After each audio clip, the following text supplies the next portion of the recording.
This is the Paul and Focus music show starring Red Jones all the way across the globe. We're here for you folks. When things are down, we'll come around. It's Paul and Focused.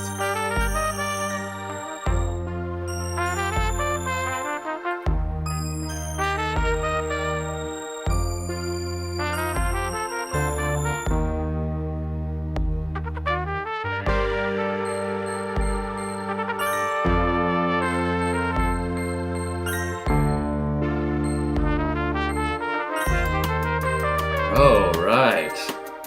Welcome to the show. Let's take this down a notch. So we're starting a little later today, 9 o'clock Toronto time, 7 p.m. Edmontonian time, and I believe it's 3 a.m. in Germany. So, without further ado, let's bring in Paul. Let's see how he's doing. Let's spot Paul. What's up, buddy? Oh, hello, sirs. Oh, How's hello. everyone doing? Oh, we're fantastic. Excellent. Everybody's great today. And then, Excellent. here we God, go. it's pretty o'clock.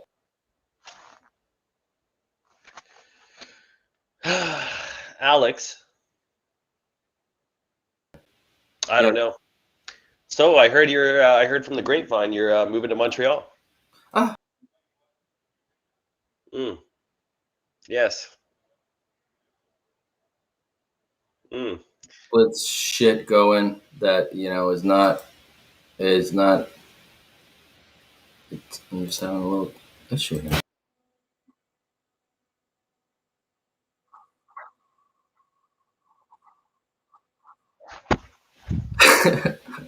I don't have any volume, so I'm just trying to do something to keep the people entertained. No, it's just Jesus H. Christ here. Oh, that's good. You know what is good is Oh. We're getting some. Oh. All right. Oh. Okay. We're Hello almost from there. Canada. Hello. And Newfoundland.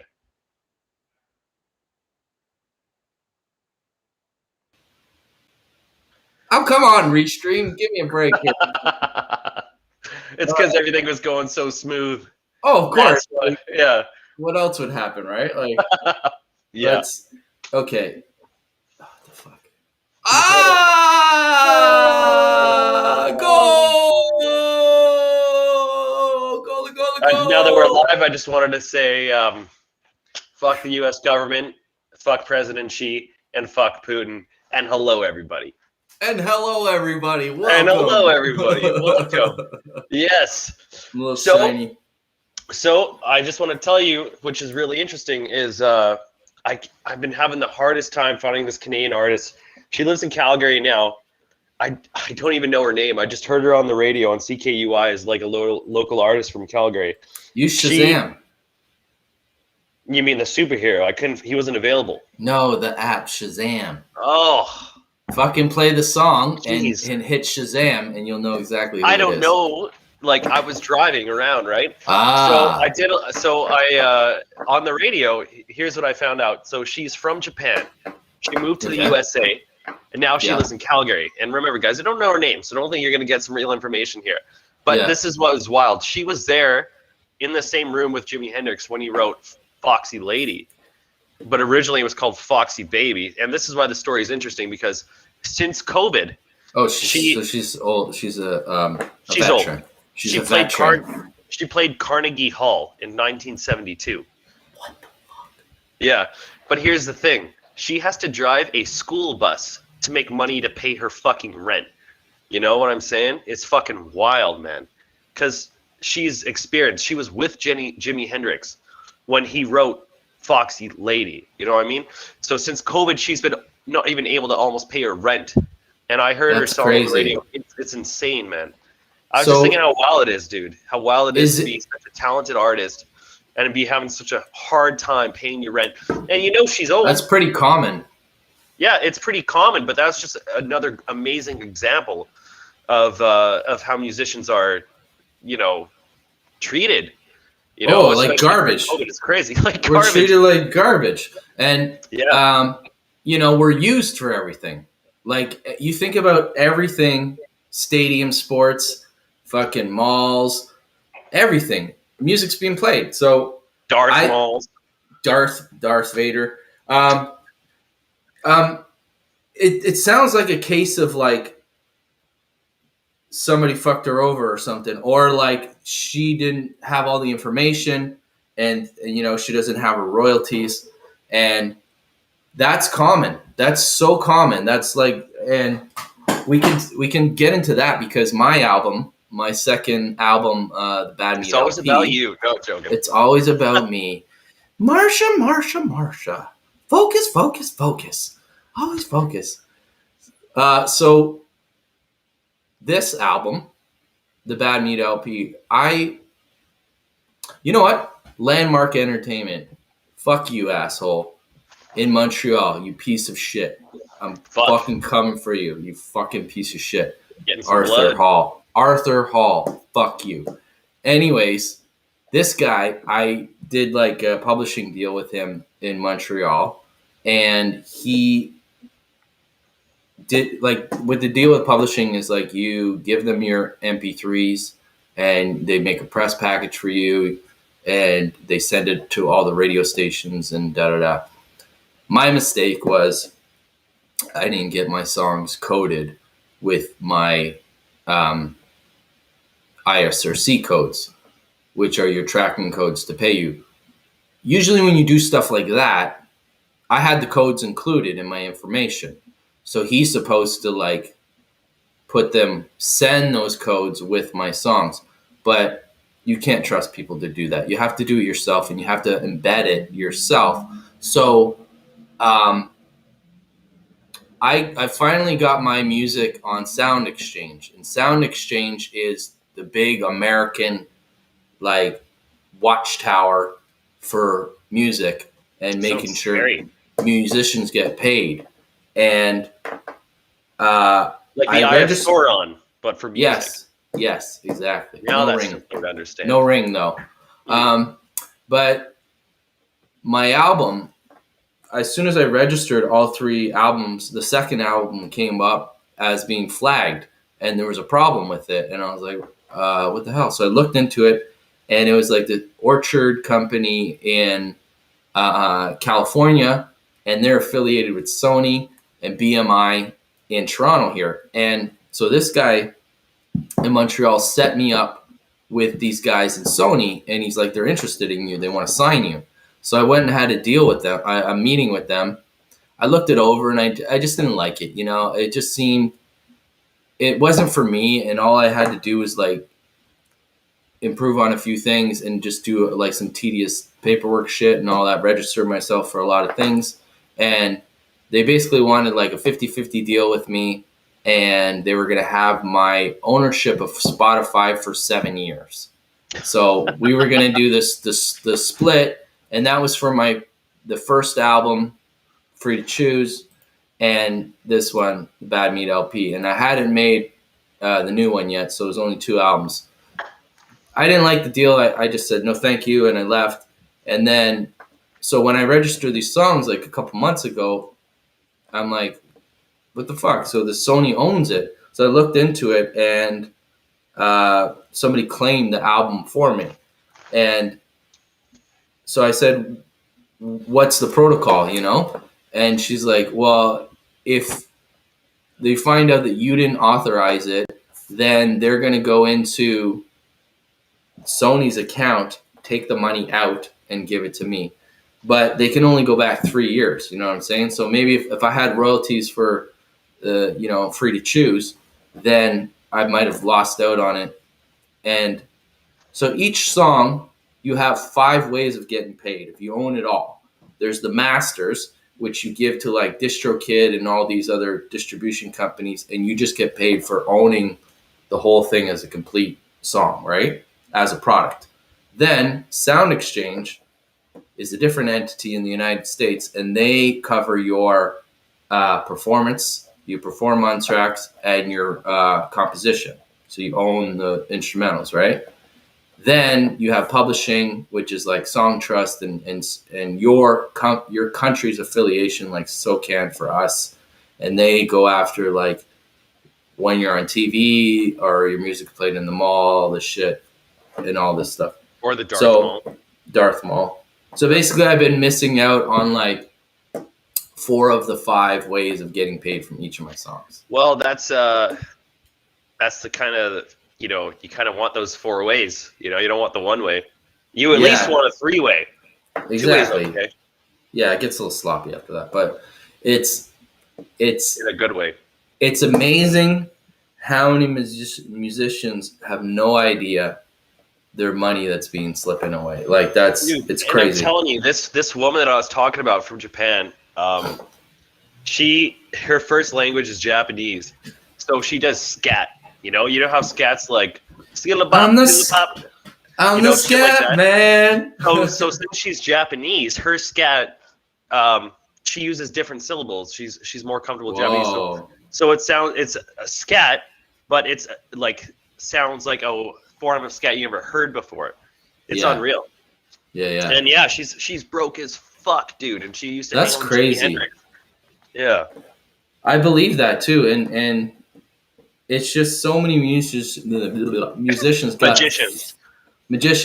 So many musicians got fucked over so hard, and even to this day, like artists that are tour a lot, they're paying debts off. They're pretty much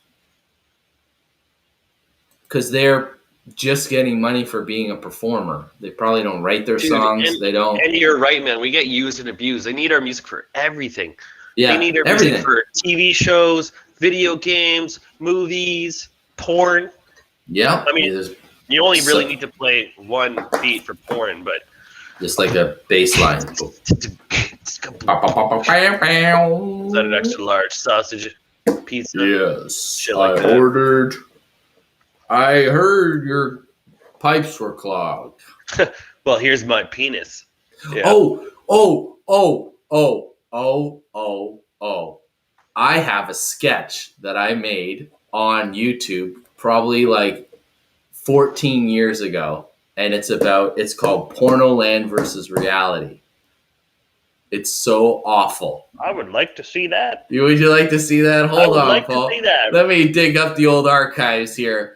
It's let's see. Holy shit balls. I can't believe I'm doing this. This is like I'm really like putting myself out here. If I shake this thing, I found it. Earthquake. I found it. All right. Here, this is so old. I'm a young kid here. Are we sharing the screen? Hello. No. I'm Alex. Hi. That's like more like Mickey, I guess. We doing a 3-way here? Here we are. Now is our 3-way. Whoa, that's a weird one. Anyway, so check this out. Watch this. This is crazy. Can you hear this? I can hear it. The video is cut off. Somebody order pizza? Finally. Is that good? $19.95. God, I'm starving. Sorry, I'm late in traffic. It's not even $20 fucking dollars.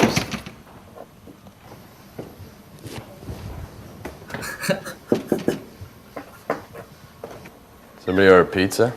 You're right on time. Did you put sausage on it? Only hot Italian. Why don't you come inside and collect your money? Alex, you're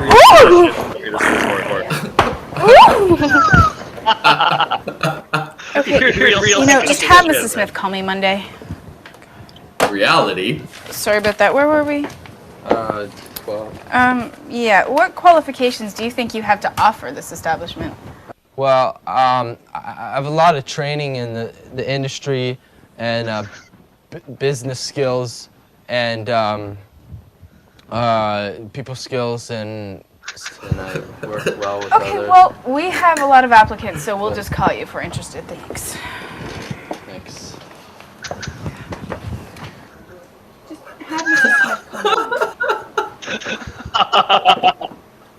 Those are my blonde days. Right He's here. exactly it.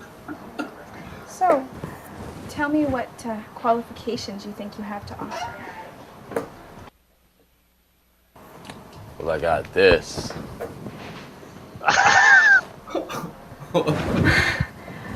I think you have all the right tools to fill any position. Alex, Reality. what the fuck, dude? Reality? Pardon me, do you have the time? Yeah, it's 8:45. Yeah. Get the time? Oh, it's time for you to go to my place. Man, what's weird to me is that my reality is the porno world. It is. That Yeah, is yeah. okay. So I got an explanation for that. Dude, first of all, you don't have to explain the fucking thing. So That was great. I'm I blown took- away. You've never showed me that before. You asshole. It's like DMX died, and then you were like, "Oh yeah, I was there with DMX." Like, how did I not know that before? And all of a It's sudden, you got the video. it's Like, your reactions, Paul. I love your reactions. It's the dude, best. what's gonna happen is one day, like, you'll be like, "Oh yeah, I was actually president of the USA for a little bit, but I forgot to mention." You know, Here's the footage. fuck that was one Yeah, of the that- funniest videos I've ever seen. You cocksucker. that's like one of the first like look, if you look at the year on that, that's like 2006. 1972? Oh, 2006, and YouTube basically came out in 2004. That's like 2 years into YouTube. back when you could watch porn on there. Yeah. I remember Yeah, that. exactly. So I took a comedy writing course. Jeez. Today's Joe show is sponsored by Millionaire Sardines. David Flaherty, who is Joe Flaherty's brother, that he was in SCTV and all these, he was in Happy Gilmore and all these things. It was a writing course. So it was just correspondence. It was just kind of like emails and, phone conversations. So the teacher, David Flaherty, he was impressed that I could make my own videos and produce it all and shoot it and edit it and cut it and all that stuff. So he reached out to me actually, and we met for coffee and we started talking, and I met him a couple of times. He told me the whole history of like SCTV and all that stuff, like partying with John Belushi and fucking John Candy and all these guys. So I learned how to All write the Johns. all the Johns, the fucking the John. Dude, get fucking Ryan on, man. Get fucking Ryan on. I want to hear what he says about that video. All right, Do you let's see that shit? Let's get him We're on. gonna get Ryan in here. Hey, Ryan. Yo, brother, what do you think? I nearly pissed myself. I'm literally gonna turn this gaming school. Okay, I'm turning this gaming chair into a fucking. I'm gonna put a lid on it and fucking attach a potty to the bottom. Dude, Just that video sit was here so and just- fucking funny. those girls were so fucking cool, and I actually did like casting. Like I did real casting. Like we had casting casting couch. But That's a great those show. girls, those Those girls poor were girls. so impressed of what I was doing. Whatever. Oh man. The blonde Yeah, man. girl was contacting me after, and she's married. And so I got another sketch. Do you want to see another sketch? I with mean, her? okay, here's the thing. Yes. Okay. Yeah. Here, what? I've got all the Let's time. check this. Watch this one. This one's called. This is. It's okay. I'm Italian. Watch this one.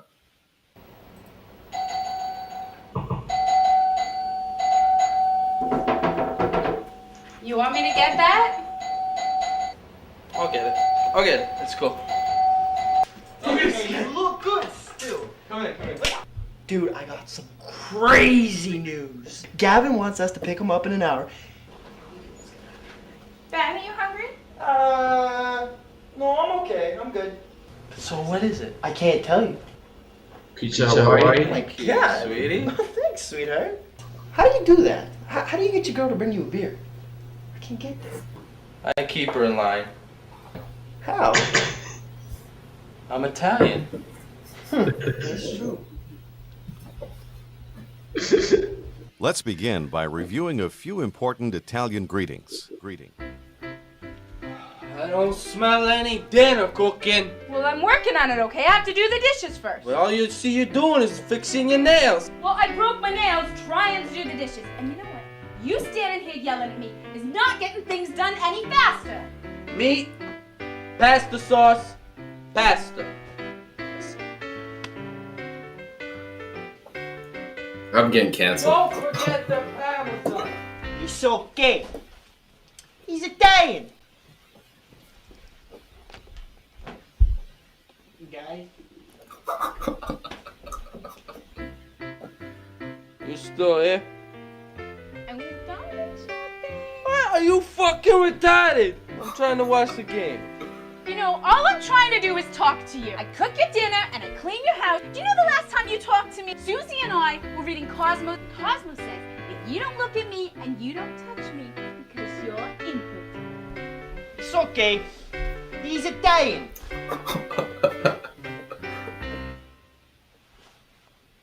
Guy.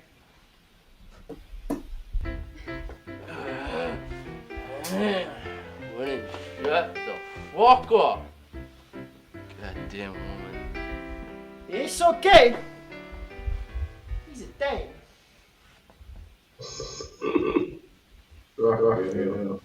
Alex, seriously, where the fuck were these then? So let me explain myself. There's a lot of explaining to I got a lot of, you got a lot of explaining to How do. funny that is. So, okay, like I said, I did this course with David Flaherty, and it was a comedy writing course in Humber, right? So, Dude, okay, I gotta say, really quick. Sorry to interrupt. Yeah. But did you learn anything, or were you just good at already and just joined the class to show off how funny you were? You know, because like I feel like comedy writing class, you gotta be already fucking hilarious to get in. You can't turn a person that's not funny. No, I funny. got. There were some qualifications to get in, and I made a Dick little size. sketch. I made a couple sketches, Butthole diameter. dick size, and all that. And And fucking Bob Marley's laughing in the background. man, yeah, man. That's my original Bob Marley photos laughing in the background. So that's Ben. That's Poeta Cal. That's my homeboy who did all the rapping with me 20 years ago. Anyways, so when I turned 30, this is before any of my rapping too. When I turned 30, I completed You didn't rap this. when you were 30? No, it's before, like from 20 to 30, I produced for Ben. I produced for him. I was the manager. I did all the videos. Ben was the rapper. After I turned 30, this came out, and so I've been a solo rapper for 12 years. I could see that on the video because your hair was on top, not down here back then. He moved it. He moved his hair. You're an observant brother. Okay. Yeah. Anyway, so he taught me how to write, and he simplified it in comedy. So comedy is just like 1, 2, 3, like 3 scenarios. It's always 1, 2, 3. So it's like Paul, Ryan, and Alex. 1, That's 2, 3. already hilarious. So here's how it goes. You're like, I got a guest, and you're like bringing a cool guest, and Ryan's like, I got a cool guest, and it's a cool guest, and I'm like, I got a cool guest, and it's Hitler. So that's comedy. You go I think 1, that's 2, hilarious. 3, and the third one is out the window. He goes, the third part to it is so ridiculous. That's what makes comedy. It goes Not 1, 2, a lot 3. of people noticed that Hitler was actually just a stand-up comedian, and all the Germans took him too seriously.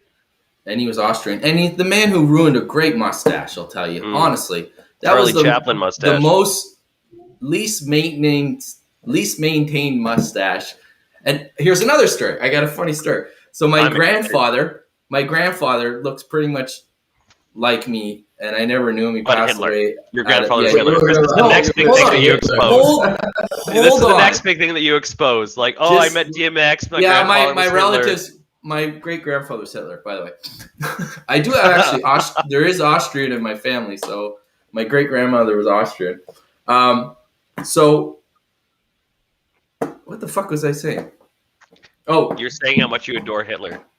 yeah. No, just fucking Christ. Have you ever been kicked out of a house party in Germany like me? Because I have they had actually. this I weird- have. Anyways, Yeah. I lost track. What was I saying there? I they had said this huge. You're huge- saying About your comedy. great grandfather. Yeah. The 3 stages. I got a guest. My next guest is Hitler. so. That's what you do in comedy. It's so basic. It's like 1, 2, 3, and then bang, something that the viewer is not expecting. And here's the other things that he taught me, and it related to rap and how do you perform and all that. He goes, the audience isn't fucking stupid. Don't treat the audience like you're stupid. Don't try and explain things to people when you're doing stuff. Just do it. The audience will figure it out and they'll interpret it and figure it out. Don't, because when I first started writing and giving him stuff, it was too like detailed. And he's like, don't do that. He's like, just do what you need to do and the audience will figure it out. Don't dumb it down. And then the other thing he said, which was really simple, it goes that 1, 2, 3, and the 3 thing is what if. You know what I mean? And it's pretty vague, but it's also pretty simple. It's just like, what if, Hitler was my guest, and then all of a sudden an alien came out of his ass or something, and the alien was the I honestly, truly believe that could be a thing. No, but the next listen, That guy. listen. I was in first year I lived in Germany. It was really weird. I was in this bar and everything, and I thought I was the funny man, So like this guy is just sitting in the bar, and I was like, what question, I don't understand this. We've all got electric stoves in the house and all this. It's because you just fucking used up all the gas in the Second World War. Like half the bar was laughing because they were all mainly Dutch people, and there was like 3 Germans. And they turned into they don't like talking, bro. They don't like talking about that, man. It's like you've lived in Germany for a long time. That is just like you don't No, fucking bring that up. So, but when they do, They're when you find a good embarrassed as chance, fuck. They're so they embarrassed. well, there was first of one- all, all their there was one- grandparents fought in the Second World War. Yeah. All was their one- grandparents fought for the Oh. Second World War. Do you know what a friend of mine said? He's a stand-up comedian, and he what was his name again? Neville from the UK. Sounds And, like a Lord of the Rings name. Yeah, he had a show in Val. Germany, and he's like, yeah, my granddad he fought in the Second World War, and he only went on holiday to Germany once when he was flying over in the Second World War, Bad timing.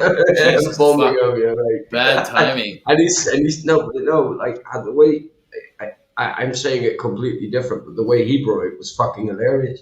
And he was there on stage, and the whole fucking crowd was silent for like half a minute, and then everyone started laughing. Awkward. So when I was in The Hague, I was visiting my buddy from Germany who lived in The Hague, and which is the capital of the Netherlands. Den Haag. Den Haag. No, we call it The Hague here in Yeah, Den Canada. Haag. No, The Hague. Anyways, Listen to the man. Listen, he's from fucking Amsterdam. He lived in Amsterdam forever. yeah, it's true. It's So- Den Haag. Okay, well, sorry, I was in the Klingon city of Den. Yeah. Don't tell Clean me- your don't screen tell there. me- don't talk to me about pronunciations. Like, come on. Anyways, just let the man do So- the story. My buddy, man, I fuck with him all the time. He hates it. He fucking hates it. That So sounded really it was the gay. first time I ever met his girlfriend, T. Hague, and he goes, "Man, I got this book that every Canadian should read." Right? I'm Mein like, Kampf. "Oh." And then my buddy comes out of the corner and goes, "Mein Kampf," and he was so pissed, man. The book was called "How to Be a Canadian." Was the one he wanted. Oh my It was god. called Mein Kampf. He was so pissed. I straight up, man. This guy went to Oxford. I straight up went to his party with all these Oxford people, and Did he you go wore. to Oxford University or to Oxford? Because there's He two went to differences. Oxford in that. University, man, in You fucking got Oxford, crazy. the town itself, Yeah. but you've also got a university. No, Oxford there. University. Ryan, Ryan, I don't think your mic's on, dude. I think you're What? getting your audio from your speaker, like your Tap your mic. Tap your mic. yeah. Tap the mic. Tap your mom. Yeah, it's not on. That's not on. We're Spit on getting your computer mic, I think. Anyways, are you guys drinking? Yes. Does it work now? Hello? Tap the mic. No. Nah, Sorry, brother. whatever. It's fine. Sounds great. I was at the horse races last night. I won some money at the horse races. Wait, Yeah. how much? I won like $200, dude. You're pulling my chain. You're full of shit. Me? About the horse Yeah. races? Yeah. No, I'm serious. Really? Yeah. I won $200 at the horse races, so I bought spent Ryan on a fucking cocaine? video game. Yeah. Oh, he did say that. You're such a generous guy, Paul. I You're know. such a sweetheart. I know. Wow. Yeah, no, but dude, I couldn't believe it. I just was drunk picking fucking horses, and I kept winning. I couldn't believe it. Yeah, nonstop. Wow. I went in. I took $100 out of the ATM. I drank Do you all pick night to win or to place? to win and to place. I would. Gotcha. I didn't know what I was doing. That's I just actually that's the way of winning. That's really you don't know what yeah. you're doing. I can't believe it, man. At my last bet, I just bet on one horse right before I left. I won $140. So I went in. I pulled out $100 from the ATM, and then now in my wallet, I still have $100. And I bought drinks and fucking Brian a game, and I'm still up ahead. Holy fuck, Ricky! Holy fuck! Holy up ahead. fuck! Oh yeah. Hey, Brian, you gotta watch Trailer Park Boys. What the You fuck know, Hey, is on going your guys' screen, am I on the big screen? Yeah, you know Where's this. Sorry, Paul.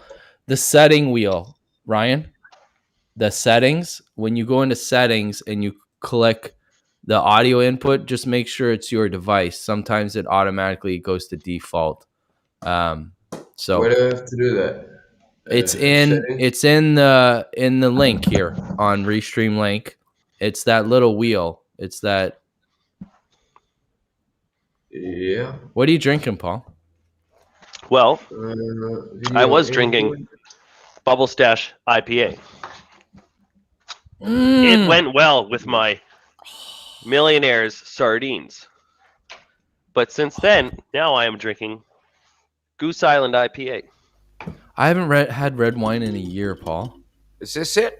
Yeah, there you go. Hit Ryan, it again. you.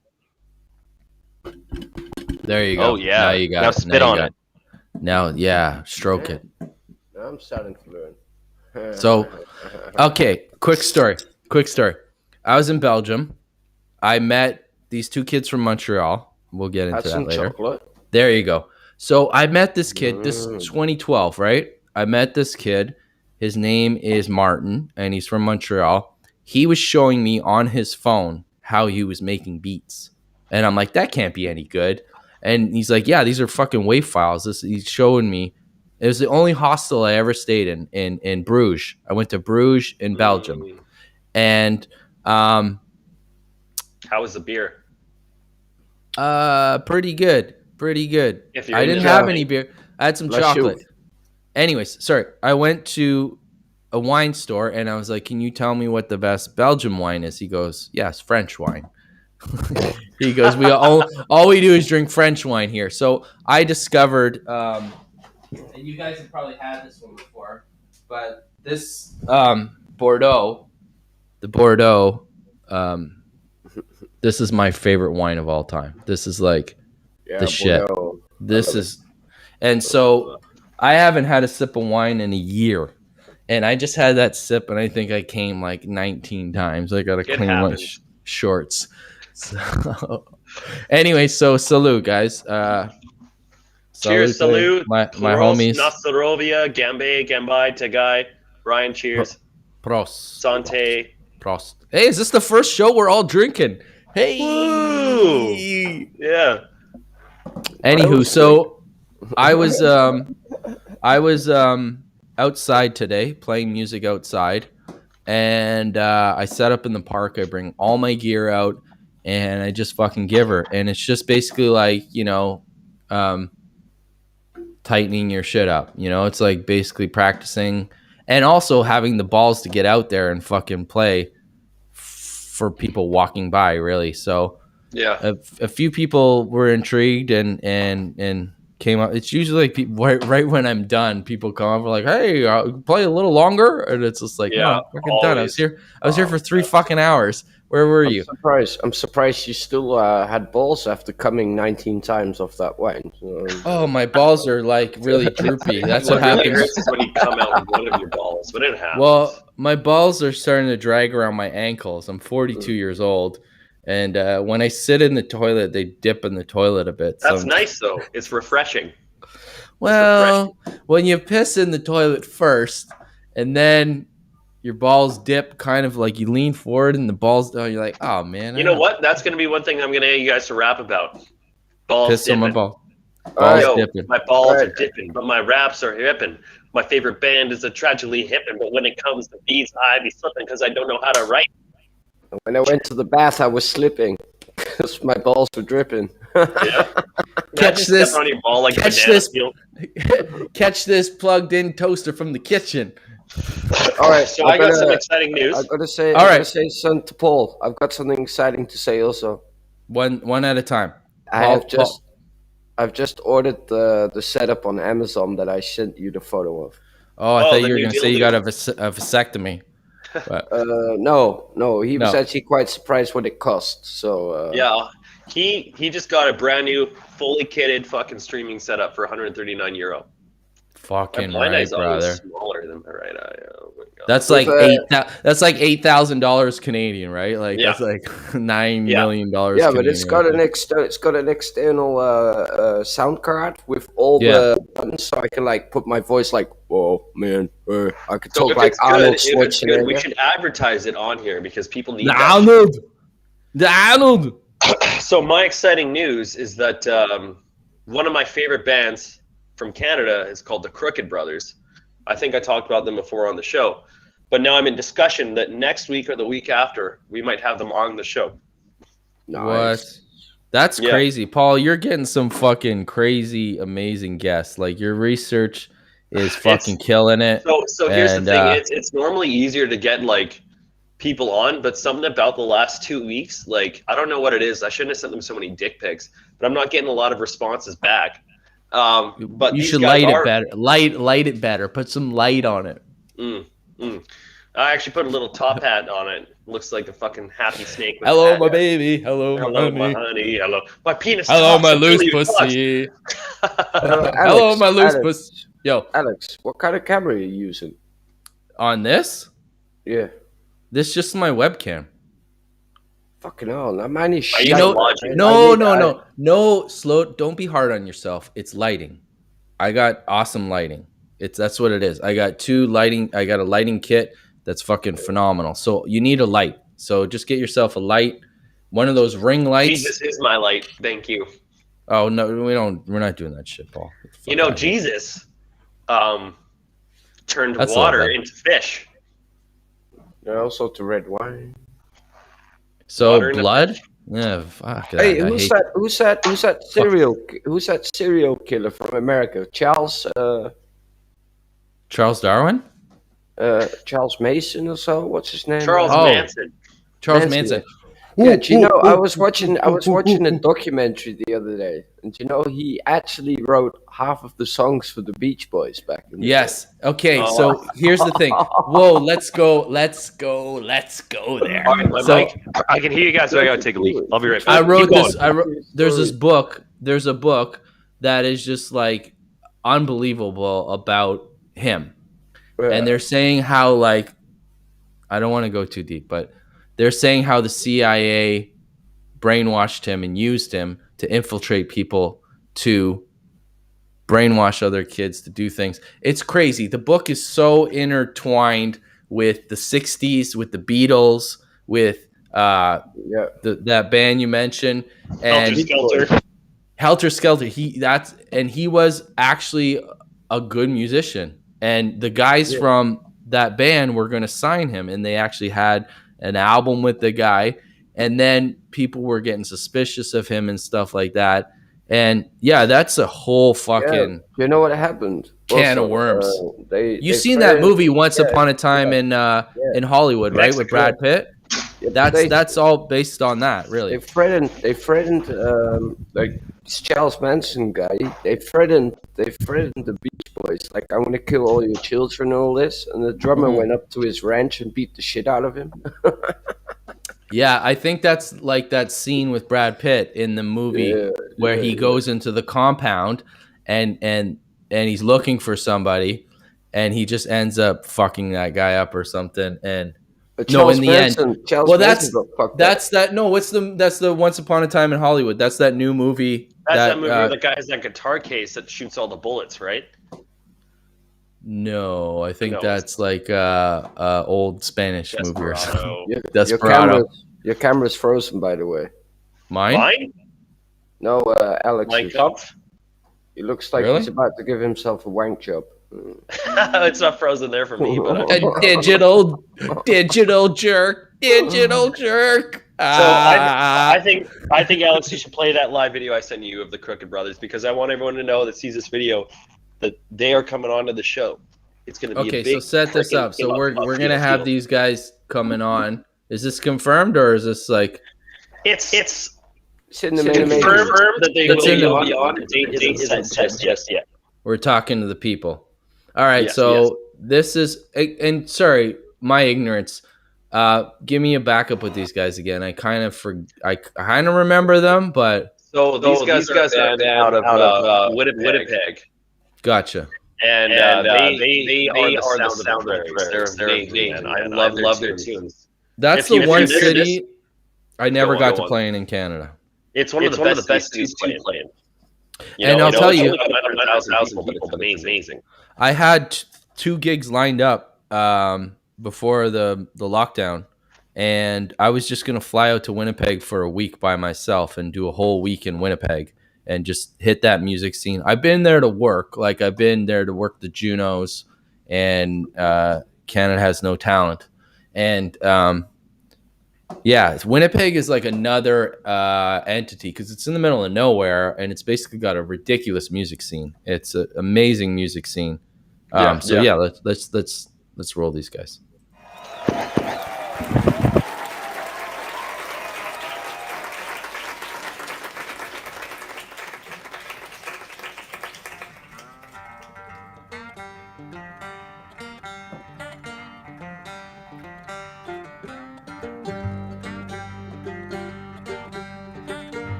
That's a big old load. Takes 17 horses to build a road. That's a big old load. Takes 17 horses to build a road.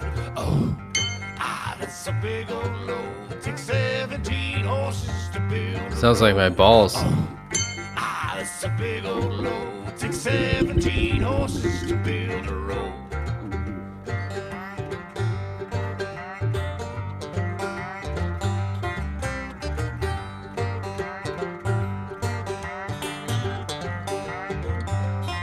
Now something ain't right. No horses, no.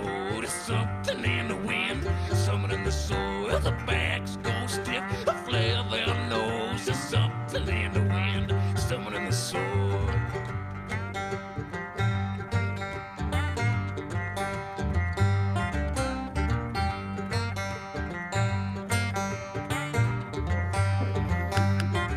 Now there's a big old hill on the side of the road. Big old hill on the side of the road. Yeah, there's a big old hill on the side of the road.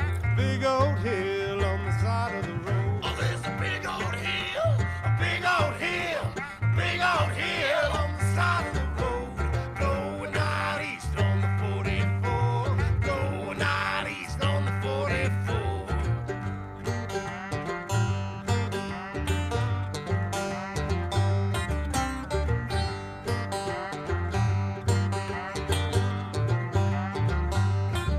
I wasn't there yesterday.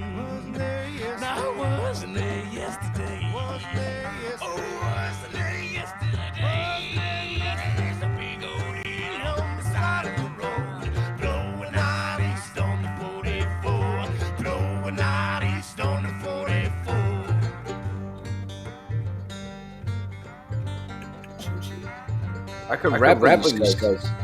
Yeah. Perfect.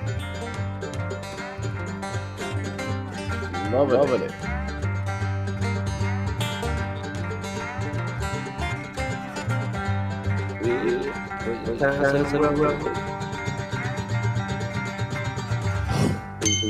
It's a big old load. Takes 17 horses to build a road. This is a big old load. Takes 17 horses to build a road.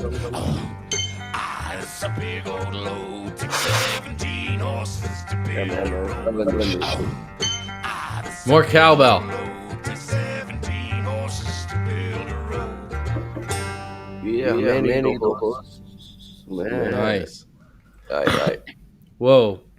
Hold on. Right. This new. Give me a second. This fucking new update thing on Windows is driving me bananas. Who wants to hear it? So before that, I'm just gonna tell you Hold guys. on. Hold on. Okay, sorry. I'm just like my computer and buggy on me here. Just give me a moment. Sorry, guys. This bullshit. Fucking. I can't get rid of this fucking thing. And there we go. Jesus Christ. See that pop up? Fuck you, Windows. Suck a dick. Anyways, sorry to cut you off, whoever was talking there. Sorry.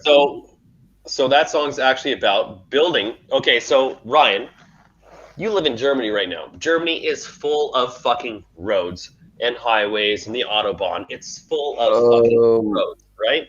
So there is a thing in Germany that you don't understand. Like if you go into a neighborhood and you look at the roads, they're all like super glued together because when you buy a house here, if you want to fix the whole road, if you own a building here, everyone has to pay a percentage to fix that road. So they just basically glue it back together. So what I'm saying is that here in Canada, we got like one good road that stretches across Canada.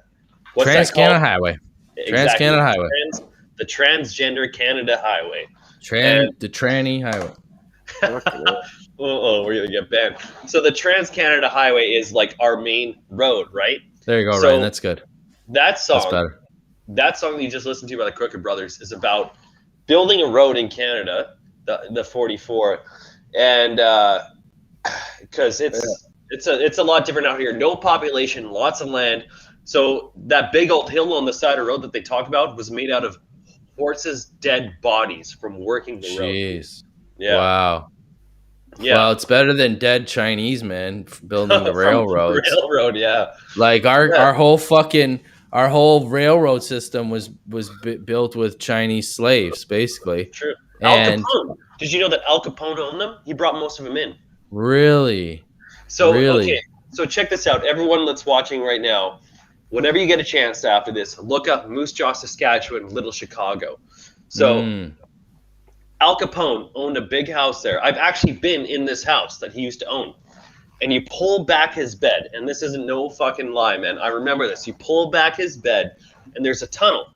And you take that tunnel, and you go into these fucking... It's a city that he kept all of these illegal Chinese immigrants in. Underground city. Yeah, an underground city. They had gun shops. They had opium dens. So he brought in all these Chinese people, and he made them live in there. And he had tunnels all over Moose Jaw, Saskatchewan, straight up to build the railroad. And they got paid nothing. And what he did is he got them addicted to opium so that he would make back all the money that he paid them. So he paid them, and then also he got them addicted to opium, and they had to buy. Fuck you, Al Capone, you piece of shit. Al Capone lived in Moose Jaw, Saskatchewan. It was Chicago and Moose Jaw, Saskatchewan. Wow. Major points. Yeah. Was that was that in The Untouchables? Was that in the movie? I've never seen that. You never seen the movie Untouchables? Is that like the porno I've seen called The Touchables? No. That's another one. No, Kevin Costner and are you fucking kidding me? Elliot Kevin Costner played Elliot Ness, and it's one of the best movies ever. Huh. You've never seen it? No. Dude, get your fucking laptop Is that out. movie with is that movie with the ring that they got thrown in the volcano? Don't make me slap you. No, No, but no, seriously, you gotta watch it. The Untouchables. It's Huh. like that's what like he was untouchable, right? So that's it basically shows how the alcohol was brought into Canada. Google it, K Oceans. Google it and confirm it. All right. Go Anyways, on. our $10 bill has a thing of the railroads on it, and fucking I only carry 100. A. McDonald was responsible for a lot of that as well. That's wild. Fucking POS. So actually, so when Canada was forming, they said that if BC was to join the Confederation of Canada, they needed to complete a railroad by a certain point in time. But we did not have the manpower to build such a railroad in such a part of time. So Sir John A. Macdonald, who the first Prime Minister of Canada, he was a sketchy dude in a lot of ways. So, man, just like any colonial power. What was that? So let's get into that.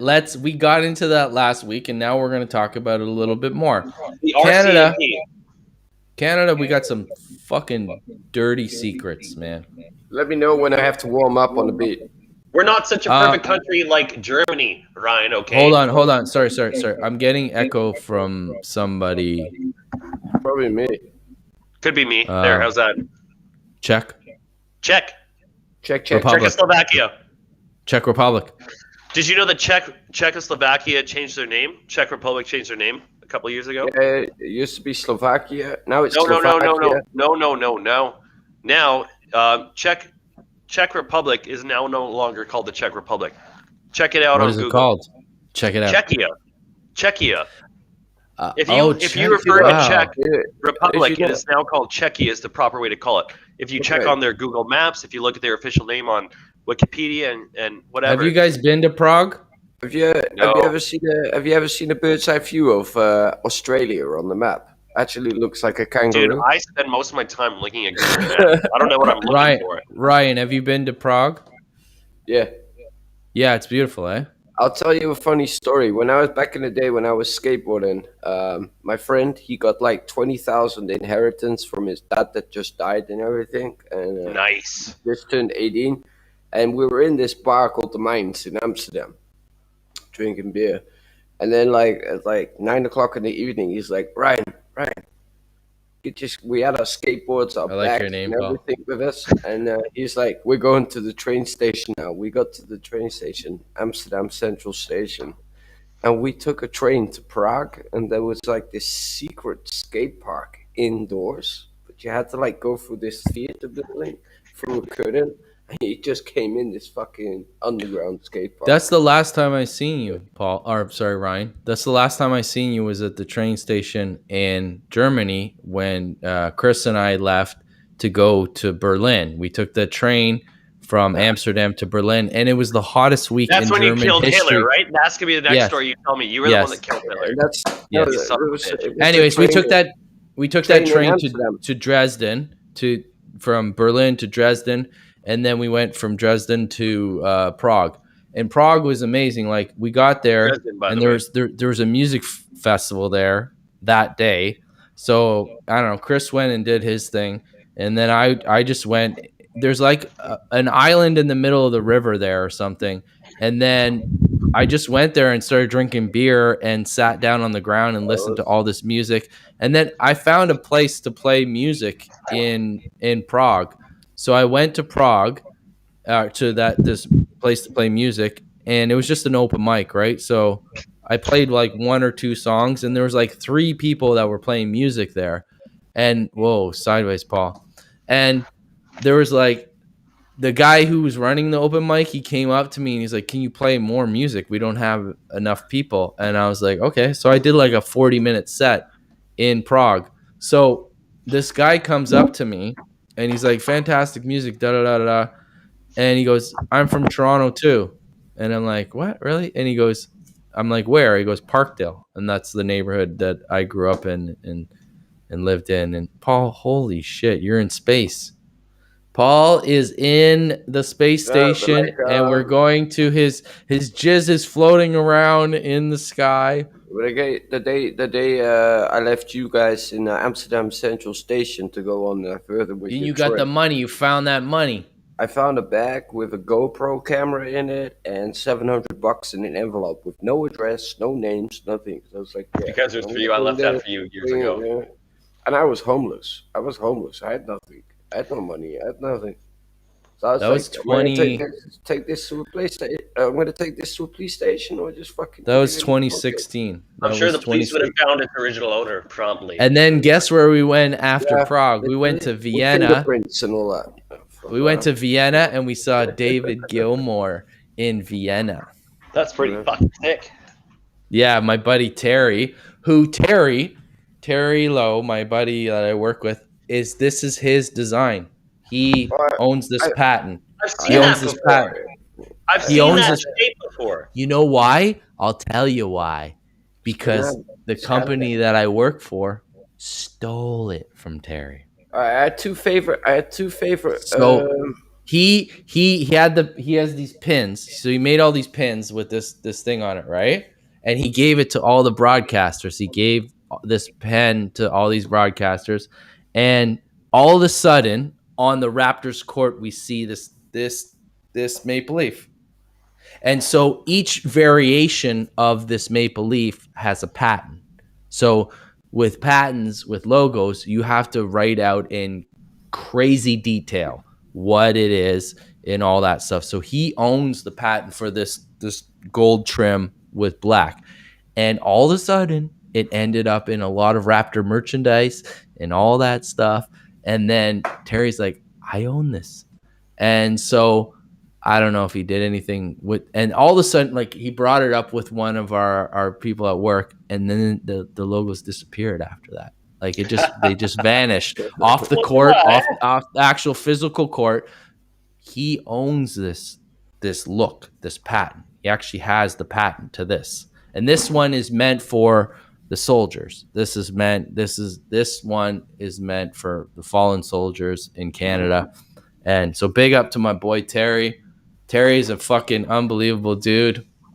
Terry is the one who worked on the David Gilmour show. He was a cameraman and he was front stage shooting David Gilmour. And here's a weird thing. So the Raptors were in the playoffs and we were going further and further. They made another round. And so he had booked a trip to Scotland. And that's when I was going to meet you, Ryan, in 2016 there. And I was going to go to Scotland and meet Terry and then go. So the Raptors kept winning.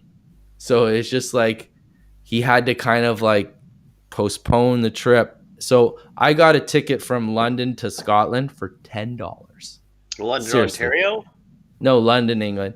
For $10. Literally, the flight cost $10 fucking dollars. I couldn't believe it. So what happened was the Raptors kept winning.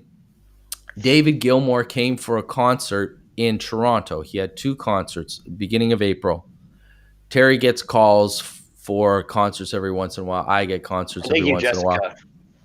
Anyways, so that's my sister. That's my sister in Edmonton. I can see it's your sister. Nice. She's got the That's same my last sis name. and Jessica. Wait, Anyways, whoa. hold on, guys. Hold on. Hi, Jess. How's it going? Anyhow, so Terry got on the show in Toronto, right? He was just like a camera in the background where it's just like, you're not moving, you're not doing anything, just get some cutaway shots. Terry starts moving, making some wicked moves and getting some good shots. The director's like, yeah, fucking screaming, that's the shot. So after the show, the director comes to Terry and talks to him. That never happens. After the show's done, the director does not talk to camera guys unless you fucked up. Like if you fucked up, then he'll come to you. If you don't hear anything, you did a good job. That's like if you don't hear player. Exactly. If you don't hear nothing, you did a good job. Anyways, this guy came up to Terry and he said, "Great job. Send us your resume." Didn't think anything of it. Send his resume. The day after the Raptors got eliminated, he gets an email from David Gilmour's people. He said, "We're going on tour and we would like you to come." He got to go to 2 weeks in London for rehearsals. They were driven around on a double-decker bus, like Jeez. pimped out. Like David Gilmour is the shit. He like treated those guys like fucking kings. Like they had everything. So Terry was going through Europe and I was going through Europe. So I was like, I'm in Vienna those days that Gilmour's there. So I was like, can you get me some tickets? And Terry and I lived in the same building downtown Vienna, Toronto. Spain, right? Yes. No, it's Yeah. just like fucking Iron Hold Maiden on. turning up Hold at on. Schiphol in their Hold own on. airplane. Yeah. Just So hold on. going. So hold on. So Terry, he has a car and I had a parking spot. So he needed to store his car somewhere while he was gone. And I had still lived in this apartment, right? So I had an empty space and Terry's like, can I leave my car there? So I was like, okay. And he goes, but I want to pay you. I'm not just going to fucking like leave it there and not, he goes, I'm going to give you like $500. I'm like, all right, whatever. I won't say no to that.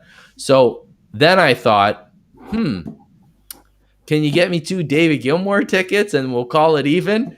And he's like, I'll do what I can. So he was literally on tour for a week. He was the new guy and he got me tickets.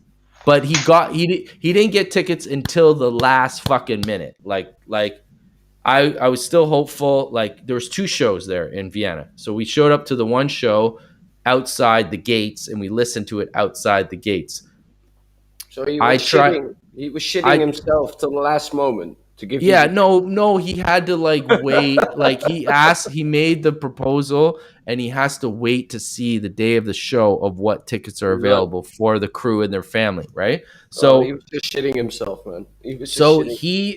I was with Chris and you met Chris and Chris is Chris. And so let's not talk about that. Chris was doubtful about us getting the tickets, right? He was kind of pessimistic about it, right? So he's like, I'm going to go tour the day of the show. He's like, I'm going to go around, do my own thing. And we're kind of getting on each other's nerves. So I'm like, go ahead. So I'm at home drinking and making dinner. And we had gotten a bottle Like a true of Italian. absinthe. We got a bottle of absinthe in Prague for $5. It was weed. It was weed absinthe. It was laced with weed, and it was absinthe, right? So we got it to Prague or to Vienna. Probably homemade shit. No, it was like store, like really fucking high quality shit. We'll tell you that later, Jess. Who is Chris? Don't worry. Yeah, it's a long story, Jessica. So, we're not on about it now. Anyway, so the day of the show, Chris is out and about, and this is literally like 4 hours before the show. Terry sends me a text. He goes, I got the tickets. He goes, just go to the will call. I got you 2 tickets. So I messaged Chris, get your fucking ass back here right now. Right fucking now. We got the tickets. Get your fucking ass here. So he came back pretty quick. And we had dinner and we drank the whole bottle of absinthe during dinner. So we get to the show. And you were absent at the show. Center row, 10 rows back. Center. Like these seats were like probably fucking a few $1,000s each. Like David Gilmour in the fucking Vienna Palace outside. I got the hookups. It was fucking sick. Guys, is it all right if I pop a tune? Let's do that. I just got to say one thing. Alex, you've surprised me with a couple stories tonight, so I'm going to try and surprise you with one. Did you know that I was on stage once with U2? No. I've never seen you on stage with us. No.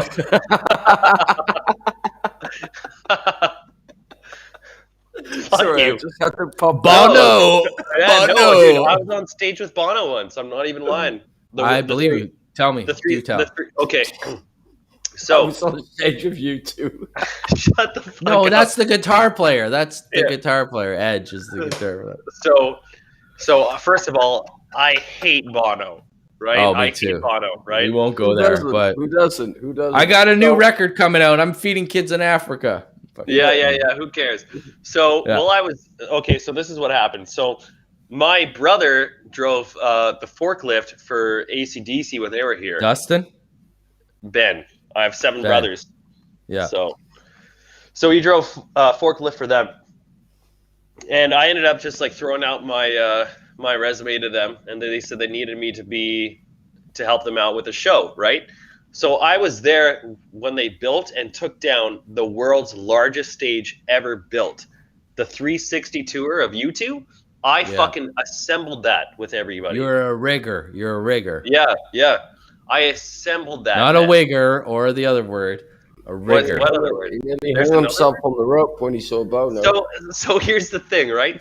So I'm on stage. I was a purple shirt, and the purple shirts were the Universal guys that set up, like, you know, you would go and you would help the guys that are at the top of the tower. You would go and help the guys set up the speakers, right? So during the stage or during the concert, I was on the stage when Bono walked out, and he walked out and he had like 50 African kids on each side with lanterns, and he walked out. Hey, it's Bono. Yeah. I've never heard somebody talk so much during a show, except for the fucking guy from Maroon 5. I've Dude. never heard somebody talk so much. And Maroon 5 is just a wannabe Bono, you know? Well, yeah, I have stories about Maroon 5 too.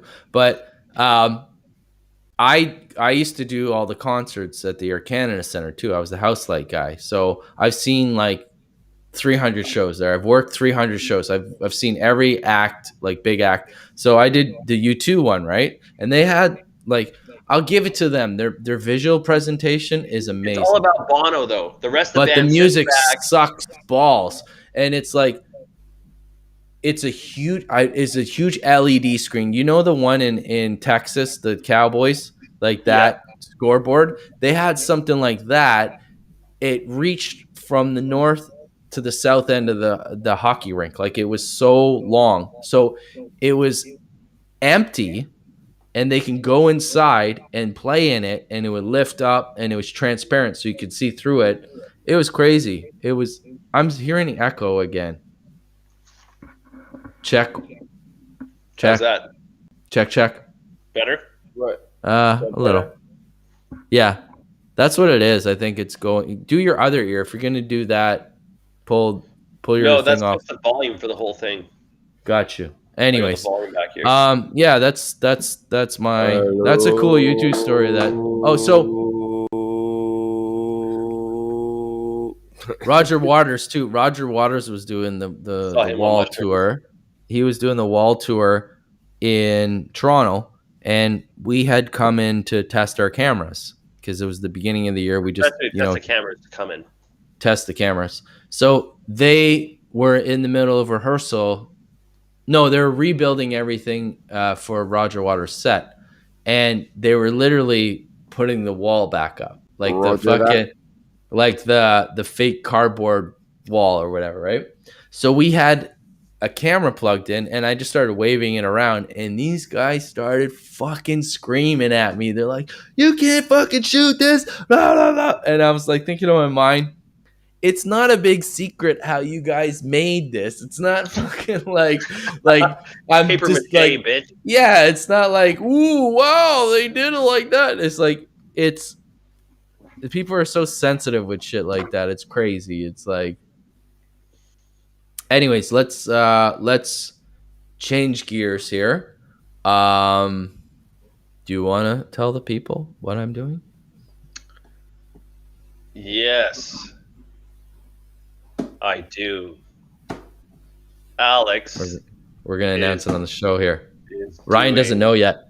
You ready for this, Ryan? Is it the Montreal thing? Ryan, are you ready for this? Are you ready for? No. Are you ready for this news? What? Tell him, Paul. Alex is gay.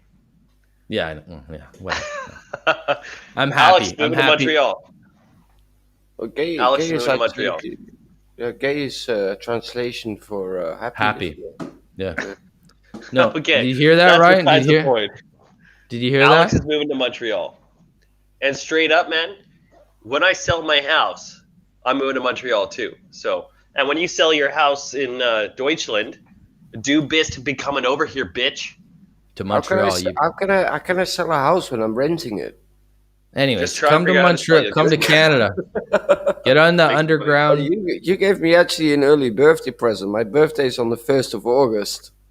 And I do remember that. I'm really happy with that, man. And Hey, I'm moving to Montreal August. But 1st. I want you guys to give me a subject to rap about, and I want to put down a beat now and slam you guys. All right. The subject is gonna be Montreal. And also for your sister. You know what I mean? She's in the chat, man. Hey, be nice. Does she look like you? Yeah, man. Be nice. Here's the thing. Here's the thing, Ryan, about Montreal. Okay. I'm kidding. So Montreal is, and I've been all over. Like, I haven't been out east in Canada, but Montreal is one of the best cities in the world. I've been to Tokyo, Beijing, all over Europe, all over fucking everywhere. But one of my favorite cities in the world is still Montreal. And on top of it being cheaper rent than even where I live. In Edmonton, it's more expensive to live than it is Montreal. It's like they have better food, better music, better art scene, everything. Better women. Alex, better women. Way better women. It's crazy. They don't have the Toronto. The women in Toronto are just fucking. If I had my villa, what I'm living in now in fucking Berlin, I would be paying $4,000 a month. But and that's European where grand. I'm living, I'm paying 665 euros. It's like $1 million Canadian. Yeah, that's literally like 5.2 billion Canadian. Yeah. Here's a province. It's a fucking joke, man. If I had No, this it's house wild, in man. Amsterdam, Alex, no way. I'm incredibly jealous, man, because like one day I'm gonna be living there for sure. I just gotta wait for the times right because I got some fucking money invested. Fuck, I hate money. I hate money so much. Hey, should we? Montreal. Shall I slam a beat then? Yeah, play it. You should slam a beer and I'll slam a beat. Shall I do one for my friend from Amsterdam? Yo, can you play it? Hey, guys, hold on. When we do this shit, one person needs to talk at a time. That's it. Sorry. Go ahead, Ryan. Give me the beat. Sorry, guys. I don't mean to be testy, but it's like... That was pretty testy, you dick. My balls are reaching the floor, so I'm very testy.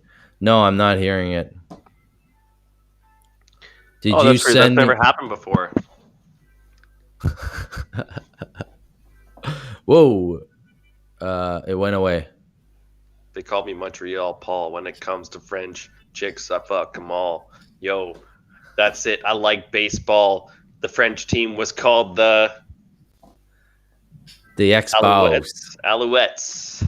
Oh, right? The Alouettes. Yeah. The baseball was the No. The baseball team was the what, sorry? Expos. Montreal Expos. Guys were good. Sorry, hold on, Ryan. Yeah.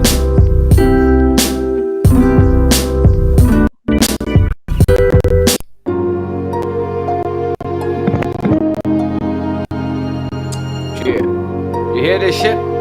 Hell yeah.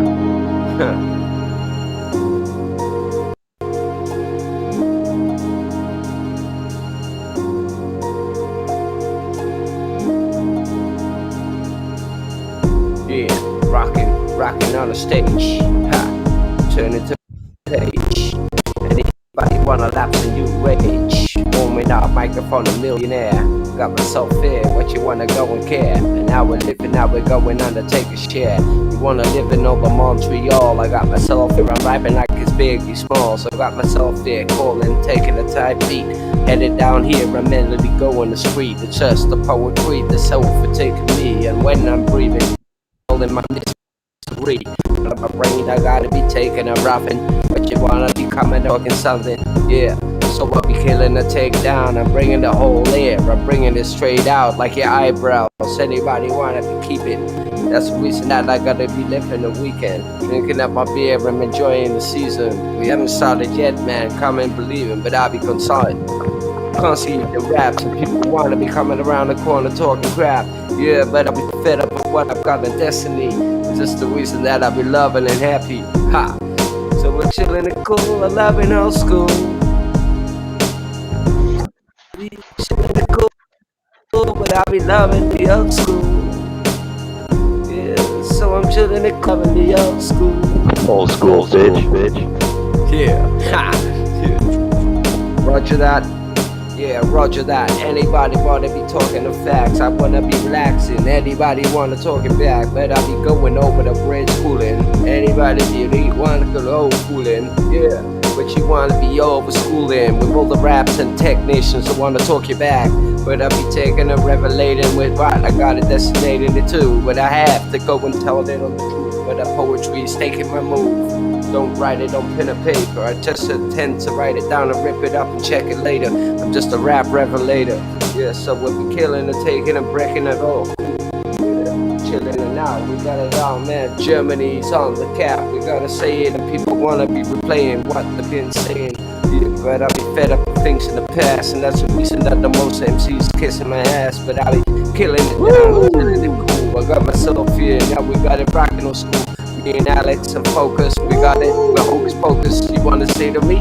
I'm coming like a locust, I gotta take you out, and that's the reason that we have to live it down. That's the reason that we take the town. Ooh, gee. Yeah. Red Jones. Hitting and taking, I'm breaking, I'm saying, I'm loving, I'm fed up this hesitation, yeah. But I'm loving the world, I have respect for every little world of people in the whole ways in this whole planet and everybody, man. I'm fed up with this crazy. Yeah. All right. Hey guys. Hold on. Check this out. Just slow down for a second. I'm muting that. All right, there we go. Oh, what do we got here? How's it going? It's going good. So, Alex, your next topic that you guys are going to rap about is about my buddy Lucas here. Okay. You're going to make a song about Lucas. Give us some more details. There it is. Oh no! I can't stop rapping about leukemia. Okay, let me do it. I'll let's see what I got. Let's see. All right, I'm gonna pull up a beat. Alex, Hold on.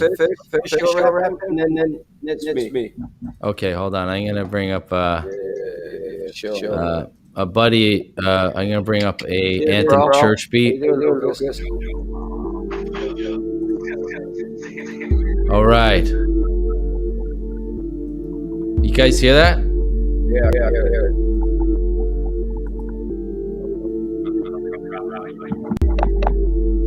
All right. Got it, boy, Lucas. He's picking up the loose ends. Now bring it together, the noose ends. And the noose has got to end. We're going to bring it to all your damn friends. We're going through the atmosphere and make this clear. It's me, Ryan, Paul, in your ears. Now every day we bring the vibrations, the sensations, put you all in a deep meditation. This is Focus on the red wine.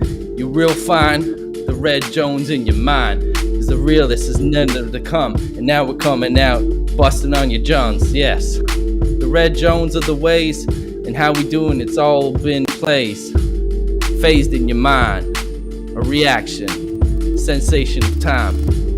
Now we're going out, hocus pocus, this is Focus, even when you're hopeless. I straight devoted, I'm coming out choking, checking out these rappers that get low and staying in low vibration, the sensation. I come out deep meditation, focus straight on the grind, and every single day I put it in my time, yes. Crystals in my mind, I shave the ways, and I go so defined. Right through the universe, the galaxy, right through telepathy. And I keep on flowing, I keep on smoking, I roll it up, and I keep on blowing. You can take these nuts, cause they're dipping down in your bat butt. I take them in the fucking bat cave, and I don't give a shit. I'm a modern day slave, cause I ain't got no money, I ain't got no cash, but I got a real nice ass. So maybe I'll get on the stage and shake a bit and a mustache. I must ask you a question. Are you still stuck in these penitentiaries in your mind? It's a transition. You gotta keep going and seek it to find. It's my boy Ali in. We're chilling out in the house again. Can't see this coming. I roll up a blunt, smoking up, and I'm done. I'm tired of these haters. Fuck Toronto. I'll see you later. I'm coming up in Montreal with my big balls, and we're coming out large. Got nothing else to say, and it's just another fucking great day. The first day of summer, I lay slumber, waking up with another. I think your sister likes me. Hey, be nice. Be nice. That was sick. Okay. There you go, buddy. All right. Hold on. Oi, Yeah, I've got one beat. Hold on. Let me Amsterdam style here. All right. Play for me. Style, man. We're gonna go fucking to the point of no fucking return, man. It's gonna be. I'm gonna send you my beats, Ryan. Okay, guys. While you guys beat set up, let's talk to Lucas quick. Yeah, Lucas, what's up? Hey, how you doing, Lucas, man? So, you right? why I want you guys to talk to Lucas is because he's from Nova Scotia. He's in Alberta. Oh. Well, so where are you from Nova Scotia? Please do tell. Amherst. Is that close to Trenton? No, not really. No. Where geography-wise? It's about 10 minutes from the border of New Brunswick. Oh, so you're like near Shediac. You're near Shediac? Yeah, kind of close to Shediac, yeah. Okay. About an hour away from Truro. Oh, awesome. Truro's like the center point of conjunction in. You seem like a cool person. Like that. So I went to the East Coast 3 years ago. I toured by myself. I went to Moncton. I played in Fredericton. I played in Halifax. I played in Sydney, and I played in Charlottetown. Yeah, a lot of those places are real. Your brother muted me, so nobody can hear me. I can hear you. We can hear you, Ryan. Oh, really? I Yeah. was just making myself look like a dick at the moment, was I? Oh, it's all good. No, we just muted the playback. That's all. My sister said the aliens are coming. You guys are ready? No. You showed the fucking alien. I know. Are you guys? Have you guys? Okay, here. Hold on 1 sec. Have you guys? Let's go conspiracy theory here. Have you guys heard of Project Bluebeam? No, I've never been to Area 51. I'm not sure. Project Bluebeam is the hologram technology that is so good right now that they're gonna put a hologram in the sky and a fake alien invasion. Have you ever seen a cockogram? Yeah, I have. It's quite funny. Anyway, sorry, I didn't mean to go there. I'm gonna give this back to you. Thanks for coming on, buddy. Nice to meet you. Hey, I was about to do a rap. I love Nova Scotia. Wait, come here. My stepmom's from Nova Scotia. I was about to do a rap like. I was gonna put this. All right, I'm gonna put on a Dutch beat. I'm gonna put on a Dutch beat. With lick ass. Here we go. Hold on. Friends with Pucus Barf. Who? Lick ass and Lucas kind of rhyme. So when you are doing your rap, Wait. Gotcha. Did you hear that? Did you hear that? Ryan, 1 second. One person at a time. Good. Yeah, it's my turn now. Hold on. Are we good? Yeah, all right. Thanks for joining us, sir. Appreciate your Is it on or did you hear that? Try it again. Yeah. You hear it? Yep. Okay, here we go. This one's also for your sister. Yeah. Easy. I have a sister too. It was a blister to me growing up with a mystery. Yeah, fed up of rappers are talking crap on the scene, but I got myself here, I'm over the top and taking streams. But you wanna be taking on the top of the blast, but I got myself here, man, you wanna be kissing ass. Yeah, you wanna be going down with recognition. It's just a reason that I'm working my ass off in the kitchen. Yeah, taking a break, I do it on a daily basis. You people wanna try to come and face it. Listen it up, I got my rap on the hip hop scene, but I'm going down, I'm open, I'm bringing clean. Fed up with these new school people. You wanna be coming against me? But I both put you equal, yeah. So we want this, the next sequel. I don't write text, man, cause I'm autistic. But you wanna say to me, man, I leave you like a spastic. You wanna say, man, am I elastic? Yeah. You better say you're praying and what you wanna be coming down over the top and I'm hating. Yeah, but I got myself replacing my forks. Wait, said I'm coming here on one note.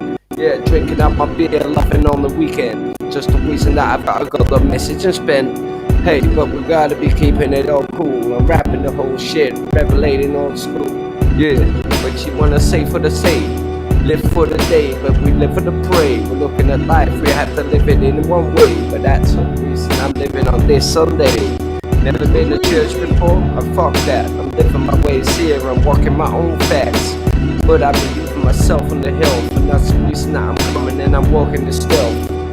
Woo! The mode on the cool, but anybody wanna rap on that, I'm taking old school. But I'll be loving this on a daily basis. You wanna come down here with your fascist ways, living, I love and the hate. I hate Wiz Hazel, and that's the reason I play. I'm looking at the beach words that I'm living today. I'm maybe quarter Jamaican, so I'm living on the day. Ragaman wanna coming down here right under, bringing on the scene and I'm bringing out the window. Yeah, but it's just a wonder me, just an MC coming down right around me. Hey, but what? Selassie, wanna come here when I'm flipping up high. Looking up there and I'm reaching the skies. Want the marijuana like I'm gonna go fly. Hey, so I'm taking a beat and anybody wanna cope here. Taking retreat, but I'll be coping and I'm killing on every little bit. Yeah, boy, you wanna go and take a little seat, so fuck this. I'm going down here, I'm blundering. Anybody wanna be wondering, but I'll be loving my ways, living out in the days. I'm fucking loving the Rolling Stones, living the days, but I'll be hating it, placing it, basing it. What you wanna say to me, but I'm coming tracing shit. Yeah, but I'll be hitting the microphone, racing it. Oh, but I'll be blazing my hit. Get up out there, call smoke 7.5. Anybody wanna be coming on my behalf? Yeah, but I'm about to be keeping it cool. I'm living a jungle, I wanna be mongling old school. Yeah, cool. Oh, wait.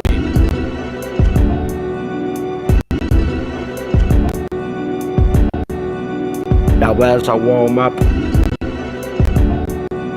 That was a warm up. She wants more nuts. That was a warm up.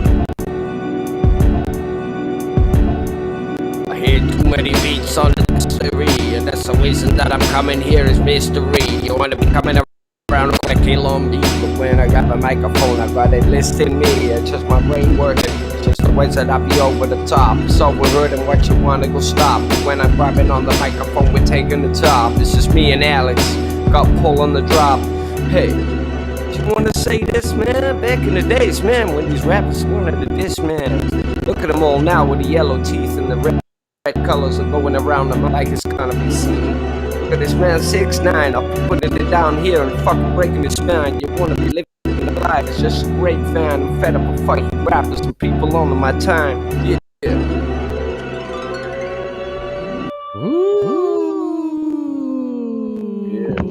Yo, guys. Yo. What's up? That was unreal.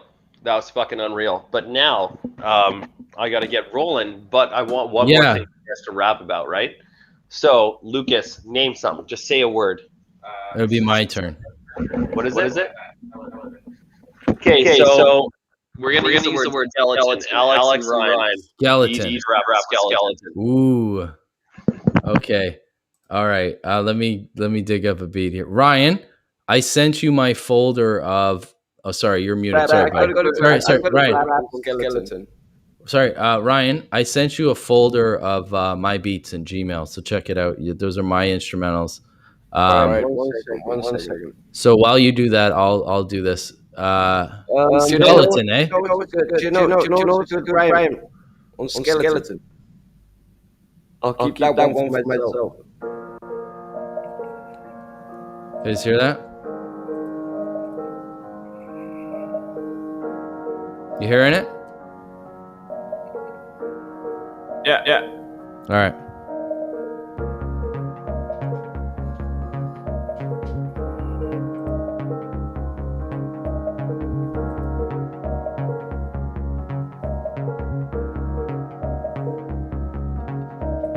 Got a closet full of skeletons. Where the hell have they been? I'm getting fucking hella antsy, and now they coming for wins. They coming for my money, and they coming for my hands. They say I owe them shit, and I ain't none of their friends. Now they transparent, and I don't give a shit what I'm wearing. I look like a bum, probably a hobo. And all these skeletons, they acting like robos. You're robotic, straight AI. And I don't give a shit, just look in my damn eyes. The skeleton, Skeletor, he was an emotional fuck. He didn't give a shit. He fucked He-Man in his butt. And he was crazy.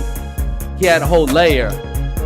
He had so many fucking laid off alabaster players. And he kept going. He was approaching all these motherfuckers with hopeless tendencies. And it's the way it's gotta be when you take advantage of a motherfucker down on the knees. And that's all the religion, and that's all your decisions. And all these motherfuckers coming out with a new mission. Now, the skeleton's coming out, the past of the ways. And I don't even see how many times I've been played. This whole country is so damn full of lies. And they telling you that we're the #1 prize. It's just all lies, and it's all deception. It's another mind, so it's used as a weapon. Skeletons coming out the closet, you can't handle it. Logic, your brain breaking down with too nonsense. And now we're coming out, it's a satisfaction. It's being contempt of those actions. Skeletons in the closet will keep locked in until they come out and they start talking. And they talking about the past. And now all these ghosts coming out in your last. Now you can't take those sensations, those vibrations, low meditation. And the skeletons dancing out on the streets, and they want to come out and make it so complete. But it's me and Red Jones. You ain't got nothing to worry about when Paul coming out, coming in your mouth. And we coming over, and we having dinner. We taking those skeletons out in the winter. So you get the cold breeze right through your feet. Just another rendition. Right on the knees. Skeletons. Are you ready? All right. That was fucking sick. All right, Ryan, skeletons. Let's go. Ein moment. Send me the thing. Your thing got logged out by accident, Ryan.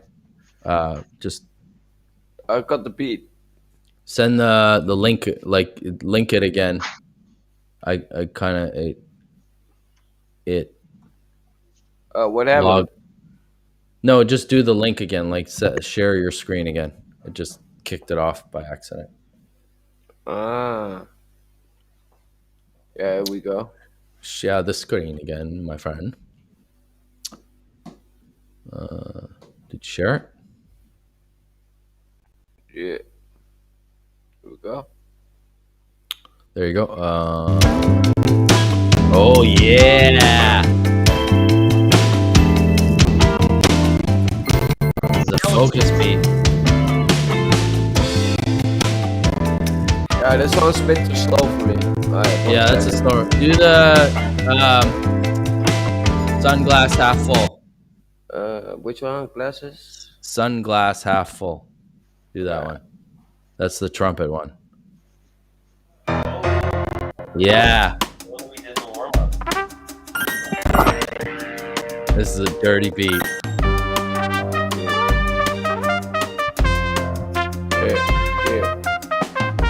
This reminds me of like an Outkast song. Yeah, talking about skeletons. Yeah, fed up of Gordon Ramsay's beef Wellington. Here you go. Take it away. Yeah, selling and taking, people want to be coming and frustrated. I'm putting my ways here, I'm decimated out my brain. And when I'm grabbing a microphone, I'm clinically insane. I'm knowing the poetry, now I have to take over the game. It's just the same of what we'd be doing, but roaring fire. And anybody wanna desire what we got in high. But I'm looking at the life here, I'm taking the fight. I'm living down on all the feeling and I'm taking it bright. You wanna be coming and take it clinically, I got my brain is going cynical. Just the reason that I'm putting on is pitiful. I know the poetry is breaking out, it's nervous. I don't know where to drink my fucking beer on the surface. Yeah, but I'll be keeping it down on the break. I'm looking at the feeling that I have to go and insulate with the things that I got investigated on. I'm looking at life here and bringing it pretty strong. Taking beats, I'm taking, I'm breaking, I'm revelating. I'm fed up of people hesitating, taking out my mind. But I be looking at the reason that I'm rapping the time. When I grab this microphone, man, I'm putting my rhyme. Yeah, keeping it raking, and people know when saying that we don't know. We making the money of the revelation. Yeah, now we making me laugh. It's just the way some we be grafting on the beat. Yeah.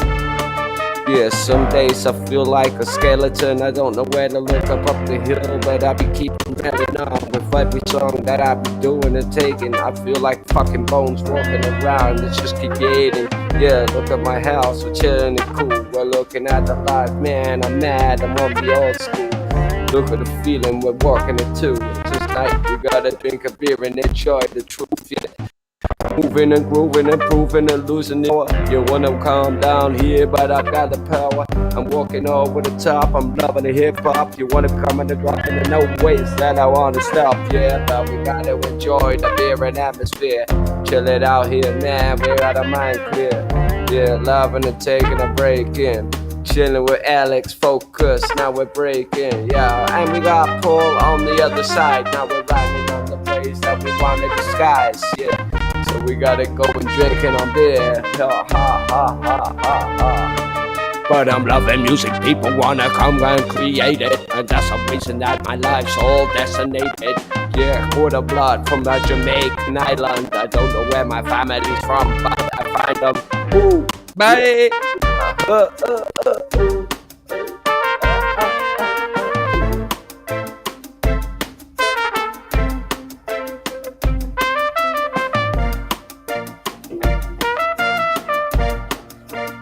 What's next, right? This is the breakdown. Yeah, nearly at the end of the song, we got ourselves strong army on. Anybody wanna come a night long? Yeah, loving all the ways of the ambition. Nice remarks people are giving. I'm stressed over driven. I've been from past to hell. Don't know way this life is gonna go and smell. Growing up, I'm 34 years of age, but I have to turn my life to a new page. Fed up of this hate and too much shit that I've had on my plate. Being a head chef in a hotel gives me more fucking forsake. Yeah, poetry is taking me out of my hate.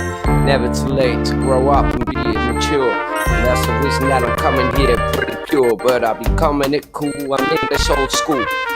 Like, which wanna be coming to my own pool. Yeah, growing up with bros. And grime, I'm more on the time. You know, Dizzy, Rascal, and Wiley. I've been there with them. These guys on the stage and had it on the family. Yeah, grown up with the past and the break. And I've known these people for Dizzy, Rascal, and the ways to say. Yeah, chilling and taking and breaking and hating. And anybody wanna put it back on the play thing. But I have to say to me, been there, done it, had a tragedy. Grown up, made more money than people wanna free me. Yeah, look at my past, man. Look at my history. Don't know where I lost everything. It's just a mystery. When I go on the poetry, people know they're knowing me. That's the reason now we gotta go and live freely and have love for each other. Awesome, dude. That's sick. And that's one of my favorite instrumentals that I made. That's for my new album. That one's called Sunglass Half Full. Oh man, cheers for that, man. Hey, Alex. Yo. So, when we were in Seattle and we were doing Stay Focused, what did we film all that stuff on? What kind of camera was that?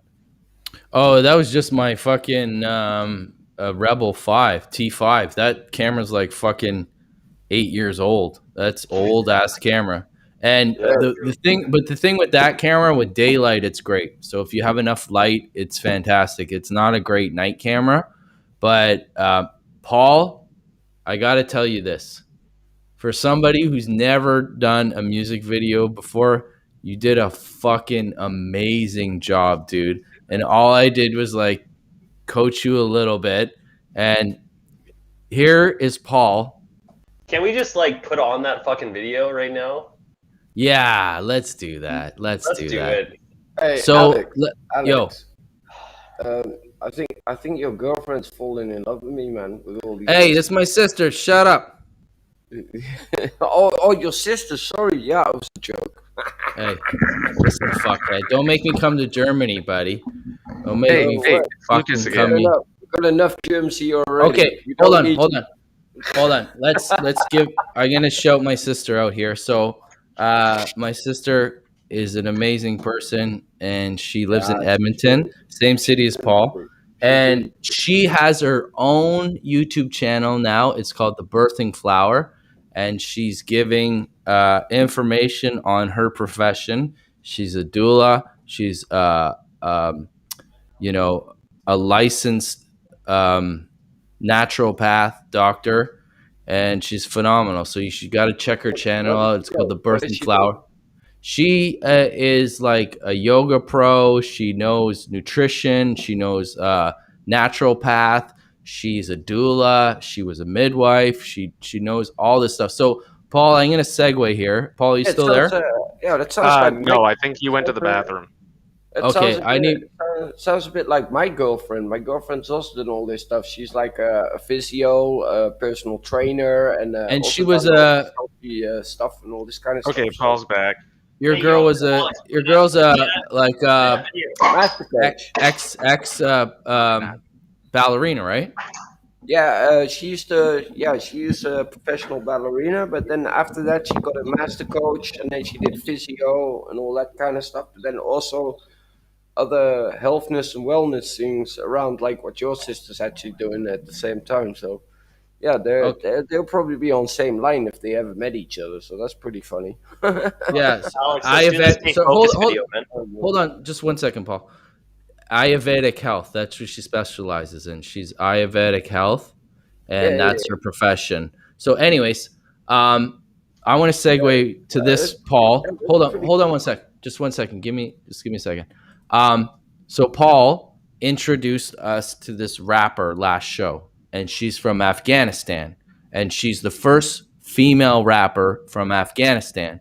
And there was I showed it to my sister yesterday, and she pointed out a bunch of things that Paul and I didn't notice or didn't bring up.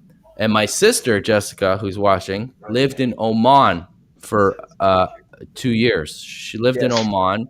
So she lived in the Middle East in that area, so she knows. Paul, are you listening? You hear this? Oh, very much so. So she pointed out in the video, not only was she driving a car, but she had short sleeves. You can't do that. A woman who's exposing her arms, you can't do that. And the thing that I didn't notice, she was wearing a white dress, and only men can wear white there. All the women have to wear black. So I didn't know during the video at the time that's what was going on. That's crazy. Yeah, so Jessica lives not 2 years. I think it was like 5 years ago she lived there. Anyway, she lived in Oman for a year, and they took advantage of her. And Jessica, I like to take some claim for teaching her some street smarts. And they tried to manipulate her. 2016. She had like a contract there, and they tried to blackmail her and take her passport. Like somebody came and said, we need your passport to do, a photocopy or something, a scan. And she's like, I don't fucking think so. She's like, I'll give you I'll scan a copy and give you a copy. I'm not giving you my passport. So they called the police on her and said she was breaking into the place that she was actually living.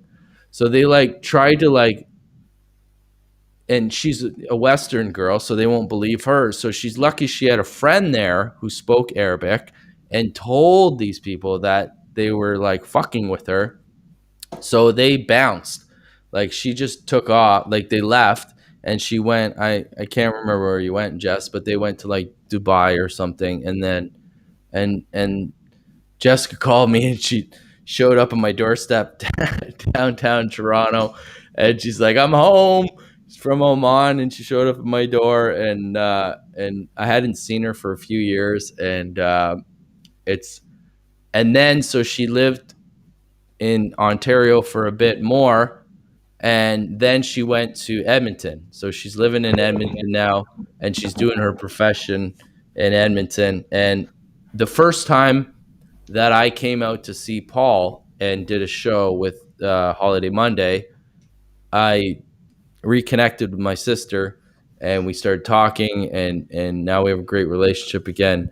And you know, it's just full circle again. It's really cool. Yeah, man, it's like me. It's like me. I like my mom. She lives like 3 villages away from here, and I haven't spoken to her in 3 years. But I'll never remember the day that I crawled up half dead at the doorstep after being stabbed 3 times in my back with a screwdriver. Jeez. Whoa, holy shit! That went somewhere really fast. You told me that. You told me about that. I remember that story. South London. That was in London, eh? London's rough, man. Yeah, and then I remember but my mom said I lost unconsciousness for like 5 minutes or something. Jeez. Where was that in London? Yeah, South London, Brixton. Oh, I stayed in Brighton, which is like North London. And I had no idea what the fuck London. I had no idea of the geography. So I went there and I was actually just looking like a meat pie. I was looking for a good like fucking meat pie. So I went to this place. I just had a pie and a pint, and I started talking. I started talking. Wait. How good was that meat pie? Oh, it was ridiculous. It was so fucking good. I've never had a meat pie in England. I've had English meat pies, but not in England. Steak and kidney. Was it? It was so good. Anyway, it was like it was like turkey and beans or something in gravy. It was just out of this world. Anyways, so I started talking. I started talking to the waiter there, and I was telling him about I'm a rapper and all this stuff, and he goes, "I'm a rapper too." So this guy I met, and he's a phenomenal rapper. He's a French rapper. He's from Paris, and he lives in England. And so we hit it off right away. And my buddy Bucka, we're gonna get him on the show here. He's a phenomenal rapper from London, or from France, and he lives in London. Anyway, so him and I were gonna hook up and do some stuff in London. He was going to bring me to like some underground club, like some hardcore underground club. Anyways, there's like a miscommunication about timing, and I was supposed to meet him at the bar. So I'm waiting there, and the text is not going through. So there's this guy standing out there, and I said to them, I'm like, "Are you waiting for somebody in here to come out?" And he goes, "No, I'm just like, kind of depressed." And I started talking to this guy, and he was thinking about killing himself. Oh shit. He was talking about suicide, and I'm like, "What's wrong?" And he goes, "I told my parents I'm gay," And I was like, "Well, that shouldn't be a big deal. Like your parents should accept you for that." And he's like, "My mom flipped out, and she's like went nuts, and he just like went into this downward spiral of depression." And so I talked to him that night. We had a conversation, and I was supposed to be there at that time. I really feel like sometimes you're supposed to be where you're supposed to be at sometimes. And I talked to him, and I don't want to say anything, but I talked him out of that mindset, And Peter from London, we're still friends on Facebook, and it's like when I see him post stuff about being positive, I'm just like, that's so fucking amazing that I was there at that time, and then just like was aware of my surroundings. And it's amazing how much when you like listen to your instincts and you just go with your instincts, and you run into these people in these situations where it's like it can change your life, really, and like you said earlier today, you played some music on the street, and that made you feel a lot better about everything right now. So I feel like there's a lot of people out there that don't have per se music. That's almost scary to me, that you don't have something that you can do that makes you feel that good on the constant, a thing that you could do that and you said you forgot that when you do this, you feel better about your life. You feel better about everything that's going on. Oh yeah. And there's a lot of people out there that don't have that. They got to rely on everything else to make them happy. And I can't imagine that, you know?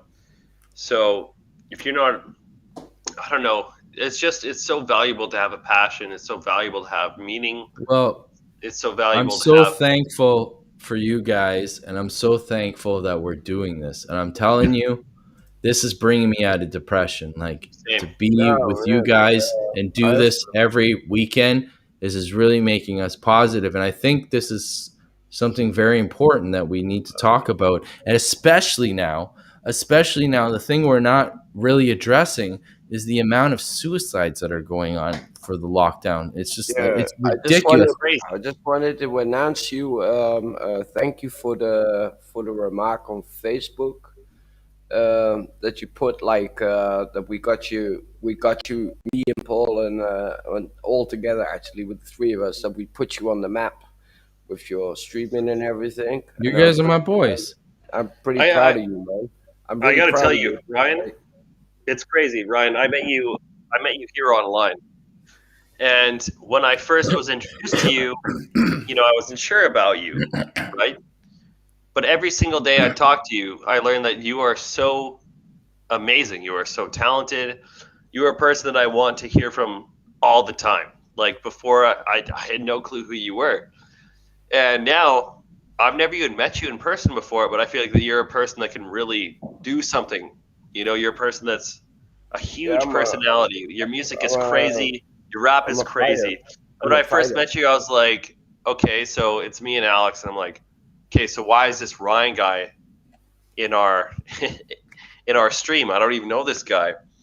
But now it's like I can't imagine it not out with you. You know, like me and Alex have had a past, you know, like we were filming on the streets and everything. And, in Amsterdam, that's crazy. Yeah, the amount of footage we got.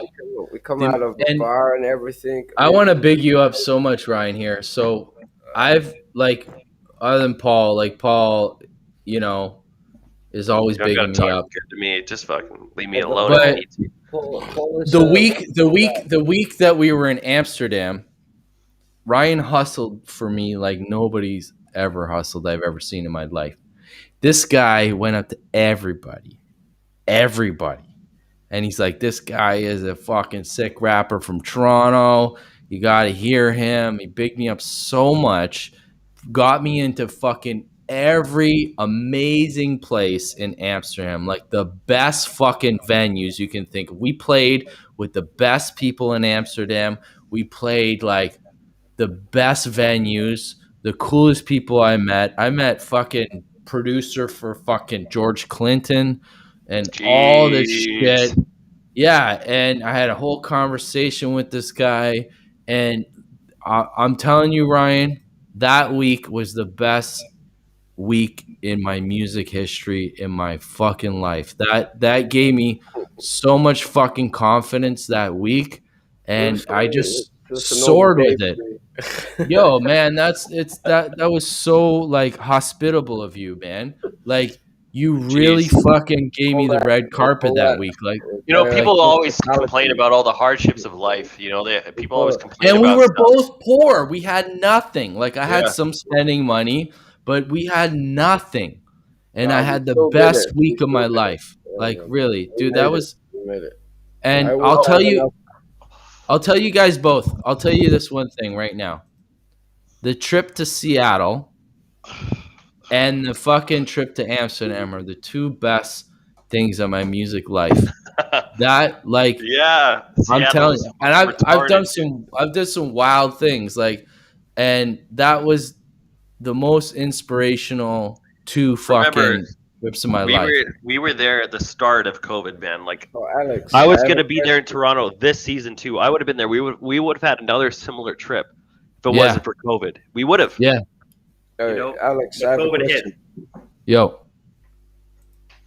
Can you just put in your mind, like, can you like make a mindset like this, like I do?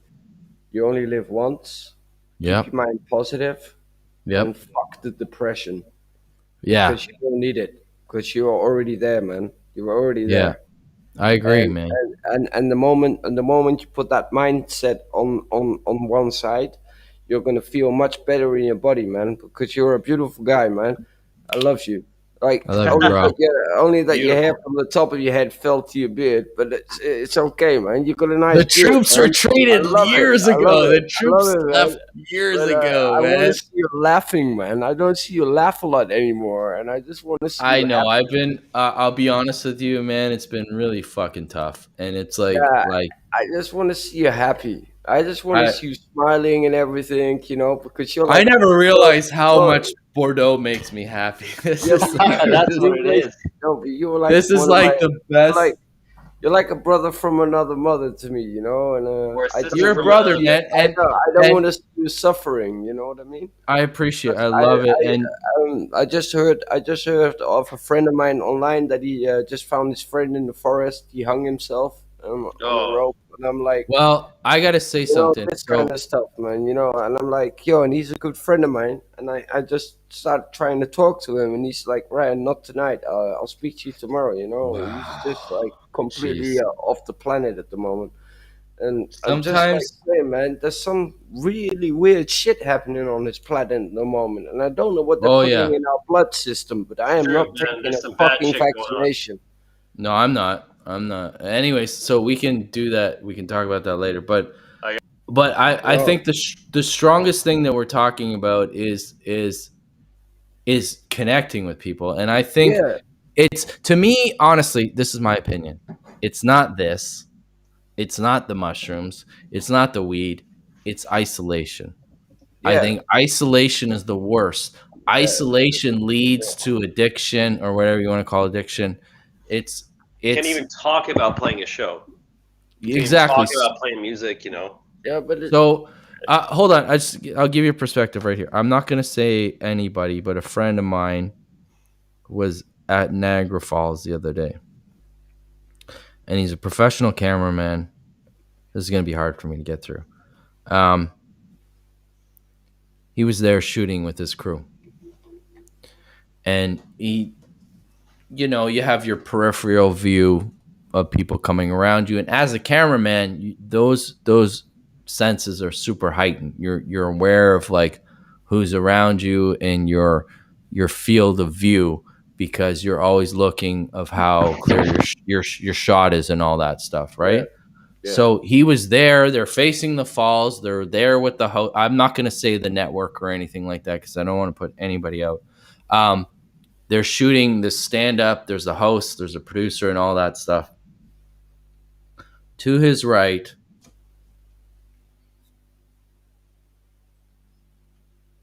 a guy jumped right off the fucking falls.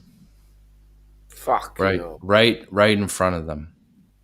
Oh, man. What was He the took story? the other day, 2 days ago.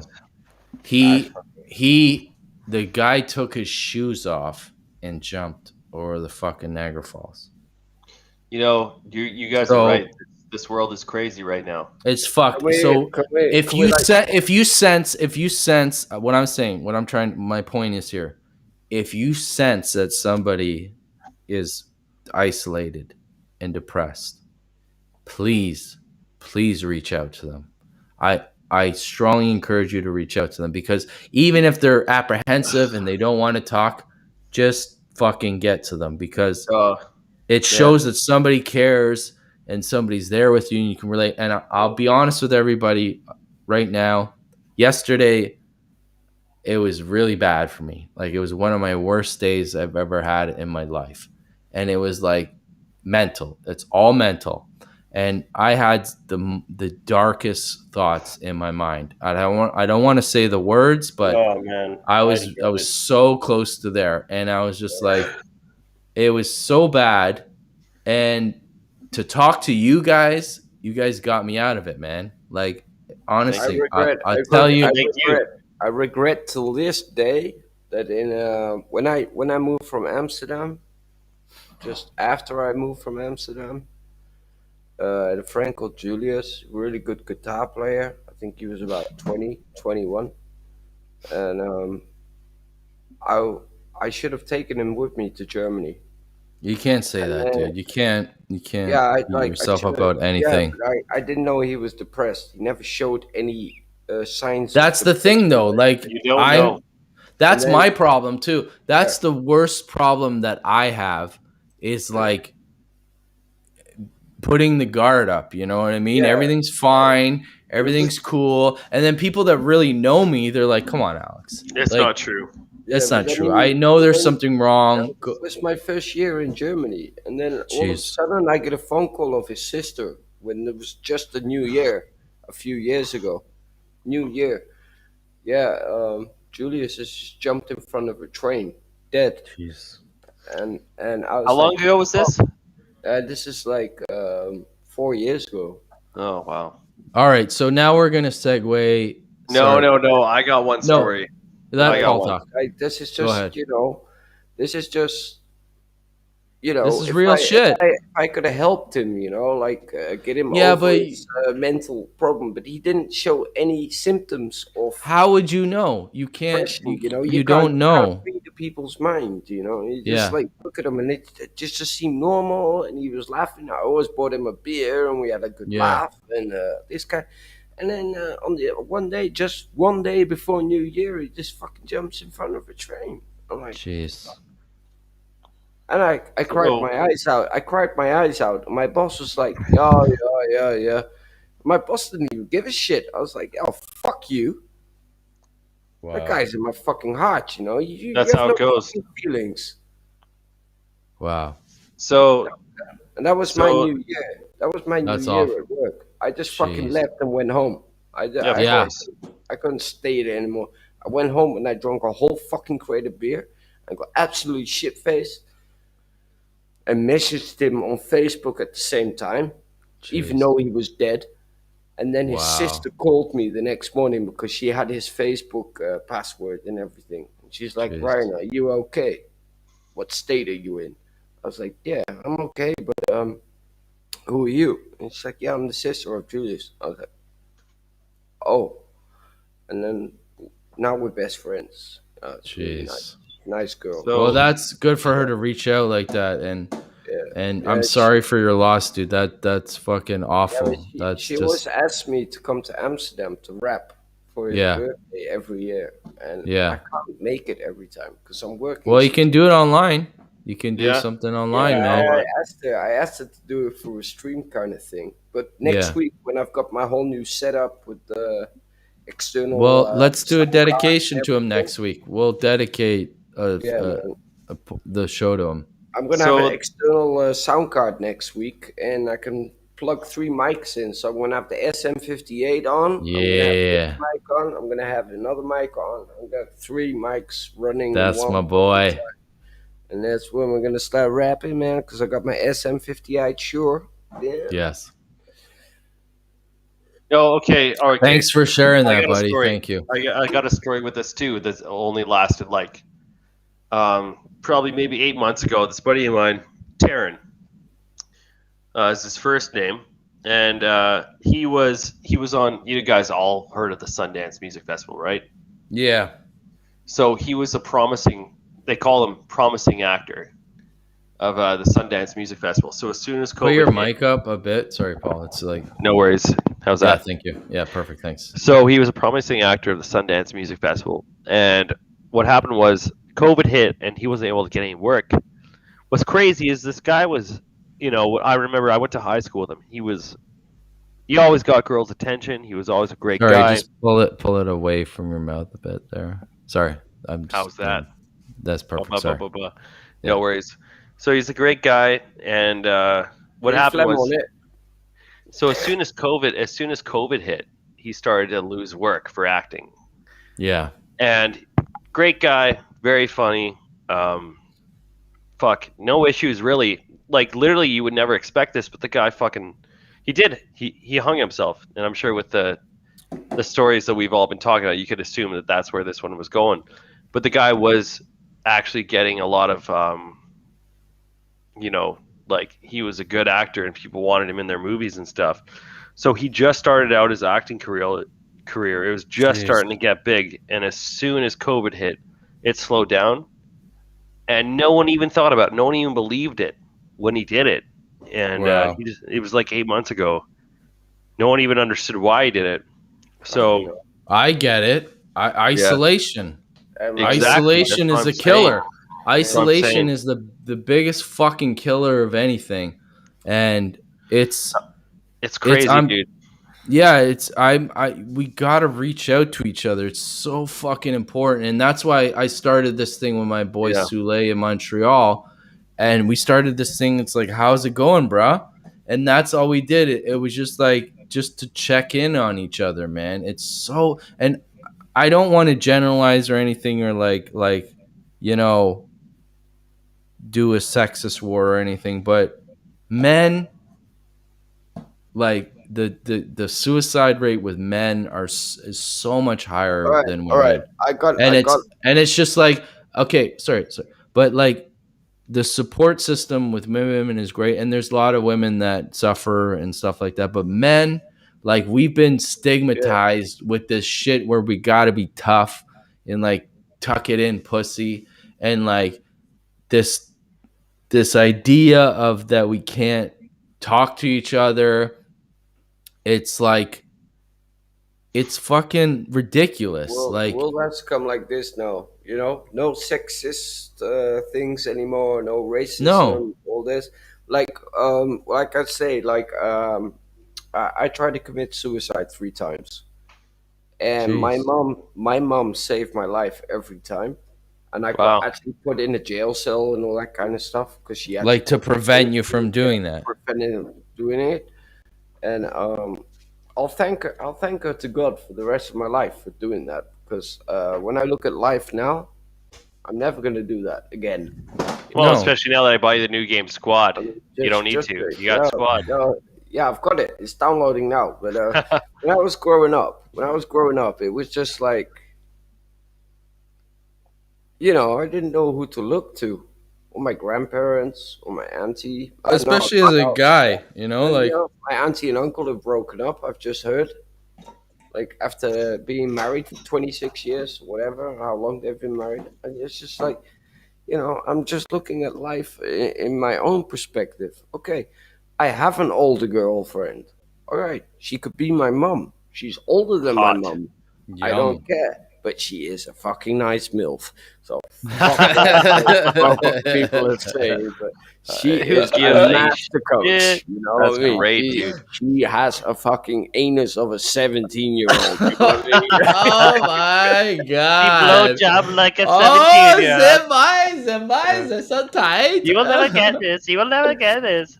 You It's got like- it. No, You but got it. literally, it's like fucking the Himalayas, mate. It's fucking. Ryan, Oh, honestly, man, I didn't think that man. could get any funnier, but that was Oh, man. that was as funny as it gets. Holy shit! You know, man, you like a the bit of fucking sea salt. Himalayas. Holy fuck! Oh, man. Oh, shit. That was fucking hilarious. Himalayas. Oh, by the way, guys, here I just want to add some. Red I just want to add. That's a great story. Thank you for sharing that, Ryan. And it takes a lot of courage. I think your sister's on the toilet now because she hasn't Yeah. messaged back yet. No, she's given lots of hearts. So she's given lots of hearts. Yes, this is a men's show. She's saying. Yeah, sorry for the identification of how my relationship goes in Germany. No, But, well, yeah. thank you for sharing that. And I'll be honest with you, man. That was hilarious. I'll say to actually admit stuff like that takes a lot of courage, dude, because to be in that state of mind is another thing. I But didn't to jump also off the fucking 10-story building. no, but I'm saying, but to actually to share that with us takes a lot of courage. So thank you very much for being brave and saying that, and it not only heals you, but it heals us too. You know, and it heals the I viewers. honestly can't believe that this show is so amazing. Like this. No, but look- Okay, no, like guys, like I jump on the show every week, and I really enjoy talking about musicians and everything. But and every week I get a little bit healed. But this week I feel truly healed from listening to you guys talk. Me too. Me too. Like it's a fucking 180 from yesterday, guys. Oh my honestly, God. like I was so like it was fucking beautiful weather outside, and it's like I was so low. But the thing that makes me low is like when I get in my own head, and it's just fucking the repeats going on in my head, and the one thing that bothers me a bit is like. Your sister sent a lobster emoji. Anyways, I got to tell the story. So she, like it gets in my head, and then I just have to talk to people. Really, I just have to talk to people, and it's better. So, anyways, segue. Alex, why don't you call me more often? Because I'm always there for you, bro. I've always got I a appreciate conversation. I know. I appreciate it. It's homie. like life. Sometimes it's like walking a tight line. You fall on your bollocks, and you've got fucking ball pain. You know But what I mean? we got, like I said, this is my therapy. You guys are my therapy. Doing this is beautiful, and I think that us revealing this together on each other on this platform is amazing, and it's healing. Like Paul said, it's really fucking healing, and. I didn't even expect it to be this healing, man. I didn't jump on the show thinking that was going to happen. At the end of the day, it's not all about the music, but it's also about the conversations with different people that maybe have the same symptoms as us, that are also suffering from nauseous and I don't want to live anymore and all this kind of stuff, and maybe we can calm people down and bring them to a normal state of life and that kind of stuff, you know. It's not all about the rap music. Nausea, heartburn, indigestion, it's about the influence. Like it's about the influence. It's about the influence we're bringing on this planet. I agree 1,000%, dude. And I agree 1,001%, so I win. You're up on spin the wheel. Anyways, no, he was on the horses. No, I know exactly what you're saying, Ryan, because and to bring back Paul's point is that you never know if you're playing music out there and as a musician, you're on stage and you're like, fuck, nobody's here. Fuck this, you know, but you have to have that mindset that somebody's going to walk by and hear it. You know what I'm saying? You know what I'm saying? Like, and that's what I feel like when I was playing in the park today, somebody can walk by and maybe they won't stay and hang out and engage with you, but they walked by and for a second they heard something nice that they liked. I love hearing you talk about Alex. And it's just like that moment, that second can change somebody's whole fucking day. Ocean for being here In an instant. You know what I'm saying? Let's like that feeling can give somebody so much more positivity. I think, honestly, Ryan, I think this is our responsibility as rappers to help people out. But I'll never forget the day when I was like a semi-pro skateboarder and I did this 12-set jump with my skateboard and I broke both my knees in one go. It's easy to do on 12-set. Disabled. I did a frontside flip, landed it, snapped my board, and snapped my knees in one go. That was a 12-set? Yeah, 12-set, yeah. Oh, right. Yo, this guy was ridiculous. He was signed when he was 15 years old. Fucking Vans. Like this, the things that Ryan can do with a skateboard is insane. And I just got a new skateboard, but my left leg is not capable for it at the moment. But when I started getting into rap music, just pop shove it, you'll be all good, man. Just pop shove it stuff. Yeah, I did that yesterday. I fucking pop shoved my head on the floor. Anyways, sorry, go ahead, Paul. I just like, you know, when I got into rap music, it was just like, for me, it was like, okay. Mental freedom, right? Maybe I could do it because I was already a saxophone player as a kid anyway. Whoa. How long have you been rapping, Ryan? Long time. 20 years. Yeah, when you're 15, 20 years. I've been a saxophone player for 18 years, so. I think I play clarinet, oboe, flute, saxophone. I love blowing hobos. Oboes. Yeah, I love Hobos, that. hobos. I got a Canadian, joke. Canadian, I got to Canadian. hold on. I got a joke. I blew a speaker in my car. It's a motivational speaker. But I can't take credit for that. That's Doug Stanhope special. The greatest fucking comedian that ever lived. The most underrated comedian ever. Dougie Stanhope. Anyways, sorry. Guys, this is so important. This is so fucking amazing. And my sister wants me to reiterate a couple of stories that I used to traumatize her when we were kids. We were talking earlier today. I can see the message. And I can see the message. I used to chase her with reptiles all over the fucking place. Like we had a cottage up in Simcoe. All right. Can we make an album? Me and you and Alex. Alex, Yeah. I have an idea. Just before you start off, can we make an album about suicide free? Oh, dude. Yeah. That's a fucking perfect name. But suicide free. That's the name of the album. And we'll sell it for free. And it'll be And all we'll sell it for free, we'll and put- not just we'll put- only donations are welcome. That's a great idea. I think we should. You're do the it. fucking genius, Ryan. You're a fucking genius, dude.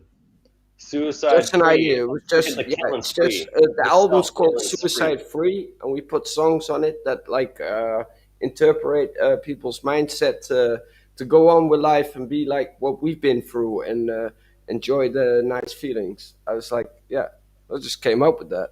I was like, You're okay. That was great, man. Fucking genius, dude. I wish I A could rub the fucking lamp 3 times so I genius. can get this A genius. fucking goddamn genius. Let's get some instrumentals going. And I have like a shitload of songs pertaining to. Okay, I'll tell you one thing.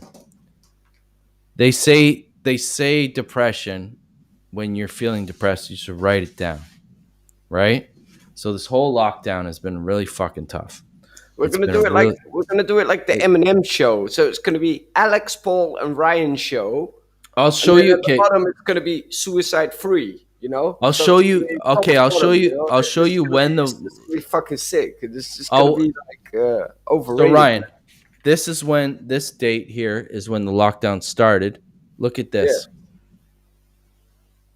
Those are all Jeez. songs I wrote Yeah. in Nice. 1 year. 1 year. You know, man. These I wrote 200 fucking songs, and not only that, I filled up this notebook too. So there's like a fucking shitload of stuff that I got to go. So I love that subject matter. That is Oh, the yeah. fucking And amazing thing. Let's do this. And I guys. also have respect that your fucking sister is respecting us and following us also in the same chat, man. This is Jessica's the fucking- best. Jessica Yeah, is man. the fucking best. Yeah, She's unbelievable. So let me give you a funny story with my sister. We had a cottage up in Lefroy, which is near Simcoe. By the way, And- everyone in Alberta, a cottage is a cabin. Yeah, whatever. I'm from Ontario, whatever. Anyways, out here we call them so I used to find like, frogs and all this shit and then I found this frog and I like chased her all around the fucking property with it. And then another time my dad got a bunch of lobsters for dinner. And then so I grabbed the lobster that was still live and I fucking chased her all around with it, and the lobster was going like this. And I fucking and she was just like bonkers. Like she went absolutely insane. And then another time we had a farmhouse in Newmarket where we grew up as teenagers, and I found a gardening snake that she's put in a snake emoji. Little snake. So Why can't you just invite her to the fucking stream? She's fine. She's good watching. She was like fixing her hair in the mirror in the bathroom, and I come up behind her. I put the snake on her shoulder, Jeez. She jumped to the fucking ceiling. She was probably like 12 years old or something. I think it was like 14 or something. And I've never seen somebody go so far down a flight of stairs. She pretty much like ghosted down the flight of stairs. And she said next show, she's going to join us to the next show. So she ran out and she ran like her fucking body was on fire. Like she was just like, Stop dropping. just like fucking, and I was like, wow, I'm a true brother. I'm a real true fucking brother. I'm like genuine annoy the fuck out of everybody, brother. Anyways, you got the floor, Paul. Well, actually, what I was going to say is that I got to get the fuck out of this because, I got buddies here and we all work early in the morning and everything. So the big thing I want to do was just thank everybody, especially you, Alex and Ryan. You guys make my week every week. You guys, when I talk to you guys kind of bring me back to who I am as a person, as a musician. And I just want to say thank you to guys, to you guys. It's just been an unreal journey doing the show with you guys and watching it grow and watching everyone, learn about each other and everything. So, thank you, everyone. And, thank you, man. And sister and Jessica, and I'll see you guys very soon. And we got a lot of good things on the way. We got a lot of good artists on the way. We're doing a good thing, buddy. We're doing a great thing. For not just us, but for a lot of artists out there. And that whole Suicide Talk thing was literally crazy. Yeah, and it's happening all over. It's happening to people I've known just in lockdown and everything like that. It's happening all over. I know 3 guys that killed themselves the last year. And exactly. It's fucked up, and it's like, but it needs to be talked about. Like that's the thing. Like we need to talk about this shit. And if you don't talk about it, people think that they're all alone when they feel that way. Yeah, but it's isolation. We all feel the same way. Yeah, and I, thank you for your fucking drive. And you know what? You sent me into this mindset of like, because your first idea was like we had an indigenous rapper, and I was like, all right, okay, I like this angle, but where can we go from here? And then you kind of like spearheaded into let's go and find rappers in the most like awful conditions, you know what I'm saying? Like, and that you planted a seed in my head really, because I'm online every day connecting with rappers. I have all these like groups that I'm with and stuff like that from all over the world. So I reached out to this guy from Delhi, and he's like from hardcore slums in Delhi in India. And when we put him on the show, I have been getting nonstop messages from him thanking us so much for what we just did. Just to acknowledge. No, but I say exactly right. But to acknowledge him, you know what I mean, and what he does, it just meant the world to him, and it meant the world to us that he, did his thing. And then we go the next week, and we have another rapper who's an indigenous rapper, and then we have, the female rapper from Afghanistan. And it's just like, now it's evolving. Like we're evolving into something real. Like this is helpful. Something. Hell yeah, man. It's fucking hella helpful. And to bring a circle together, like my song Escape is about suicide.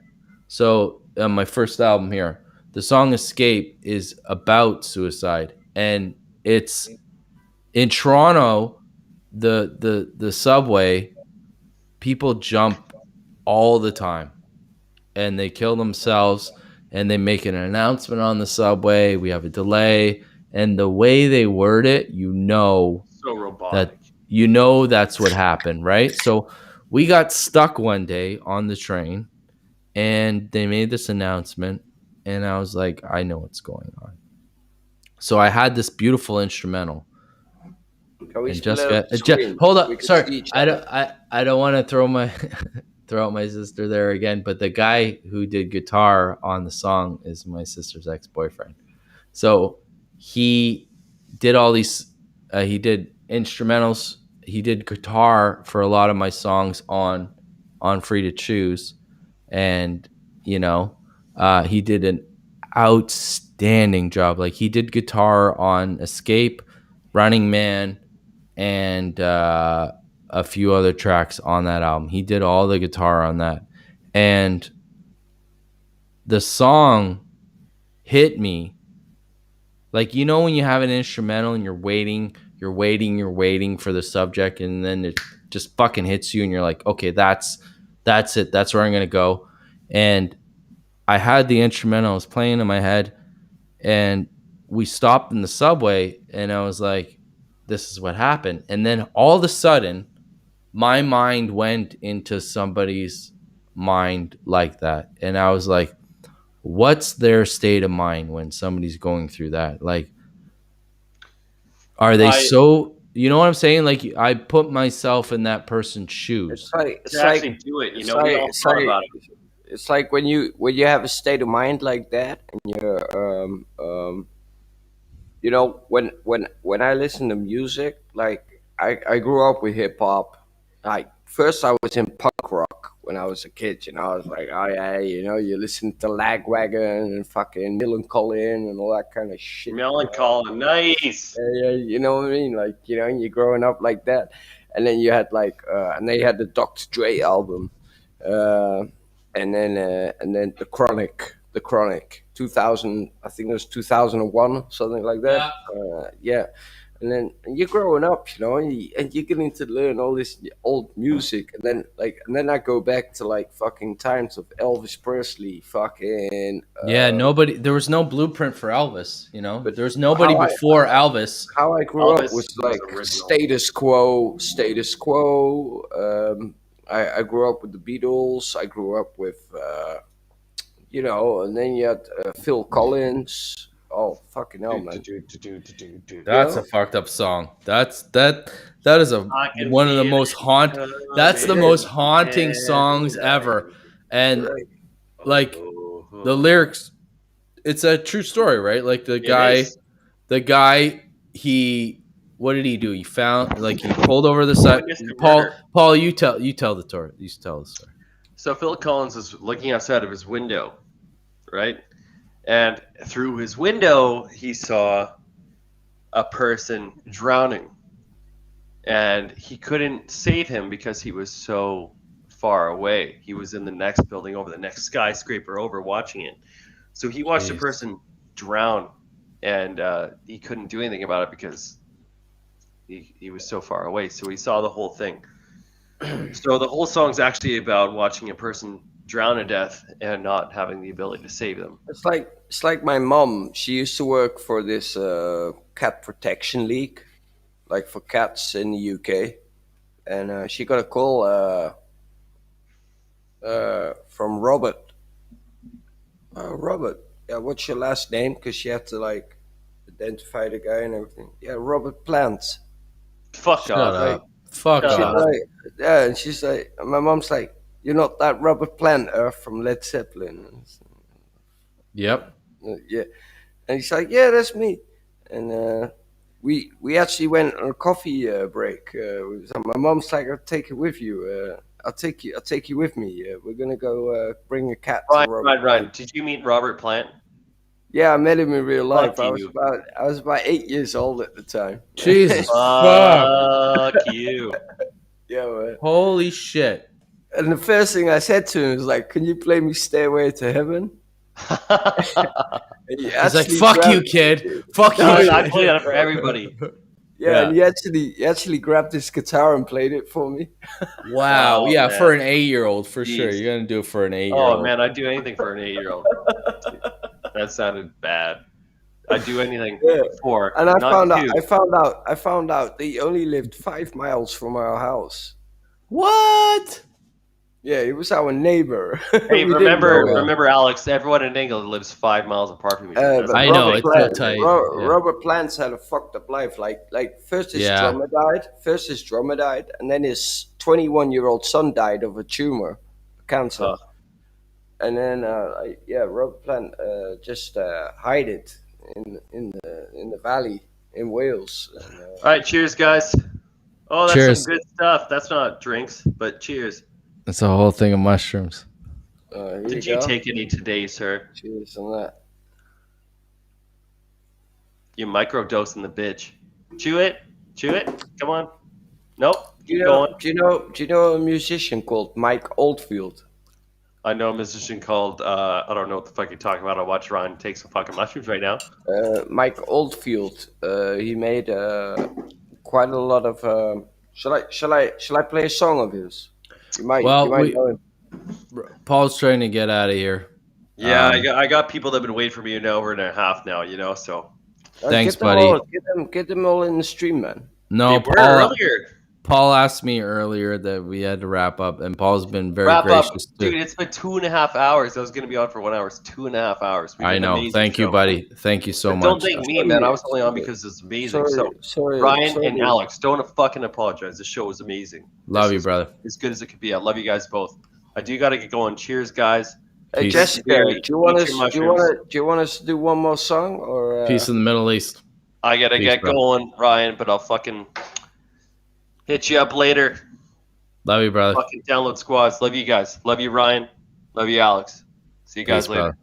Peace. See you later, man. The old masturbator. That's my boy. Just me and Rye now. So, yeah, like the way the whole world is going on this evolution now. But I think in one day, me and you, we're gonna fucking make it, man. I know so. I know it. There's not a lot of rappers like us around anymore. We're a rare species. You know We're what I mean? dying breed, bro. Yeah. No, for real. I agree with you, man. Like it's like, it's few and far between, and the things that we're talking about is pretty fucking amazing because. So when I hear you rapping, you know, you've got this flow that is more like you're telling a story, like you're reading a book to someone, and nobody has that, and I love it. Thanks, brother. I appreciate You're that. you're like the Jizza from fucking Wu-Tang Clan, you know, just like one time, man, we were talking about. Well, that's what I intended it to be. I don't want to dumb anything down. I want it to be intricate, and I want you to fucking like delve deep into what I'm saying. And I was out with my friend EM the other day. EM Lord, he's a fantastic young MC here in Toronto, and he, like, for the first time he saw me play live, right?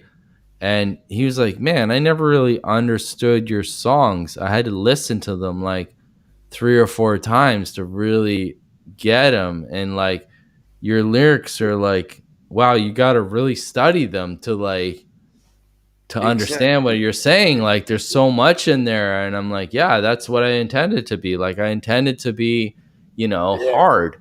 I'm not here like bitches and hoes and boats and like fucking shit. But I want you to really like do some research.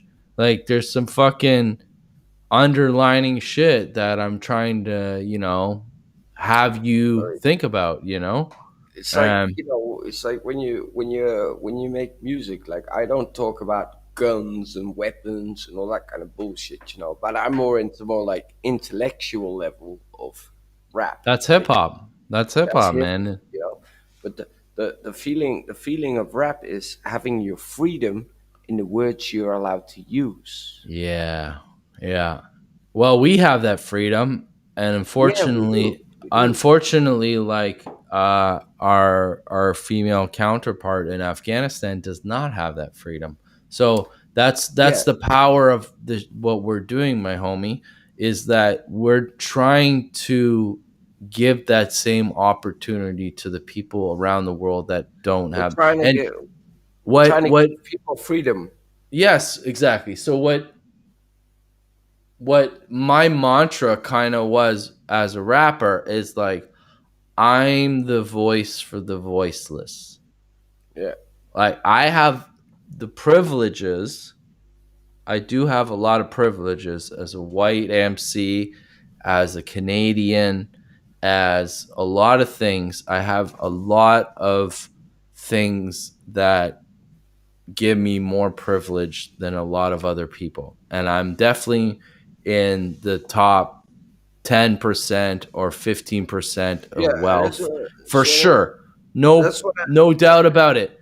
And yeah, it's and that's like we need to use our gifts to give to other people but to allow. our gift comes from the heart, you know. Yeah, And like you're saying, like the people that don't have the voiceless, but looking at the lives in their country, man, they have to get out of there because the whole place there is pointless. You know what I mean? Like, you know, make a little exactly. rap. And I said this to my sister before too, and I said this to Paul, is that the most impoverished nations are the ones where the women are the most oppressed. Yeah, and it turns more into incarnation than Yeah.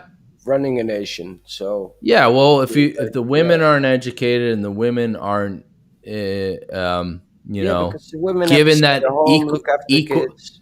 they fucking raise us. They raise us. They educate us. They give birth to us. If the women, you know, don't have the equal playing field, then the whole country sucks. Everything's fucked.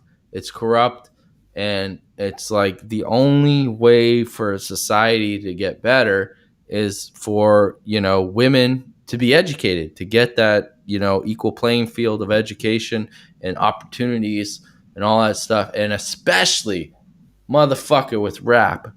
Rap is so fucking like swayed in a sexist way. It's ridiculous. It's just like fucking, you know, like so misogynistic. It's so fucking like degrade. Like even the songs that we grew up with, you know, it ain't no fun if the homies can have none. That's a song about gang rape. Like that's a gang rape song.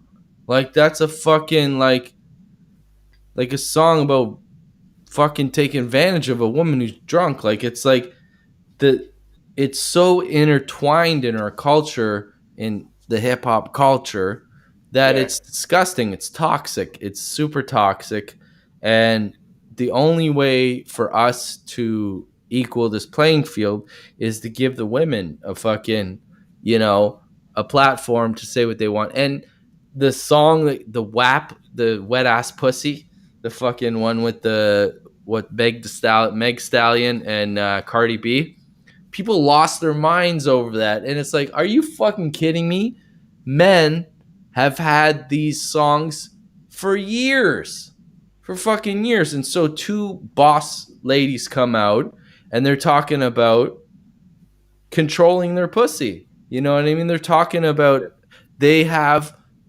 which is true. They have ownership. They have rights to who they can fuck and what they can do. So they're talking about the same things that a male rapper's talking about, but everybody's losing their fucking marbles because it's a chick doing it. But it's like, why can't she be a boss chick? Why can't she have a groupie dude and fucking throw him to the side? It's the same goddamn shit that all the male rappers have been doing for so long. So it's like, it comes back to what we're saying before, is that the real rap makes people uncomfortable because it's the truth. You know what I mean? Yeah. So you have a rapper that's talking about, you know, Molly or something like that, or like ecstasy and all that. They're not talking to degrade women. They're talking about like what's going on. Like chucking these fake dollar bills on the street. Like the rapper is the street reporter. Pretty much, we're the street reporters. We're the newspaper. We're like showing you what's actually going on. right. Is your sister still in the stream? I think she is. I think Jessica's here. So I'm gonna be really fucking vile now, because it doesn't matter. It doesn't matter if I play a beat off YouTube, but it's still not gonna affect our status or what we're doing now. But I've got a really nice thing, and it's called a vibrant thing. and it's from Q-Tip. Oh yeah, I love that. Yeah. And I was thinking We of might putting get flagged. We might get whatever. That's only Facebook doing that. They when we do a Yeah. copyright thing, they mute part of it. They just mute. Yeah.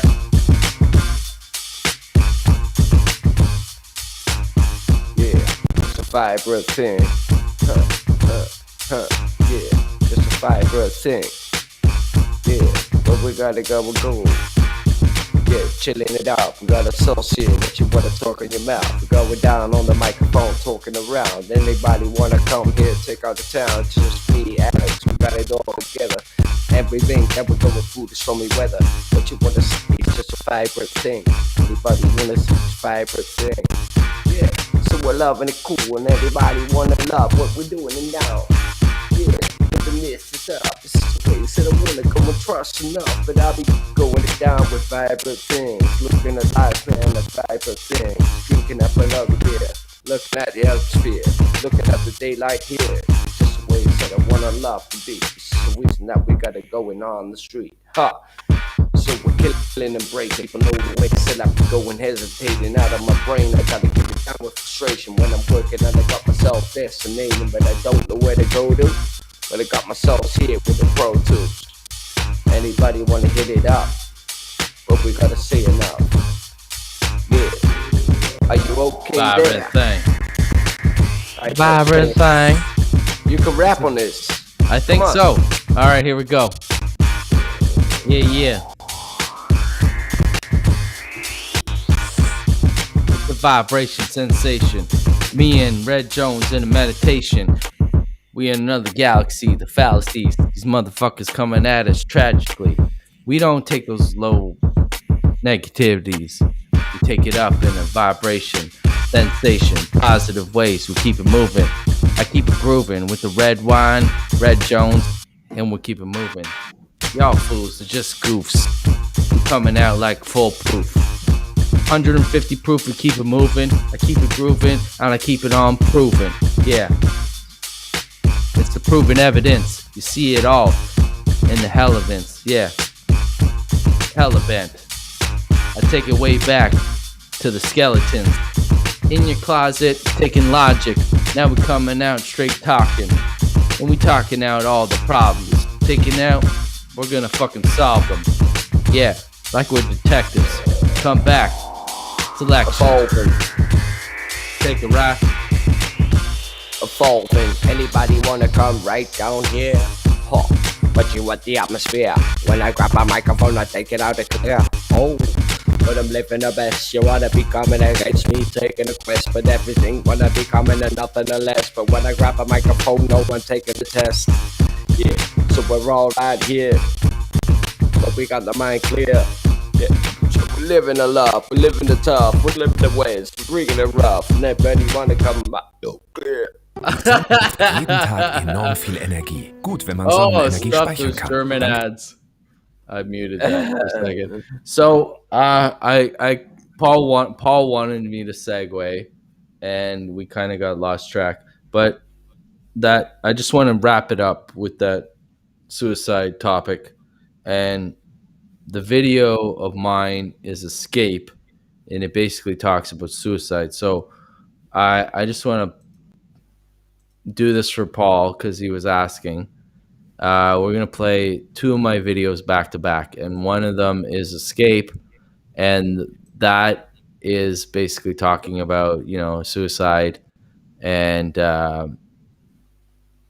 it's one of my favorite songs, pretty much. Like, lyrically, it's my Under the Bridge, it's like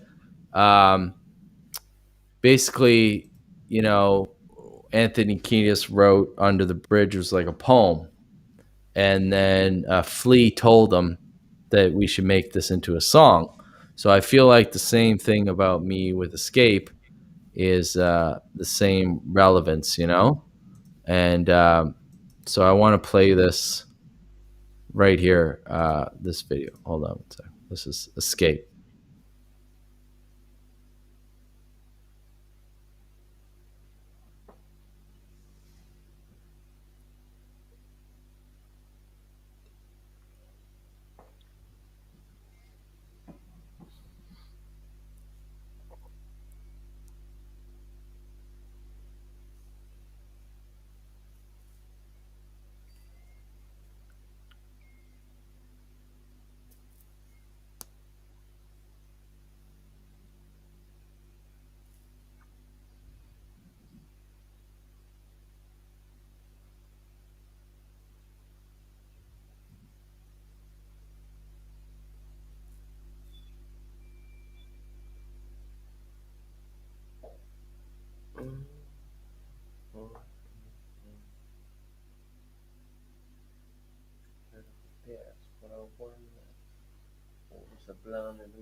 Poetry was something that was losing my body, but I never seen.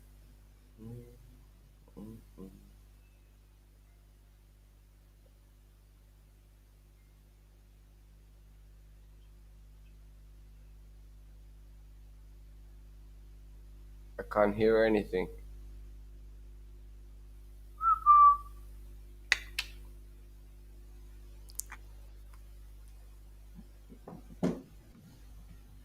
No, we can't hear anything.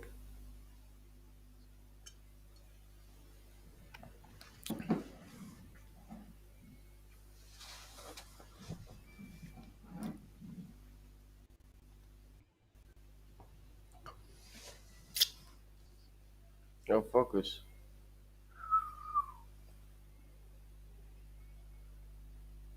There's no sound.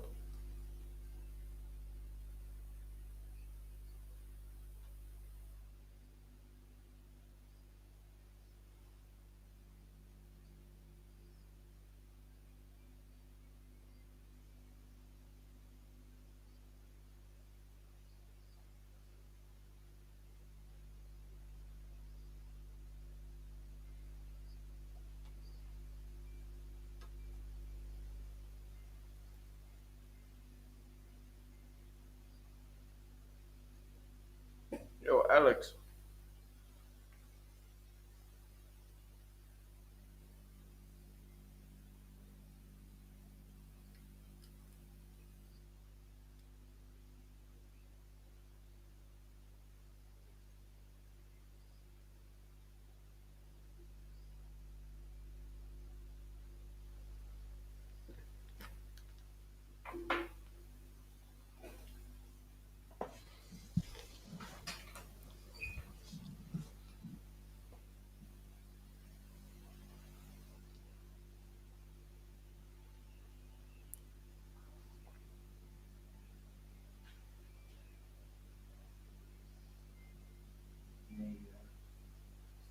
Kankerbeesten.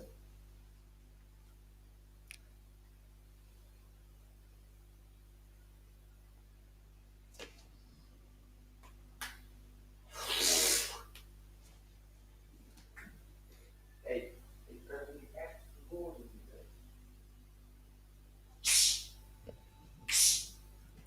That's still one of my favorite songs. I fucking love that song. That's like, oh, there's no sound. Oh, it's muted. Oh shit. I fucked that up. Sorry. My bad. Even your Well, the video is there. Sorry. Yeah. I'm drunk.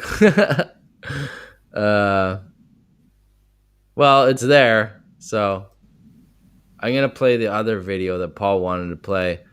Now we're going to hear it. Stay focused. And Paul shot this. Paul shot this whole video for me. And I guess that's what you were trying to warn me, that there was no sound. But yeah, go check it out. And it's there. So Paul and I went to Seattle and Portland in the beginning of 2020, and we shot this video. You hear it?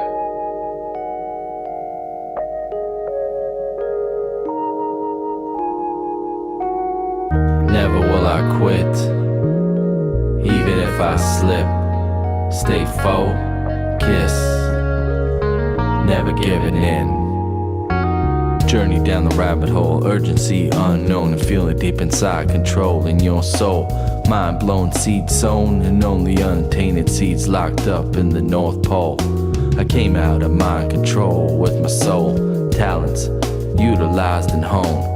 Grown man in the zone, no remorse for this course. Slung out, wild horse, Italian Alps, 911 Porsche. Never will I quit, even if I slip. Stay focused, never giving in.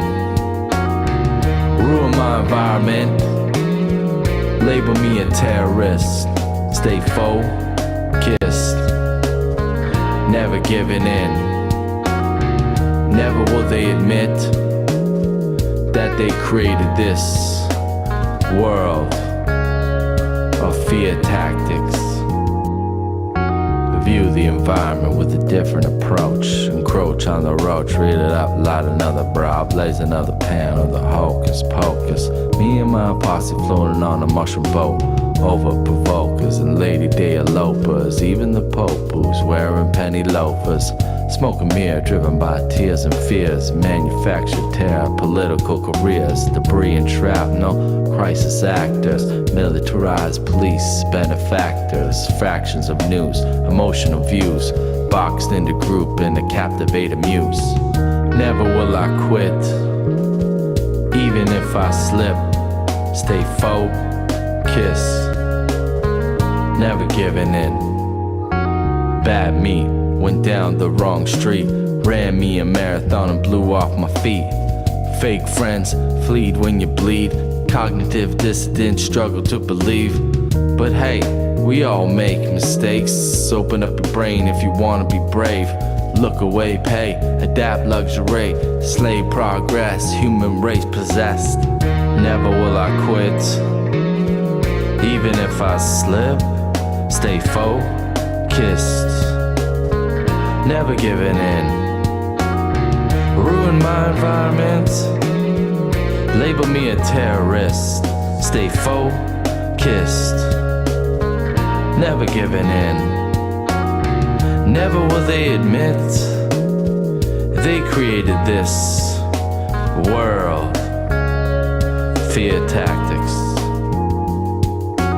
Law and order on a one-day employer. Imaginary lines just to keep me in order. Drone patroller, welly enclosure. Passport stolen, blackmail border. Put me in the system, digitally fingerprinted. Subliminal submissions, radioactive kitchen. Fluoride mission, covering your vision. Third eye crippling, microchip system. Likes and subscriptions, terms and conditions. No rights and freedoms given when Big Brother's the witness.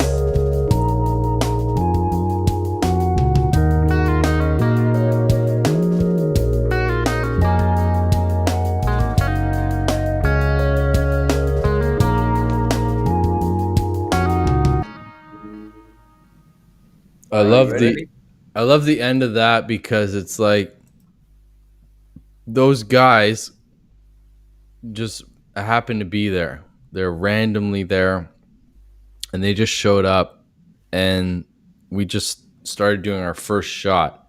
And the guy's like, "What are you doing? A music video?" And I'm like, "Yeah." And we're literally like doing the first take. He's like, "When are you doing?" I'm like, "Now." And so I started rapping and he just like, whoa, he sat back and he was like grooving to it. And then so I'm like, "Hey, you guys want to be in the video?" And they're like, "Yeah." So we threw them in the video, and there's all these cats from Seattle. And, you know, a few months after that, that was the centerpiece of the riots in America. And like that whole strip up that way was like locked down. They took it over. Anyways, so yeah. You want to hear my roots? Yeah, before we do that, do you mind? There's 3 minutes left in today, and I do want to give a shout out for Father's Day, and I just want to give a big shout out, you know, to all the dads who have fucking, you know, been great role models for us, and positive, you know, reassurance, and I'm super blessed and lucky to have a father that is phenomenal. And most of my lowest points in my life, I can call my dad, and he's talked me out of a lot of stuff. And I remember I was 25 years old. I think I had like $2,000, and I was just fed up with life in Toronto. And I literally wrote a note to my mom, and I packed all my shit, and I went to Pearson, the airport, and I was looking at the chart. I'm like, where am I going to go? I'm done. And then I was like, Okay, I have one little part of, one last recourse, and I called my dad, and there was like probably 3 a.m. and he still picked up. He picked up the phone, and he was like, "What's up?" And I'm like, "I'm at the airport, and I'm leaving." And he's like, "Okay, what's up?" And he's just like, "What's going on?" And he's just like, "Let me know what you're feeling, And I'm like, "Well, I'm frustrated and all this shit, and I just feel like I need to get out." And he's like, "Okay.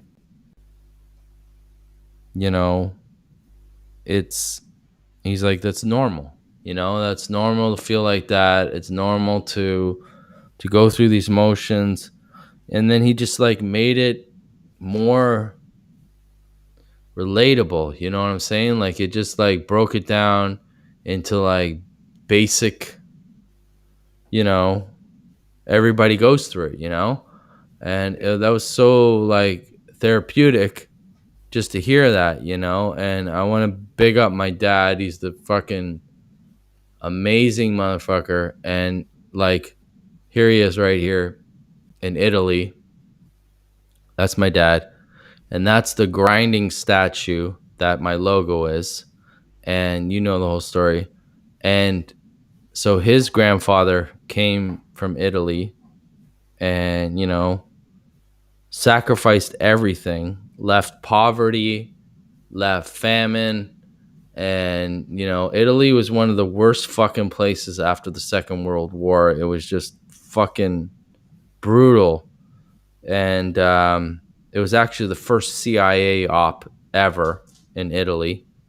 And he left. He just knew there was no future. There was nothing. And he came to Canada with nothing. They had 5 kids. 3 of them fucking died. And from an ear infection that I had when I was younger.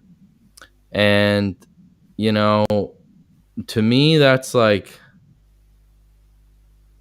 you have an instinct and you're sacrificing everything to move somewhere because down the line that it's going to be better for the generations to come. So for him to have that instinct and to go on it and to get on a boat and to get over here to Canada, that takes so much, and that deserves so much credibility, that deserves so much praise. And I look at my dad, and so many times in life where it's just like, wow, that's fucked up. And just the way my dad talks, he's just like, well, that's life, you're throwing these situations, and it's like, it's how you deal with it, right? It's like how you fucking deal with life. And to me, it's a test. It's a test to your character every time there's something ridiculous thrown at you. And if you can get through it, it just makes you so much stronger. Also and your abilities. Yeah. And here, my dad, as much as you helped me, when I was with you, you really, you helped me. You've helped me so much, Ryan. Like, you've helped me, like, spiritually as a brother, and you've advocated for me so much, and you've done like so much. You're the one artist that has posted me up so much more than anybody. But my dad is my biggest supporter. And here's a bar in Italy that we all go to in Rogli. My dad's also my biggest supporter. I mean, yeah, big ups to all the dads, man. He bought me a pair of fucking brand new Clarks for my birthday, which is in 2 months. Big up to all the dads. And 250 pounds for a pair of Clarks. And we're talking about, like, this all correlates to suicide too, right? Like, the dads have to be so strong. Like, the dads have to suck up so much fucking shit. The dads have to, like, be the tough guy. The dads have to, like, Alex, the last time you met me in Amsterdam, I didn't tell you, but I was fucking homeless. I had no house. Me and my girlfriend had no house. And then I knew that. Moment you left, me and my girlfriend got picked up by my mom, and we moved to Germany. Within 1 month, I got a chef job as a head chef in a hotel. Yeah. And I'm now 5 years later. I've got a fucking villa in the middle of the forest with nice mist that's going on now. Well, that's how I feel. I've got a huge house, you know, and I've got a studio. I built a music studio in my house. I got everything I didn't have before. Like I've built from nothing to this, you know. You inspired me, dude. You really fucking inspired me because, when I went to Amsterdam and I saw what you were doing, and then I was like, okay, it's cool to live in Amsterdam and all that stuff.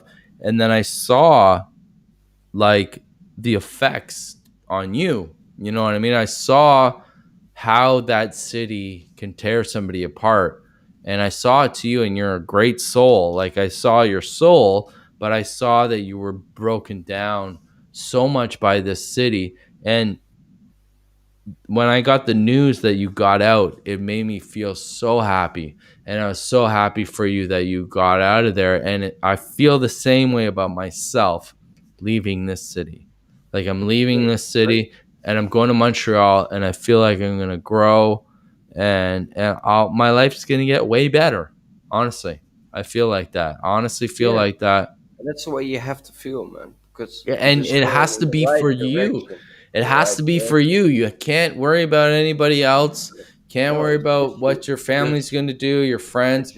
You got to give self-love, man. You got to really self-love yourself. So, and my dad taught me that. My dad really taught me that. He taught me, he was like, when my mom picked me up in Amsterdam, I'll never forget that day. And then I got into a huge fight with her, and they put like a court case on us and everything. And they lost. I'll never forget that day that I just had my first house. Wow. In my whole life. My own house. I'm so happy for you too. So like you deserve everything, man. You've been through so much hardship. And the thing is I work 6 days a week. But the hardship, like you dealt with the hardship, but you pushed through. You know what I'm saying? Like you pushed through the hardship. You've been through so much. Like you've been through so much trauma. Been dead. Yeah, exactly. And like you really fucking take those negatives and you take it into a positive, and it's all like I don't want to put words in your mind, but it's all hip hop. No, it's just like this. Like, can you hear this now when I play it? Hold on, but let's just finish. Hold on, before you do that, I just want to finish up this thought of my dad. And my dad is like, you know, the biggest pusher for my music. This is a bar in Italy, and these are women from the Czech Republic. Like we were talking about, this is all tied together. We were talking about the Czech Republic earlier. And here's my dad. See what they're holding? See what they're holding? The 3 albums, the fucking I can see it, yeah. So my dad brought a whole box with him in his suitcase, 50 CDs, and he sold them all. Sold them all to everybody in Italy, and he sent me the money.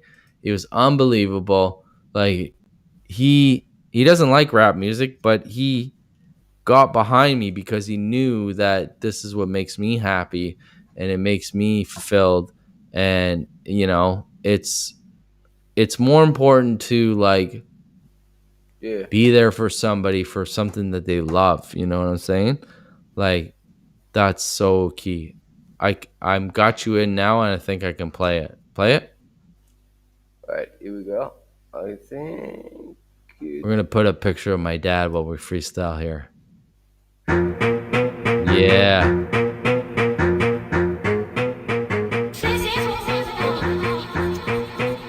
Yeah. Yo, man. Wait for date. Anybody wanna come take for the hate? Everyone wanna go on the plate. What you wanna say? Here, come and play. Fed up this whole atmosphere. Got myself here with a mind of fear. What you wanna come down here with the ways that we're going and rock it? Fed up of talking, people wanna come here, come out rocking when I'm grabbing a beat. Loving the waves with the atmosphere on the street, yeah.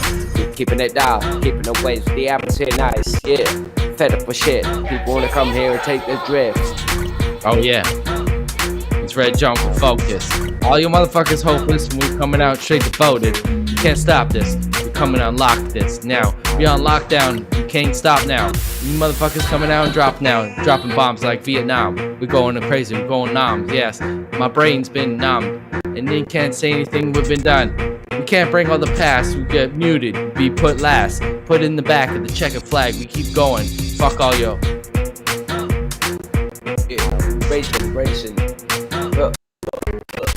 Yeah. People wanna come down, right? Watch you wanna rock down, we all down. Hey, people got this whole saying. Hey, you wanna come and rock down? What you wanna come down here with the praising? Living amazing. Yeah, here for the MCs. People wanna come here, tired to climb the tree. Got it down here, fed up all these wannabes. Wannabes. This beat is fucking me up. Let's put on our shit. I put on something different. No, let's get away from YouTube. Sorry, because when you do, sorry, just mute it for a sec. When we're doing stuff like that, it's gonna get fucking muted later because it's copywritten and it'll like black out part of the video. So let's do our beats that we have. Open up that file that my instrumentals there. That's yeah, that one's a little quick. That was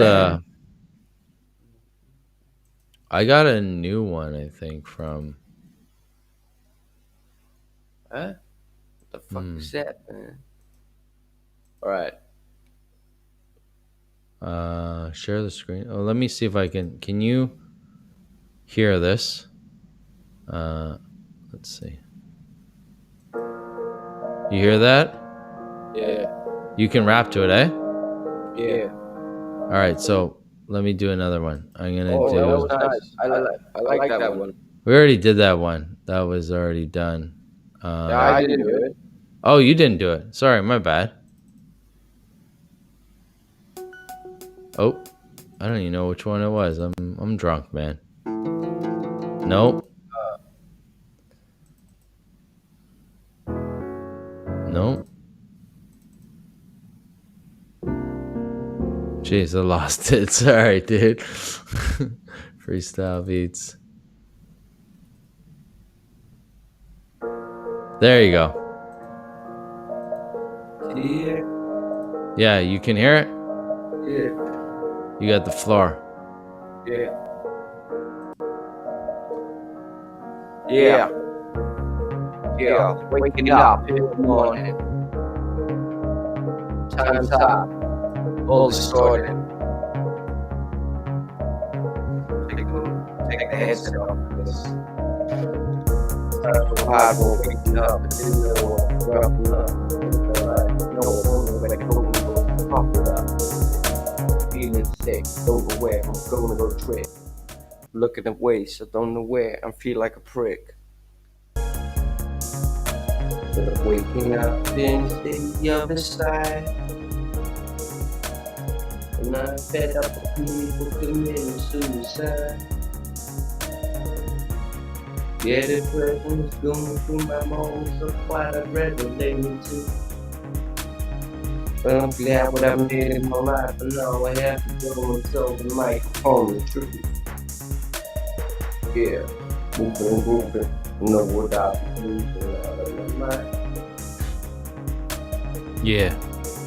Alright. Don't know where the chorus is going, but I'm fed up being behind the gun. Check 1 2 on the microphone we spew, and everything we're gonna do with some proof. Legalized selections, take this all for elections.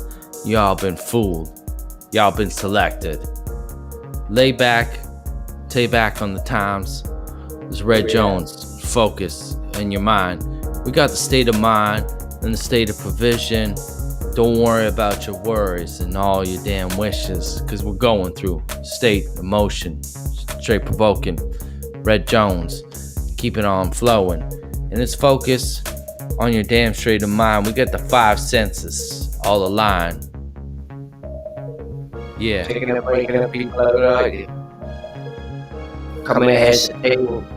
What you wanna come down here with a bargain? But we're gonna come down here. The raps are firing. But you wanna be staying here and staring and daring, and people wanna be come here, they glaring. Incredible people, they asking for money. Fuck you guys, man, you dummy. You be down here, man. Damn dummies. Yeah. Chilling and breaking up in and out. You wanna be with it already, you wanna have money in the clouds. Yeah. Doing the way, love your face. Yo, turn your mic up. All the day. Turn your mic up a bit. Huh? Turn your mic up a bit. Oh. Give yourself some volume there. You know what? Let's do my beats. Let's do my beats. I'll start it off, and we'll freestyle to my beats. You know what? We're gonna go back to the Bad Meat LP because that's when we met, and yeah, I've never freestyled to these beats. But it keeps giving me an echo. You're getting an echo? Yeah, from my headset. Alright, here we go. I've been stacked against the waves, been played. All these motherfuckers wanna put it in the shade, but I ain't afraid, I keep going. This is the way, and I keep on flowing. This is the positive vibes, I keep it on live. This focus of Red Jones in your eyes. Now we keep going, straight flowing, and y'all gonna see me dissipate in the ocean as I right up in the atmosphere. I'll make this one thing clear. Let's keep going. This veneer on your shears, shining in the Rhine and take on the climbers. And I keep on climbing. The way I did it is so divine, man. You're never gonna see another MC. I'll break it off to Red Jones. Let's be.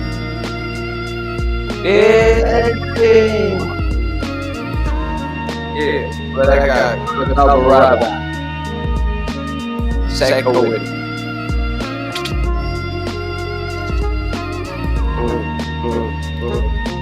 Yeah, take the headset off.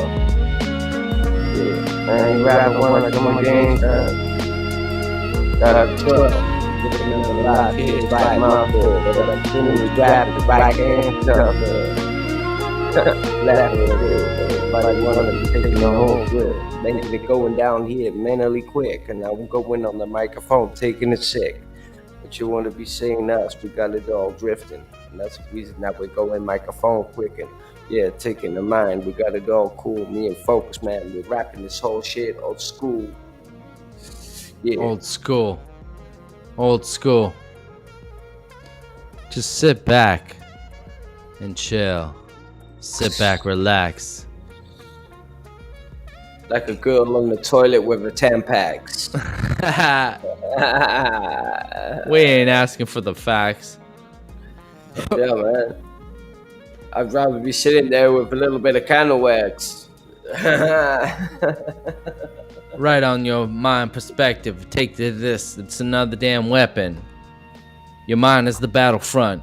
Take it up. And we taking the blunt. We roll it up. We got a perspective. Take this shit. And it's another damn weapon. I seen it. All in my vines. Riding divine to keep climbing in the shine. Focused, devoted. Keeping on motions. That's the way we keep on provoking. I keep on growing in the ways of emotions. This is focus and now to keep going. This is the way I divine shrine state of mind.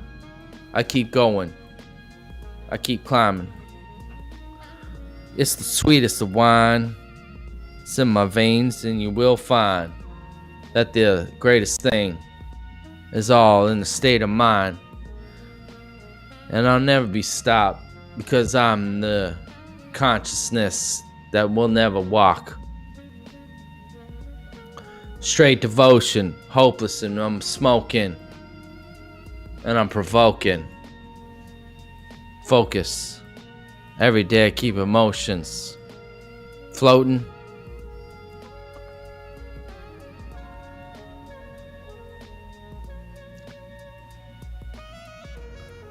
And every day I slip back.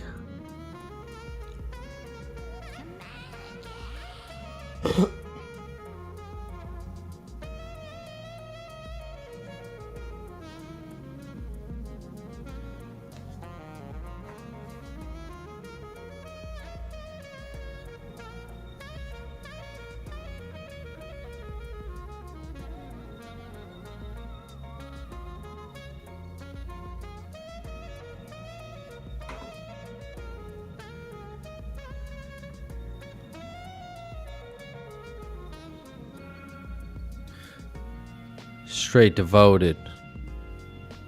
Danny Lotus.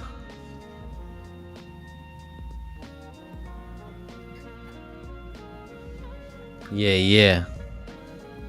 Hocus pocus. Yeah, anybody wanna spoke us? But I'll be fed up if people wanna be coming like a locust.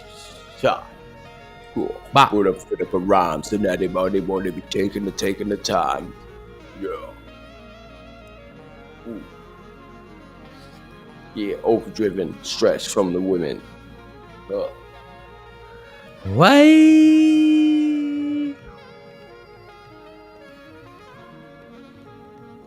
Yeah. This part is so sweet in the song. Rolling the time. Coming down here while we're kicking around.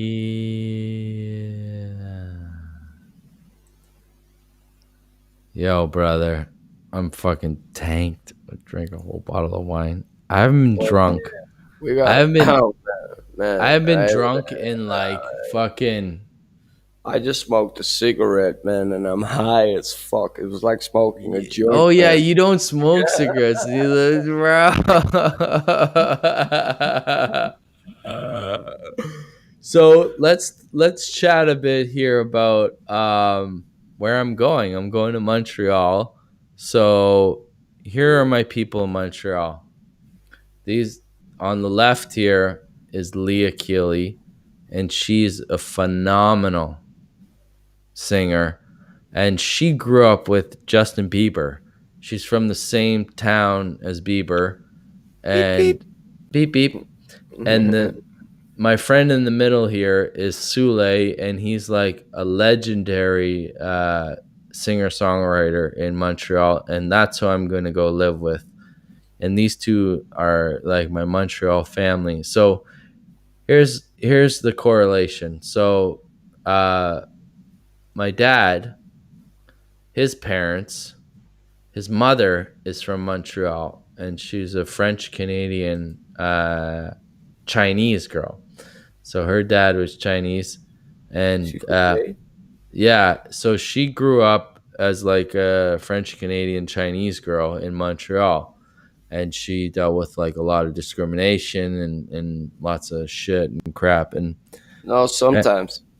Anyway, so just asking questions. I'm just saying, like, you smoke? Yeah, I used to smoke shitloads of weed. Oh, Al. Oh, no, she's asking me, Al. I'm Al. You smoke? No, I smoke a cigarette every once in a while, but I haven't smoked a cigarette in fucking a while. Anyways, so my grandparents, my grandfather from Italy, and then my grandmother from Montreal, she lived in Montreal, you know? She spent her whole life in Montreal, and then I really didn't know her that much. Like I met her a few times when I was a kid, and every time I went to Montreal, I had like some sort of feeling that she was present and she was with me. And so I'm moving into this neighborhood, and Ryan, you'll never fucking believe this. It's the same neighborhood she lived in. That's fucking weird, man. Isn't that fucking weird? Isn't that fucking weird? It's like, it's weird in a way where it's like, these are the signs that are showing you that this is what you're supposed to do. Like, this is the path you're supposed to go. Like, you know Yeah, what I'm saying? I get exactly what you mean because I had one of You know? these little deja vu's a few weeks ago, a few months ago actually. I was playing with this guy on the Xbox online, and I was like, "Yo, man, where you live?" And he's like, "Yeah, I live." He's from London, but he's like, "Yo, man, I live in Gibraltar." I was like, "Where'd you live?" He's like, "Yeah, I live in the naval state." I was like, What's which house do you live in?" He was like, "Yeah, 114B." I was like, "Okay." I was like, "That's my old house." I lived there from 1987 till 1992, and he's bought the house. I met him on the Xbox. what? I was just Wow, like, that's crazy, eh? I have a we meet each other playing on the game, you know? It's That's just crazy. I have kind of a similar story like that where I've been to the Dominican Republic a lot, probably the most I've been to any place. Like, I've been to Dominican like 10 times.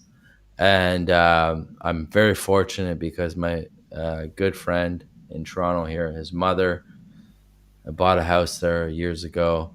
And then he moved there when he was 25, and he married a girl there, and he lived in Dominican forever. Anyway, so since like 2004, 2005, I was going like every year, every winter. I was going down to Dominican, and you know, it's a whole different world down there. You know, it's lawless. It's fucking crazy. It's just like, you know, just it's wild, just right? a small. At the end of the day, it's a small world. Yeah, it's a small world. So I'm at a bar. Like, there's this bar. You won't believe this. This is crazy. Like, the way I say it, a lot of people won't believe me, but there's a bar in this neighborhood, and it's called the Hippo, and they would have Sunday open jam nights, right? So I went Yeah. there with my stuff. I went with my phone, and I had the instrumentals on my phone, right? So he plugged my phone in, and I played a bunch of songs, and I was like an instant classic there. Like, I'm a actual celebrity in this neighborhood in Dominican, right? So the woman who owns the bar is Vincent Van Gogh's granddaughter. Like, the actual fucking Van Gogh. Yeah, And I was like, get the fuck out of here. And You have to it's her. pronounce it right. You have to pronounce it right. Sorry, It's how do I Van pronounce it? Van Gogh. Van Gogh. Van Gogh. And, Anyways, he's the guy that cut off his ear and sent yeah, it to his it's girlfriend. his granddaughter, and she's like 95. So she loved my music. She absolutely loved it. So she was like, I asked her, I said, "Can I do a show here?" And she said the problem with Dominican is that a lot of people don't have a lot of decent equipment, and then if you do get equipment from people, you might get ripped off, or like you're not going to get what you ask for, and it's just fucking shady. It's a wild ass country. And so anyways, I sat on the beach and had coffee with Vincent Van Gogh's granddaughter, and she listened to my music and loved it. So that's just a little piece that I can take with me that is so. Have you still got your ears? Yeah. So it just, everything ties, like, for some reason, everything ties back to Montreal for me for some reason. And, here's my very first show in Montreal. And this is my homeboy, Roger. And Roger, this is a funny story. I was doing my banking in Toronto here. I was getting my financial situation organized, and Roger was working at TD, the bank, and he helped me organize some stuff. He made a lot of things clear for me. And then that same night, I went to a venue here in Toronto called the Painting Lady, that is, my second home, and I went to an open mic there. And then I go to the bar to get a beer, and right beside me is Roger. And I was like, I just saw you today. You're my banker. I was like, what the fuck? And I'm like, you play music? And he's like, yeah. And he goes, you play music? And I was like, yeah. So I went up first and I rapped, right? And he was like, what the fuck? You do that? It was the day that David Bowie died, too. That night, David Bowie died. And it was like the aura and the energy in the room was another level, because Roger did a couple David Bowie songs, and then the way he played stuff was just like what I needed, like the sound that I needed. Like Roger is so intertwined with Pink Floyd, and so am I, and it just like the way he played guitar reminded me a lot of Gilmour, and like that, Pink Floyd sound. And so I said, would you like to come over to my place and record, right? So he did the guitars on Gamma Ray. He did the guitar on Red Sky. He did, I think that's all he did on the Bad Meat LP. But then when I started doing live shows, he would do guitar for me live, and he would do keyboard for me live. And then I had another buddy of mine, Wayne, who did saxophone and flute. But Roger was my guy, and we went to Montreal together for the first time. And this is a bar called Barfly. It's like a fucking dive bar in Montreal. This was the very first gig I ever did in Montreal. And here he is with me. And look at the shirt that I'm wearing. David Gilmour. I got fucking David Gilmour shirt on from that tour. And since then, Montreal has just been like, my heart.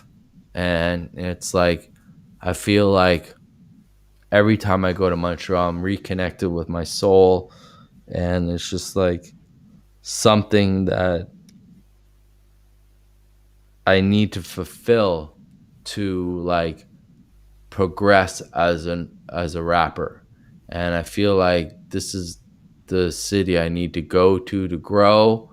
And it's just fitting, And I thank Roger for so much stuff. And he did pretty much my whole new AM grinding. He did all the guitars and all the fucking,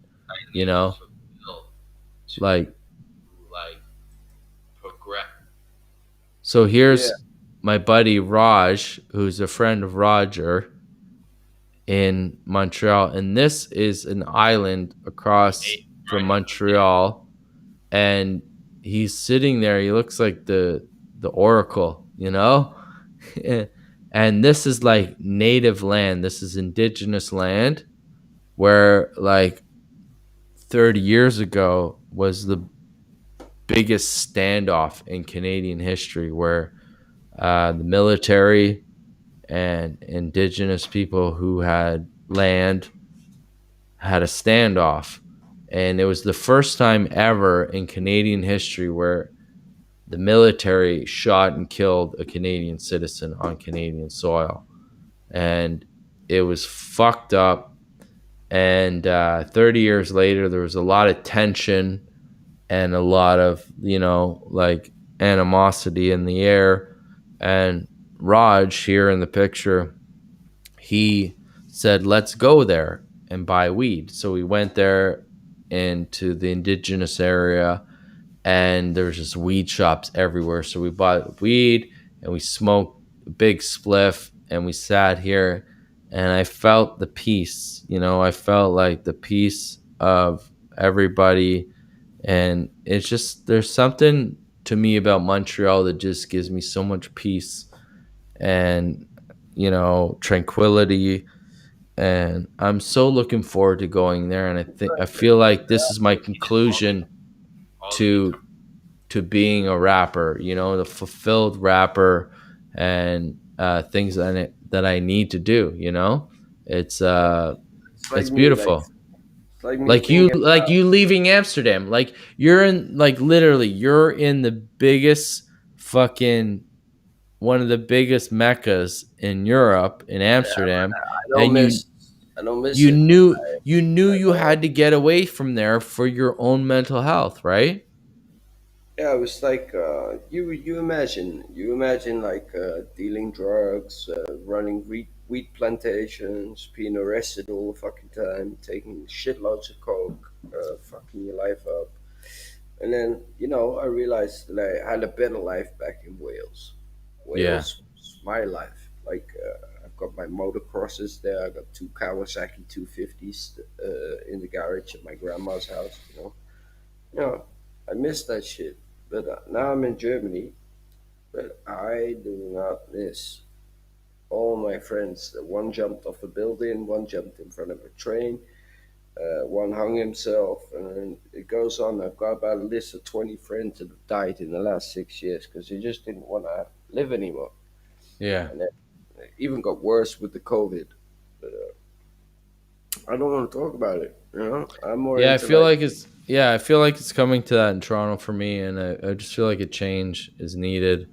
And you really inspire me for what you did, because it's like you have something comfortable in a way, and it's like you throw it all away and you throw that ambition out, and it's because it's something internally telling you to fucking make a change. Like Yeah, it's but literally everyone says when they amount to nothing, like they're like, wow, my life's fucked now. It's over. It's game over. They don't want to do anything anymore. But like the way I thought is, I turned my mindset around. I got a job, got a house. Now I've got my third house in Germany. This is where I'm staying. This is it. This is game over. I'm like, that's it. And that's how I played the game. I was like, nobody's getting me down underground. I am fucking staying on top. And that's the way I thought in my head, and the mentality and the way it works. Don't get depressive in life. Just always think positive and go to the border of what your mind can set. That's beautiful, man. And it's so true. And I honestly think when you're depressed and you feel these thoughts, it's internally your body telling you to shift, to move. And if you ignore that, if you really ignore that, then you really suffer. You know what I mean? Then those are the people that kill themselves. Those are the people that, get diseases. Those are the people that get all these internal, setbacks, is because they're ignoring the fucking thing that's screaming in your head, telling you, do something different. And you have to acknowledge that. Like, you really have to acknowledge these things that are telling you, bro, It's like move. I'm not an aggressive person, but if somebody does get in my way, I have a tendency to fucking knock them out. But Yeah, that's me. I saw it in Amsterdam, dude. I'll now so I'll tell you, like, when you're in that mental like blockage, Yeah. you're only seeing negative, and you're only I absorbing negative, right? So it's like, because you're confined in these restrictions, and then I was with you that week, and I saw the frustration with you. I saw, But then I like, see black. Then I see black. I don't see anything. yeah, Just you don't boom. see colors. You see, like, just rage, right? Like, and And then they get one of these in their fucking face. It's I get okay. to that point too, where it's like I feel like tearing the whole, I feel like burning the whole fucking city down, in a sense, right? Like, Just and protecting yourself. you have to get up. It's your internal, mechanisms that's protecting your mental health.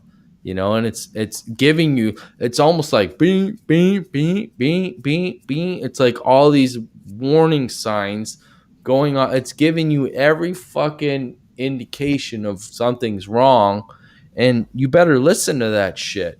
if you don't listen to that shit, then you're gonna fuck and act on it.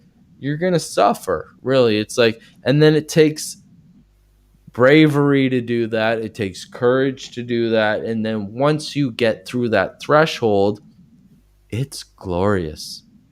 You know what I mean? It's like once You imagine turning up in a different country with just 2 bags of clothing. a lot of people did it. My great grandfather did it. You know. Yeah, but you imagine turning up in a country. I got 2 bags of clothing. My girlfriend had 2 bags of clothing, and we had a little bit of furniture. Oh yeah, I didn't forget that. But all my gaming museum that I also still managed to save, like my Super Nintendo, my Mega Drive, my Atari, Commodore 64, and all that kind of stuff. You know, and that fitted in the trailer that my mom brought to Amsterdam. We started with nothing, and now we've built a fucking imperium. I don't know how we did it in this short of time, but I'm so happy and grateful that. Okay, I'm not a believer in God or anything. I believe more in myself for the stability and the way I work my things. So I always work my way up. I have never seen God before, and when I see him one day, I might say hello, and then I'll believe in him. But till that day, I'm gonna keep it to myself. To me, honestly, Ryan, to me, it's an interpretation of a word, right? It's whatever you want to use it, like God, love, universe. To me, I say universe. You know what I mean? To me, God, to me, it's all gods. To me, exactly, internally. So it's like to me, it's like I need somebody understands me. To me, it's the universe who speaks to me. You know what I mean? So like you see this graphic in the background. That's the universe. So it's like to me, the universe gives you situations. Like it throws these situations at you. It gives you like a test, and it's like, because you've heard of parallel universes, right? Like, so if you're given this test and then it's like, if you go negative, you will get negative repercussions. If you go positive, then things will open up for you that you might be aware of. So let me paint this picture right here. So Thursday, today's Sunday, well, technically Monday. We go back to Thursday, and Friday, I wanted to go play outside, and I invited a younger MC from Toronto, EM Lord, fantastic MC, to come out and play with me Friday. So he calls me on Thursday, and he's like, why don't we just do it now?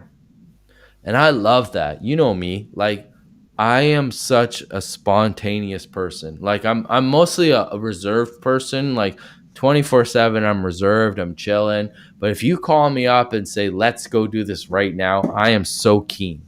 Like I'm usually like, if it sounds good, I'm there, man. And that's where a lot of our amazing things came to. Is Why do you never pick up your phone then? Instinct. What? Phone? Yeah, I always call you all the fucking time on Facebook. You never pick up. Oh, on the Facebook. That's just because I'm like asleep or something. Fucking, I'm just like an idiot. And you're not taking me serious. You know what I mean? Well, we'll talk more.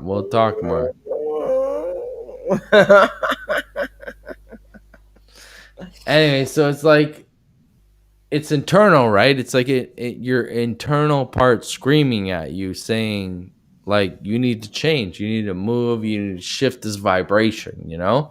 Yeah. So it's just like screaming in me so hard that if you don't listen to it, you're going to suffer. You know what I'm saying? Like, you have to listen to those internal messages that are portraying to you, and you have to act on it. And it's like, it's fearful, like, yeah, I'm gonna go in this new situation, but it's so beneficial, because what peace of mind and like clarity is like having the ability to not be afraid to lose everything.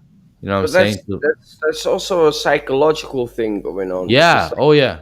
everyone's brain works differently. You know, everyone has a Mm-hmm. different DNA. Everyone has a different way of thinking.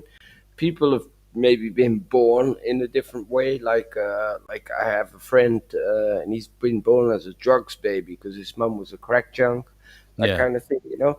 And they grow up in different ways, and they're more skinnier and more like they look like a fucking ghost and all this kind of shit, walking around on the street, you know. And they have a different mind field. Mm-hmm. But then you have people like me. Okay, my mom was probably on the alcohol before she gave birth to me. That's why I'm drinking a beer now, you know, just to make it comical. But you know, you grow up in like this sensation. But when I was a kid, I had ADHD.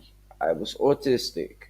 Um, my mind skill wasn't there. I didn't have any balance, which I had to learn. And then I got all of that. And then my mom sent me to boarding school. And then she sent me to a special school because I was not capable of living on this planet.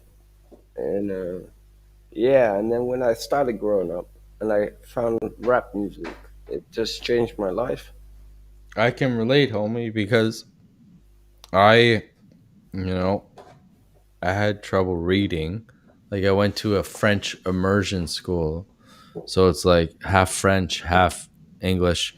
And the first 2 years, they were such hippies. Like it was a total fucking hippie school where they were like, "Oh, we don't want to judge the kids.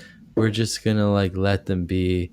But it's like you had to push the kids. You gotta push the kids to like, you know, overcome stuff. We never got that. So none of us learned to read, really. And I wasn't getting it at home. And so when all the parents took all the kids out of the school, I went to a regular school and they were like, this is fucked up. Like in the 80s, like the way they treated kids. Like this is how we decided who was in the slow class and the regular class. They basically had us read a page out loud, and if you couldn't do it to a certain level, you were in this other class. So that's what happened to me. I couldn't read this page out loud. They're like, instantly he's a dummy. So they're gonna put me in this class with all the fucking fire starters, and for the first few months, they're like, "Oh, we're gonna do the letter A for 3 weeks," and I was like, "You got to be fucking kidding me!" It's like I'm not an idiot. I just haven't been taught right, you know. And basically, they suppressed my education by slowing me down and putting me in this class, and that put me back so much.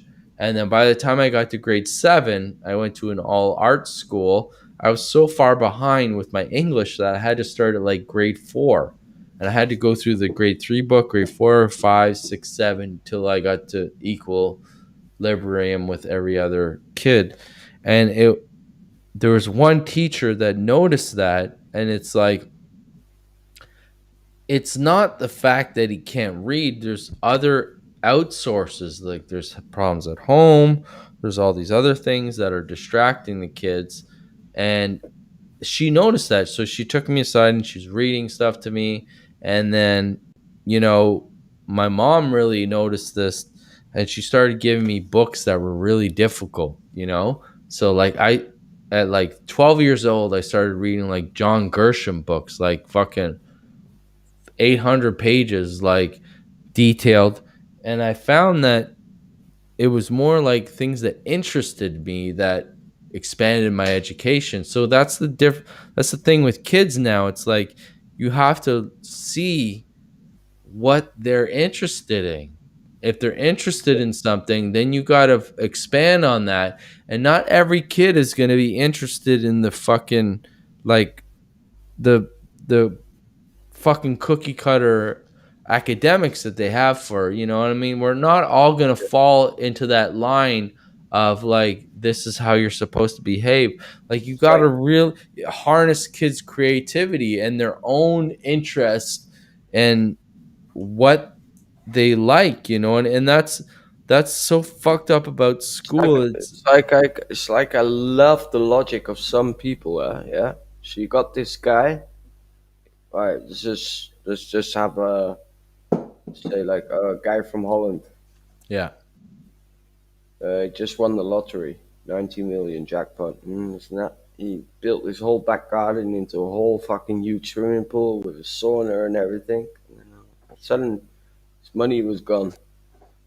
After buying all those cars and all that kind of bollocks. And I was like, okay. Well, probably because they had no teaching of what a value of a dollar was. So he's got this nice little fucking pimped out house and everything, and he goes to the neighbor and asks the neighbor, like, "Can you maybe give me a donation?"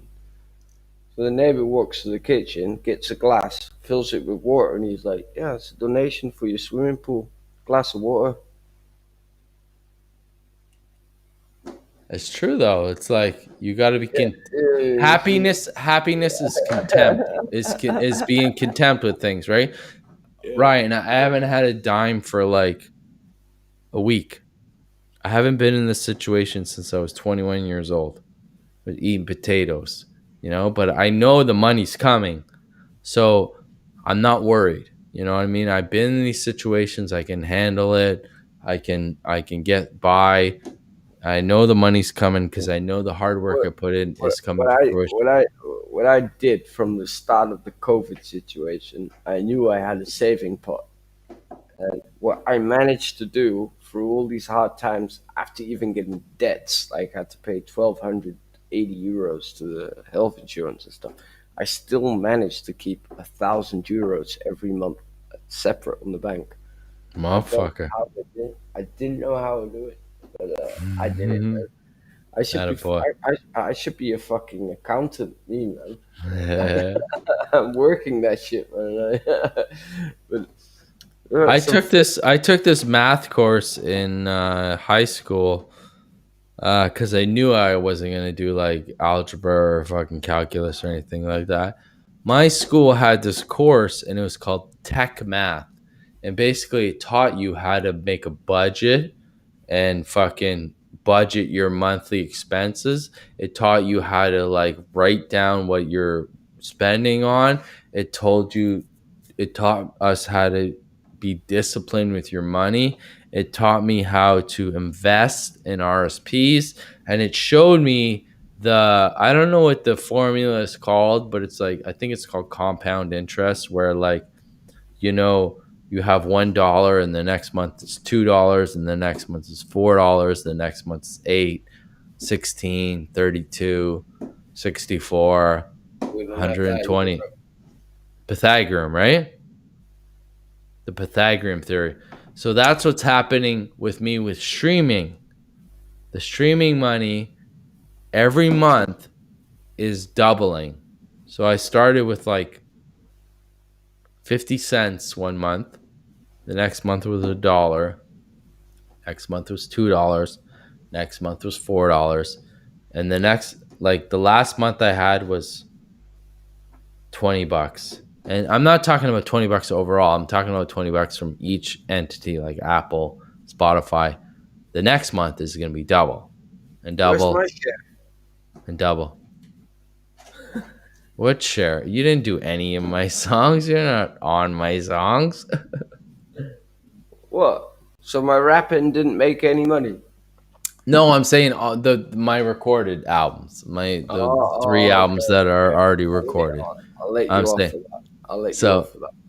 This one, the Bad Meat LP, which wasn't done when I met you, like this one that I did was all this one was all influenced by my European travels and all this stuff. I got it finished when I came back from Europe. That's when you still had hair. Yeah. Sony stole this album from me, and I just got it back like a month ago.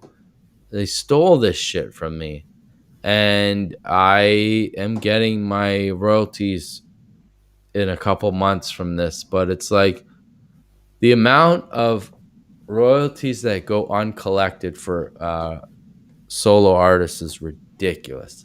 It's a fucking crime. and it's like Thank you. the fact that it goes to like upper echelon artists, and that's, you know what, I don't think any rapper has ever made a song about that. We should make a song called Black Box. Your And sister, your sister likes my hair. Yeah, you're a studly dude. Yeah, look. Look. Yeah, Ryan. Well, Jessica, Ryan is usually, he's got lots of hair going everywhere. He had lots of hair through most of our broadcasts, and now he's nice and trimmed. You got a man bun there. You're bunning it. Bunning it. You're bunning bun by. I had actually an American girl that dissed me on Facebook saying like, "Oh, Mr. Man Bun." I was like, "At least I don't look like you." She wasn't happy. Bye. Bang! Smacking the niggas. Yo, it's like anybody. Here's my philosophy. Anybody that says shit like that to you has a problem with their own self-image. Yeah, but like these people don't have a very high Q level. You know what I mean? Like, well, America. My IQ level's 159. I'm even higher than Einstein. So, fuck you. You know what I mean? Like, yeah. Like in the words of George Carlin, the greatest comedian ever. Yeah. There's some he's great. There's some dumb motherfuckers in the U.S. And yeah, I had a long 99% of the U.S. is dumb. So I had a long conversation with my sister today about this particular process, and I used George Carlin as an example, and because Jessica is starting her own YouTube channel, and she's like, you know what? Sometimes you're worried about like. I can't even find Jessica on Facebook. Oh no, she canceled that. She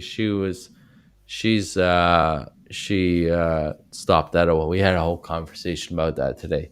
Anyways, I was talking about like, you know, how people just paint. She loves your hair. How people paint a picture of you, you know what I'm saying? What's like left of it. So, you know what I'm saying? It's like, it's fuck Facebook. Yeah, I agree. But it's it's like you can't improve unless you do it. You know what I'm saying? Like with our show here, right? Like a few episodes, we were working through the problems and we worked through it. And the only way to do it is to blow through it. And it's just like, okay, that was the last episode.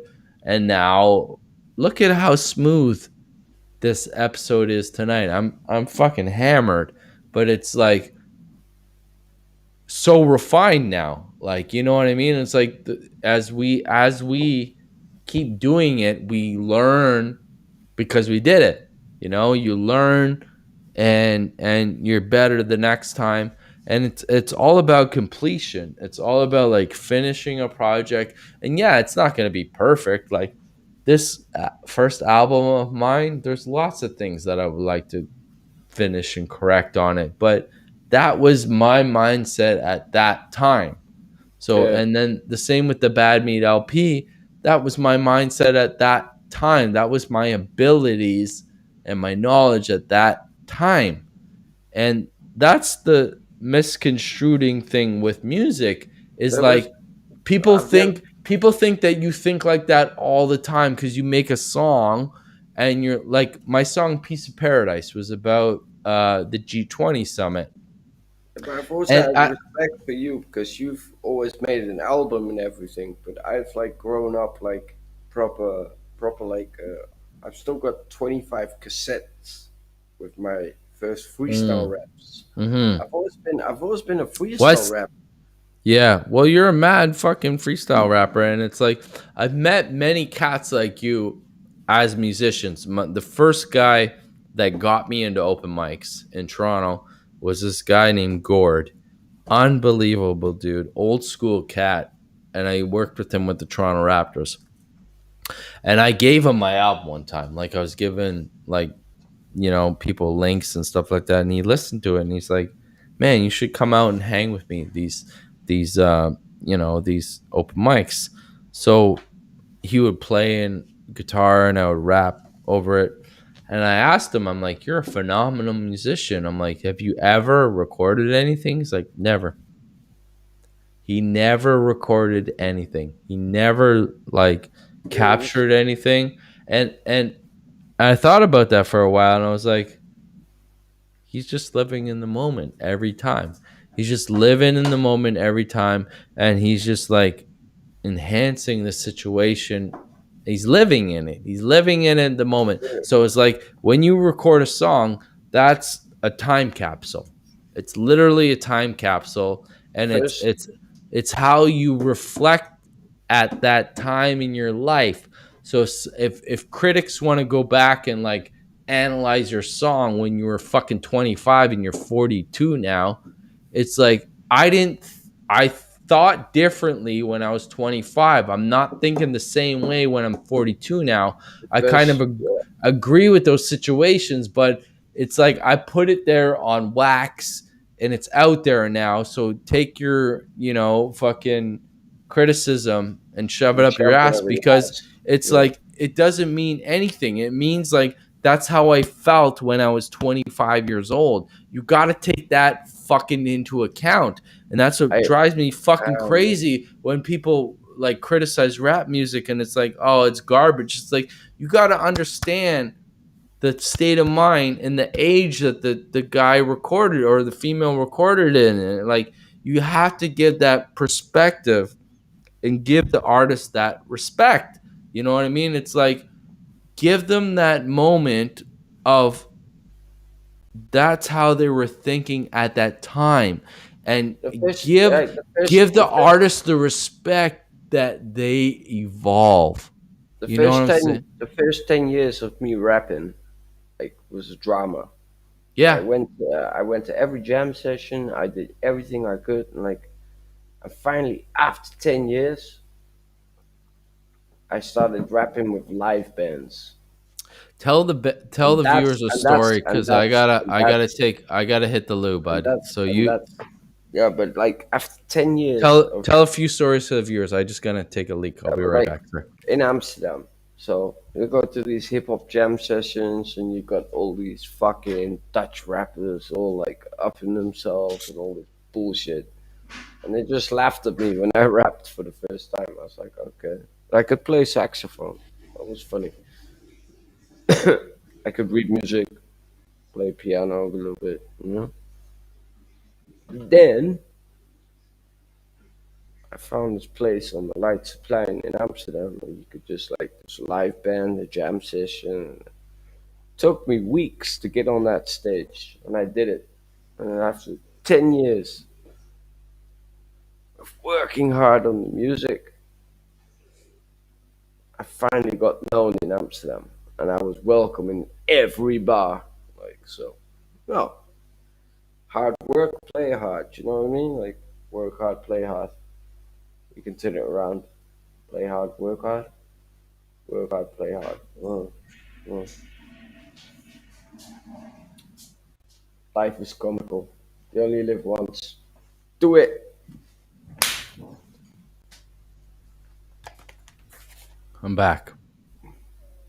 Oh, I have to burp again.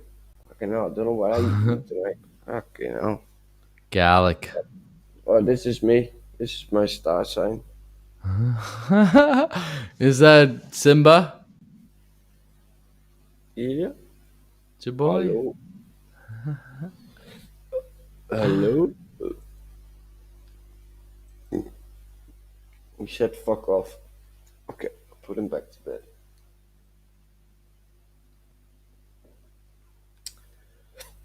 Yo, man, it's been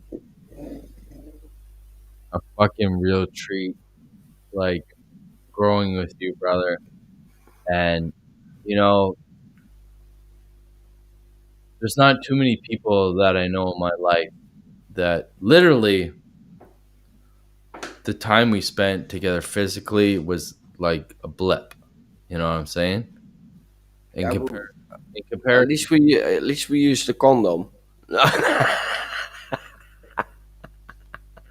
Yeah, I don't have no little fucking Red Jones bastards running around in my fucking neighborhood. That was only a joke. I'm not a homo. You know what I mean? Hey, there's nothing wrong with it, man. My name's not Cameron. You know what I mean? Anyways, man, I've never had a better relationship with somebody that I've like only met for a little bit. You know what I'm saying? Like you and I, like that first night I met you was incredible. It was like I've never felt more energy with another musician than that night I met you at the Waterhole.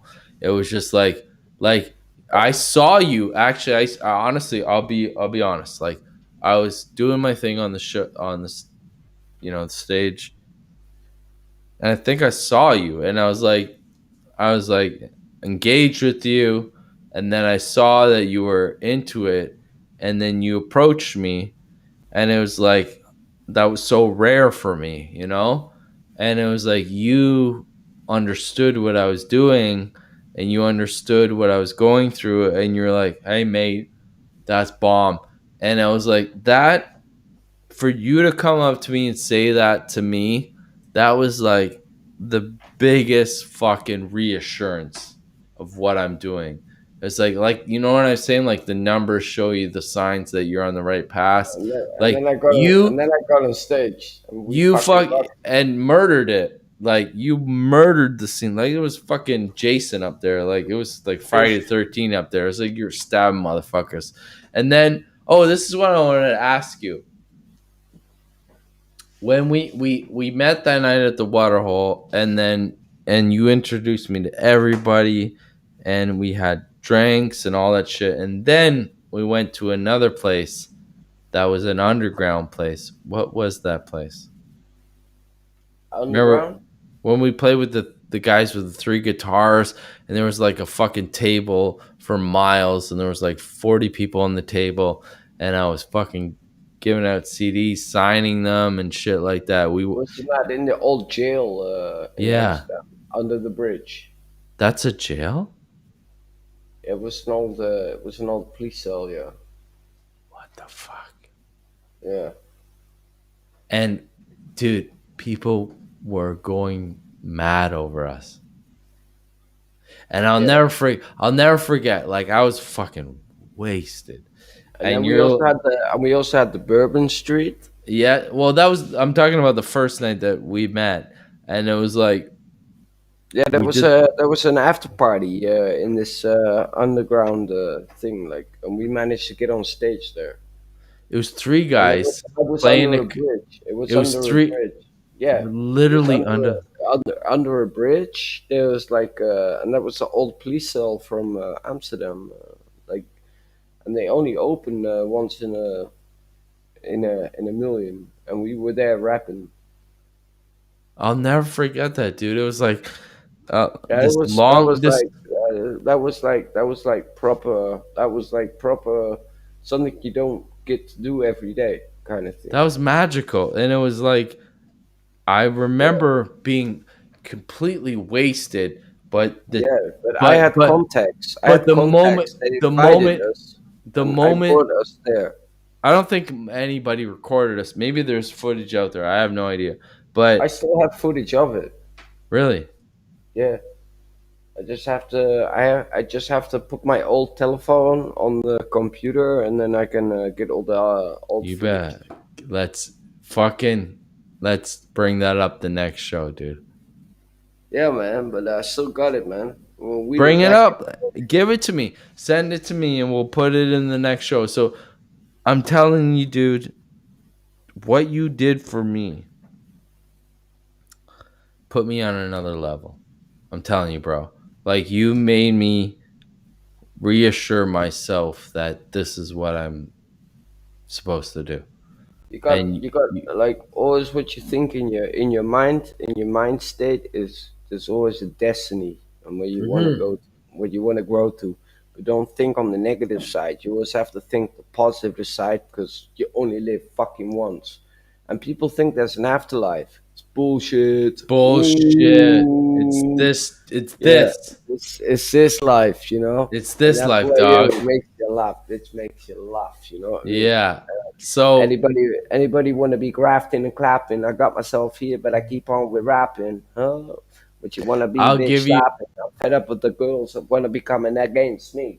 I've got myself here and I'm living my life gently. I've got a nice missus. I love her. Her kisses. That's the reason that I've got her next on the listing.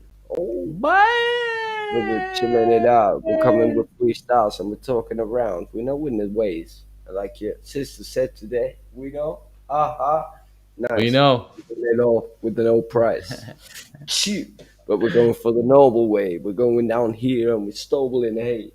I got too much shit on my plate. You want to come down here, but I would rather migrate. But I'm in Germany, so it's ways ahead of me. And people want to be coming to current free. Yeah. I wrap him with some currency and I build it up with some urgency. It's Red Jones and me going through the fucking slurring scene. It doesn't matter if we're drunk. We're just two fucking hunks. These fucking fools can't take us in their trunks. Out on the funk. On the funks. Fucking funkadelics. George Clinton fucking put it in the relics. We're in the ways in the history. And you can't stop this. It's a mystery. And focus. And Red Jones are the greatest in history.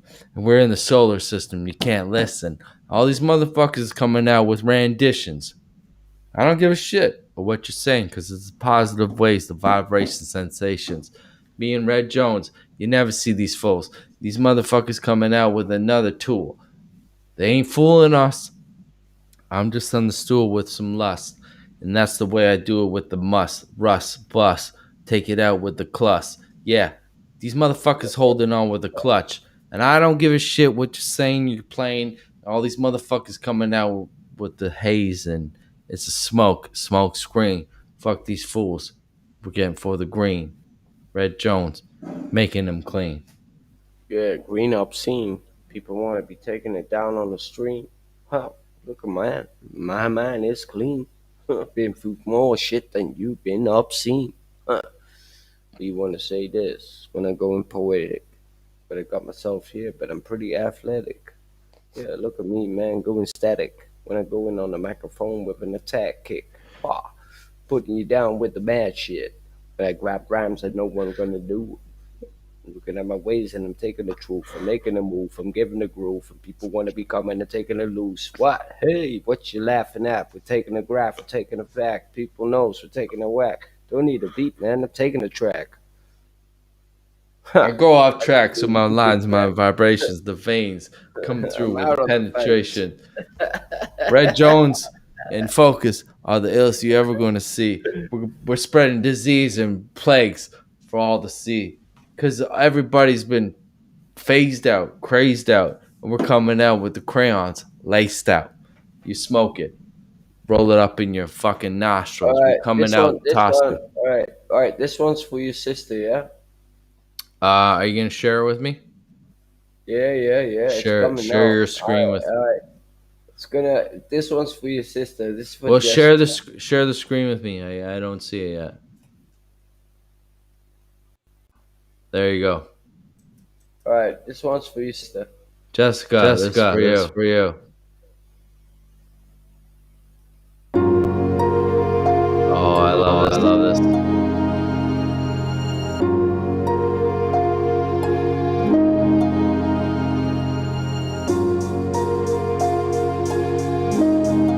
Cheer.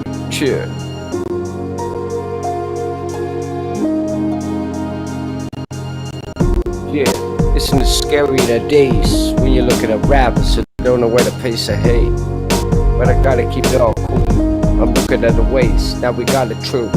Me and Alex, we're taking it over. Fed up on these people at the door called Jehovah's. Yeah, when it comes with business.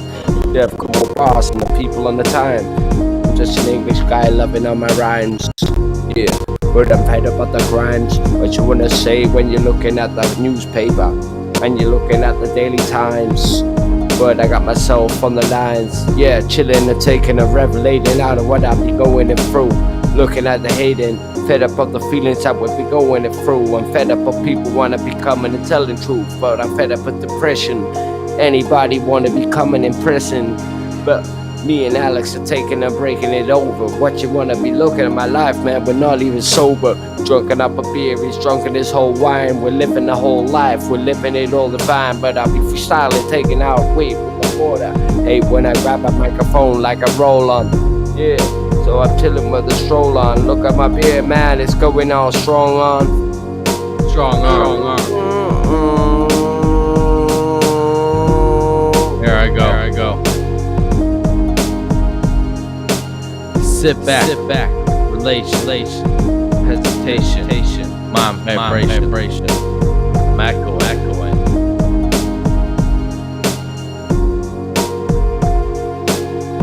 Yeah. Turn your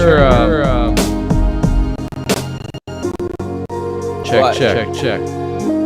Yeah, 1, 2, I can hear you. Yeah, I'm echoing.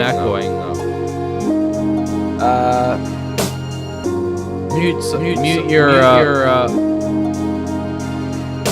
try muting something.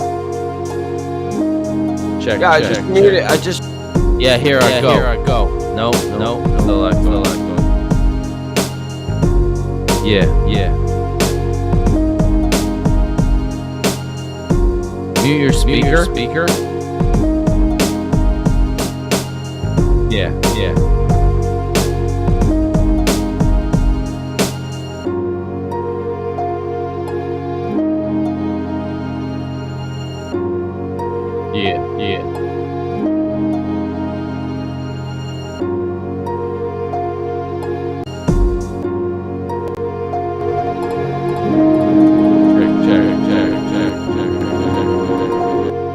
Check.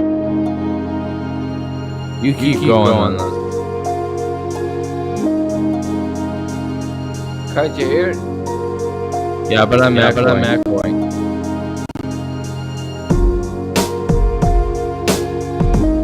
What's this one called?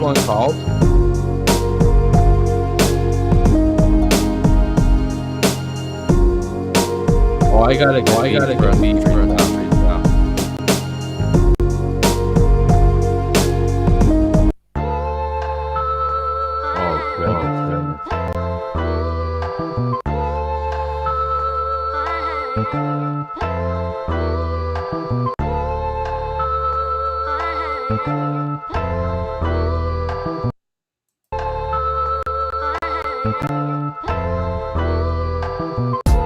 Check 1 2. Something on your end.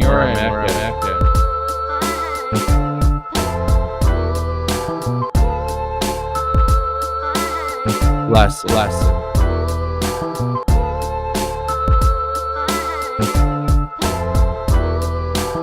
Yeah, it's echoing for me. I can't do it.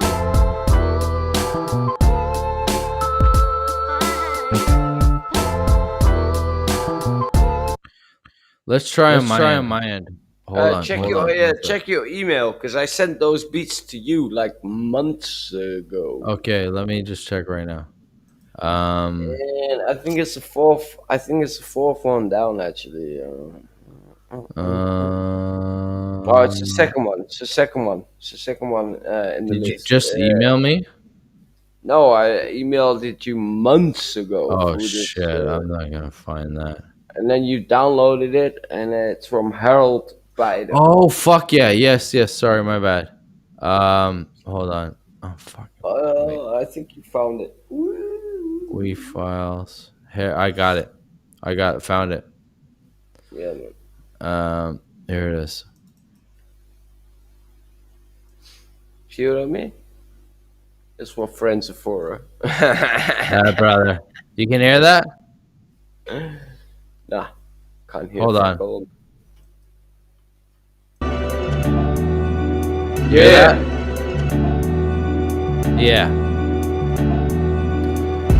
Focus on explosive. Take the shit. This nation. So are you echoing? Yeah. You are. So I'll mute you here. Mute your input. Check 1, 2. Red Jones and Focus. All you motherfuckers looking hopeless. And I'll wait straight to voting. Right on our shoulders. With the mountains. Taking out straight fountains. Pronounce this. I'm the greatest. Take this shit. Place it on your placements. How we going straight to voting? I don't know. Keep on smoking. Red Jones. All that you're knowing. It's focused. Straight in your mind. Straight transitions. Now you will find.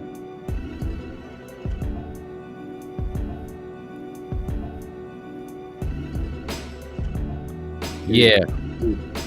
Selective elections. They take it back with elections. They want to see a C-section coming out. Resurrections.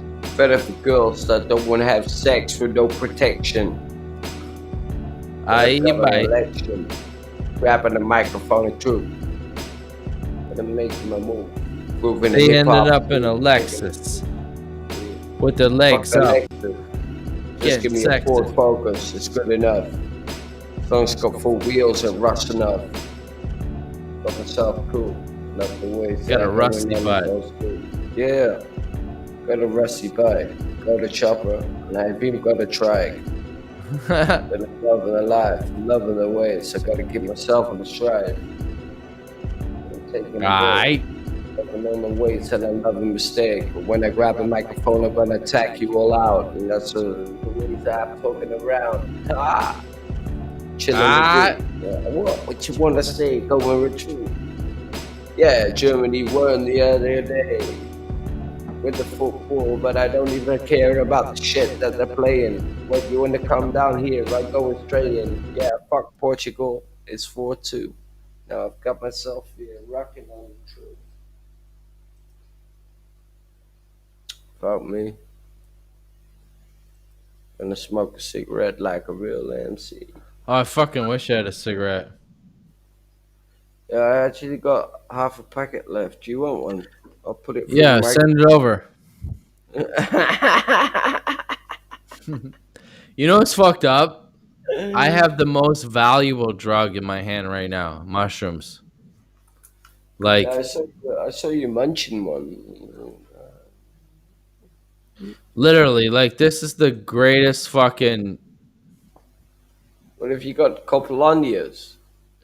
I got like fucking $200 of mushrooms, and I don't have a dime to my... Copolandias, or what kind of mushroom is it? I find them in the forest here. So. Psychedelic. You find it? I find them in the forest, just close to my house, like a 5-minute walk, and I could find these fuckers. Psychedelic. Yeah. Wow. You're a lucky motherfucker. Probably because my neighbor's a hippie. Yeah.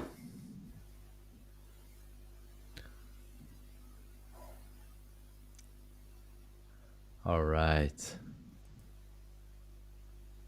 Just Red Jones and myself. Oh, fuck, I froze up.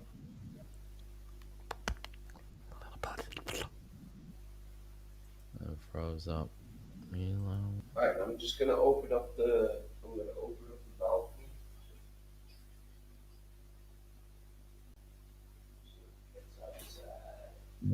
There we are. Yo, I think we reached our record of the longest show, dude. Huh? I think we reached the record of the longest show because on my birthday we had like a 5-hour show. I think we're the second longest show here in history. Oh man. Hey, now it's time to play some beat. Yeah, brother. Hold on. I think it's better when it comes from your end. Yeah. Play it. I'll just place it now. Like. Why am I echoing?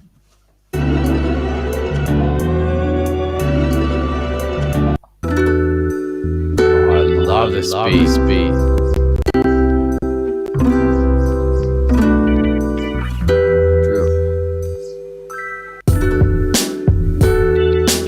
Good night, Jessica.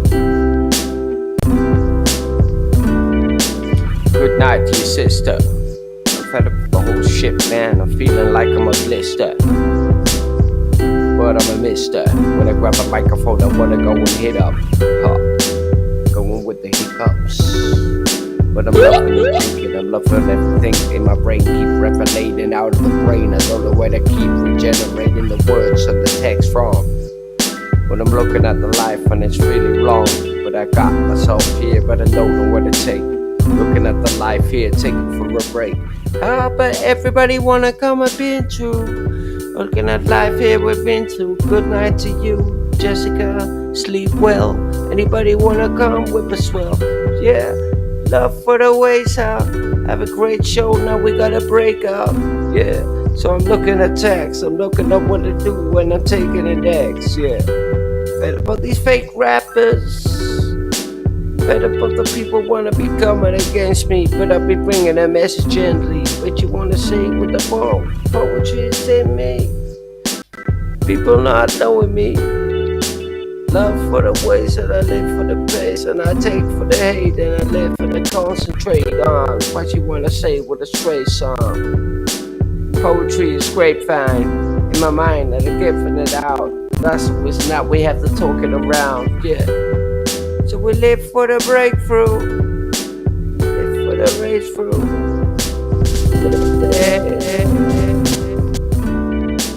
Yeah, don't know why we're hungry. People wanna slum me, people wanna bum me. Yeah, I'll fuck you up, man. What you wanna say enough? That's always not. I'm gonna be rapping it all tough. Yeah. Live for the homies, live for the blow-me. Yeah, what you wanna show me?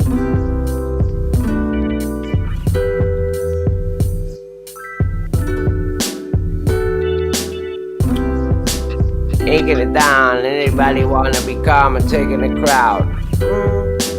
Live for the homies, that you gonna show me.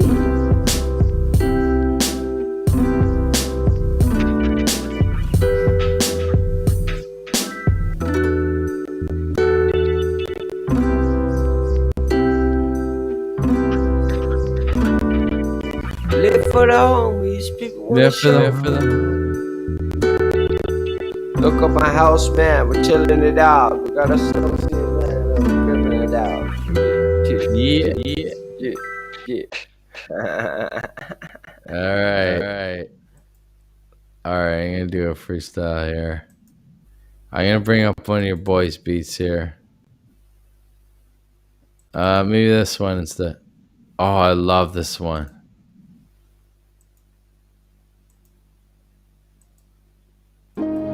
You hear that? Yeah.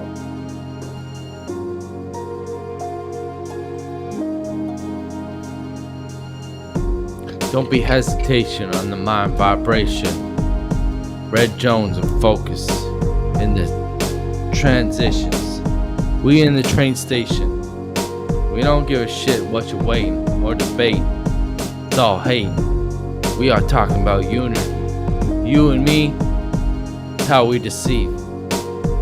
Across the galaxy. You can't fucking fuck me with your fallacies. Resurrected with the allergies. Yeah. You can't touch me. You can't touch Red Jones. You can't touch Paul. And I don't give a shit. Standing up tall with your negative vibes, negative rhymes. I don't give a shit what you're talking about the times.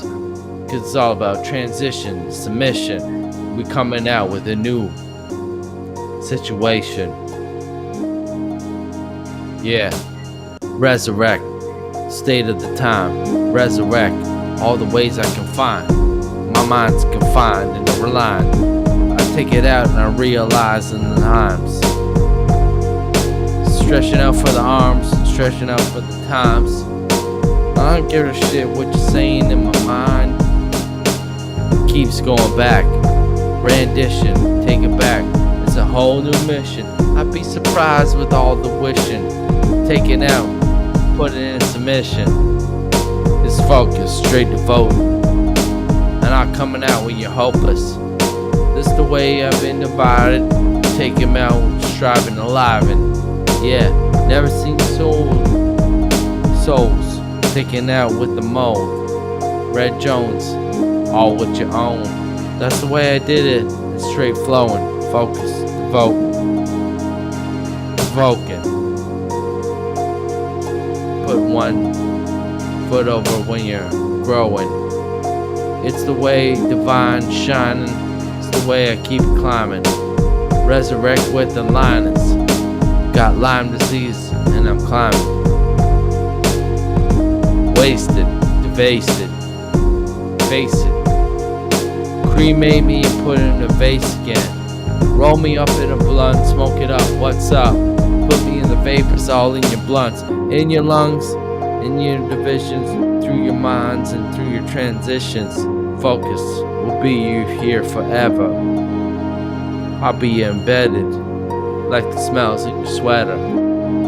Take it out with a lesson. It's always been a lesson, a blessing. Everything I set back with a transition. You know what? Yeah. Everything's a blessing, bro. Like, to me, Life life is a blessing. To me, mistakes are a blessing.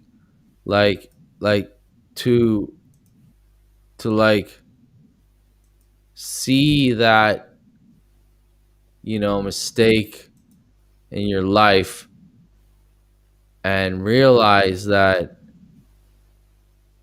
it's not a setback. It's like a visual clue to like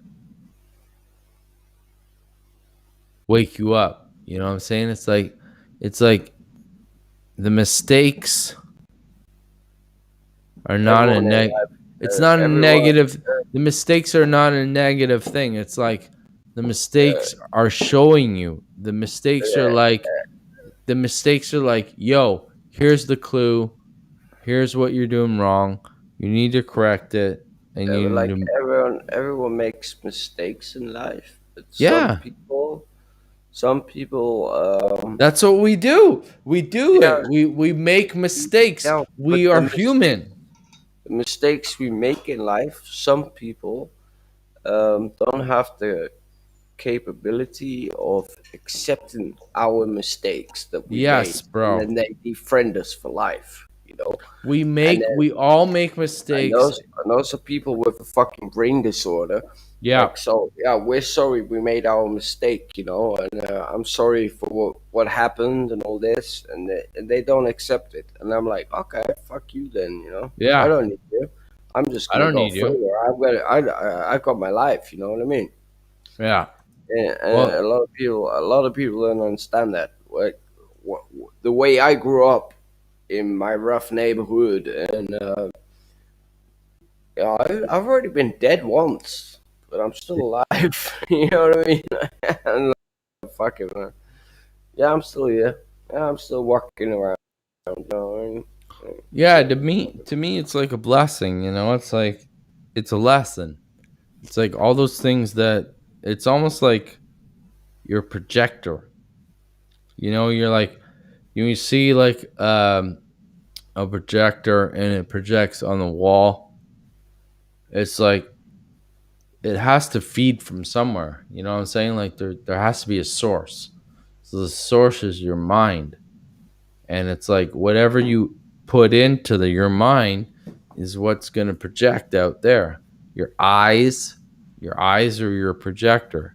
So it's like whatever you feed into your brain will project your reality. You know what I'm saying? It's like, so if you absorb negativity, your objective and your perception is going to be negative. If you absorb positivity, your world will develop in positive situations. You know what I'm saying? So it's like it's what you fucking ingest that what goes out and you see. And it's like once you figure that out, it's unbelievable because it's like you just surround yourself with positivity and you surround yourself with people that it's not like positivity is kind of like a blanket, you know, where it's like, yeah, you're doing great and all this shit, but there's like a positivity in like being real with somebody, you know what I'm saying? It's like where, okay, I can understand my flaws, I can understand my mistakes, and I can understand those things that I need to improve on. And once you realize that and you address that, that's the positivity. You know what I mean? It's not like thinking positive all the time and doing positive things. It's like how you react to certain situations that bring out the positivity.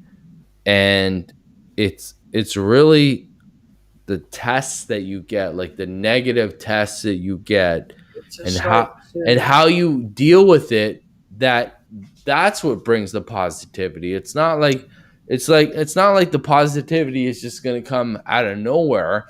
It's like you get these negative situations, and it's like how you fucking deal with the negative situations. And if you deal with the negative situations in a positive way, it will provide positive situations. It's you know what I'm saying? It's like waking up in the morning, you know, and you're like all positive about the day, and you're like, oh man, I got a positively day, and fucking thank God I didn't wake up with HIV. You know what I mean? Yeah, well, it's perspective. It's like it's kind of perspective, right? It's like you can look at like what is working against you, or you can work what is working for you. You know what I'm saying? It's like it's all a different perspective. It's all your own fucking perspective of like you can look up, you can wake up and you're like, oh, I got nothing going on.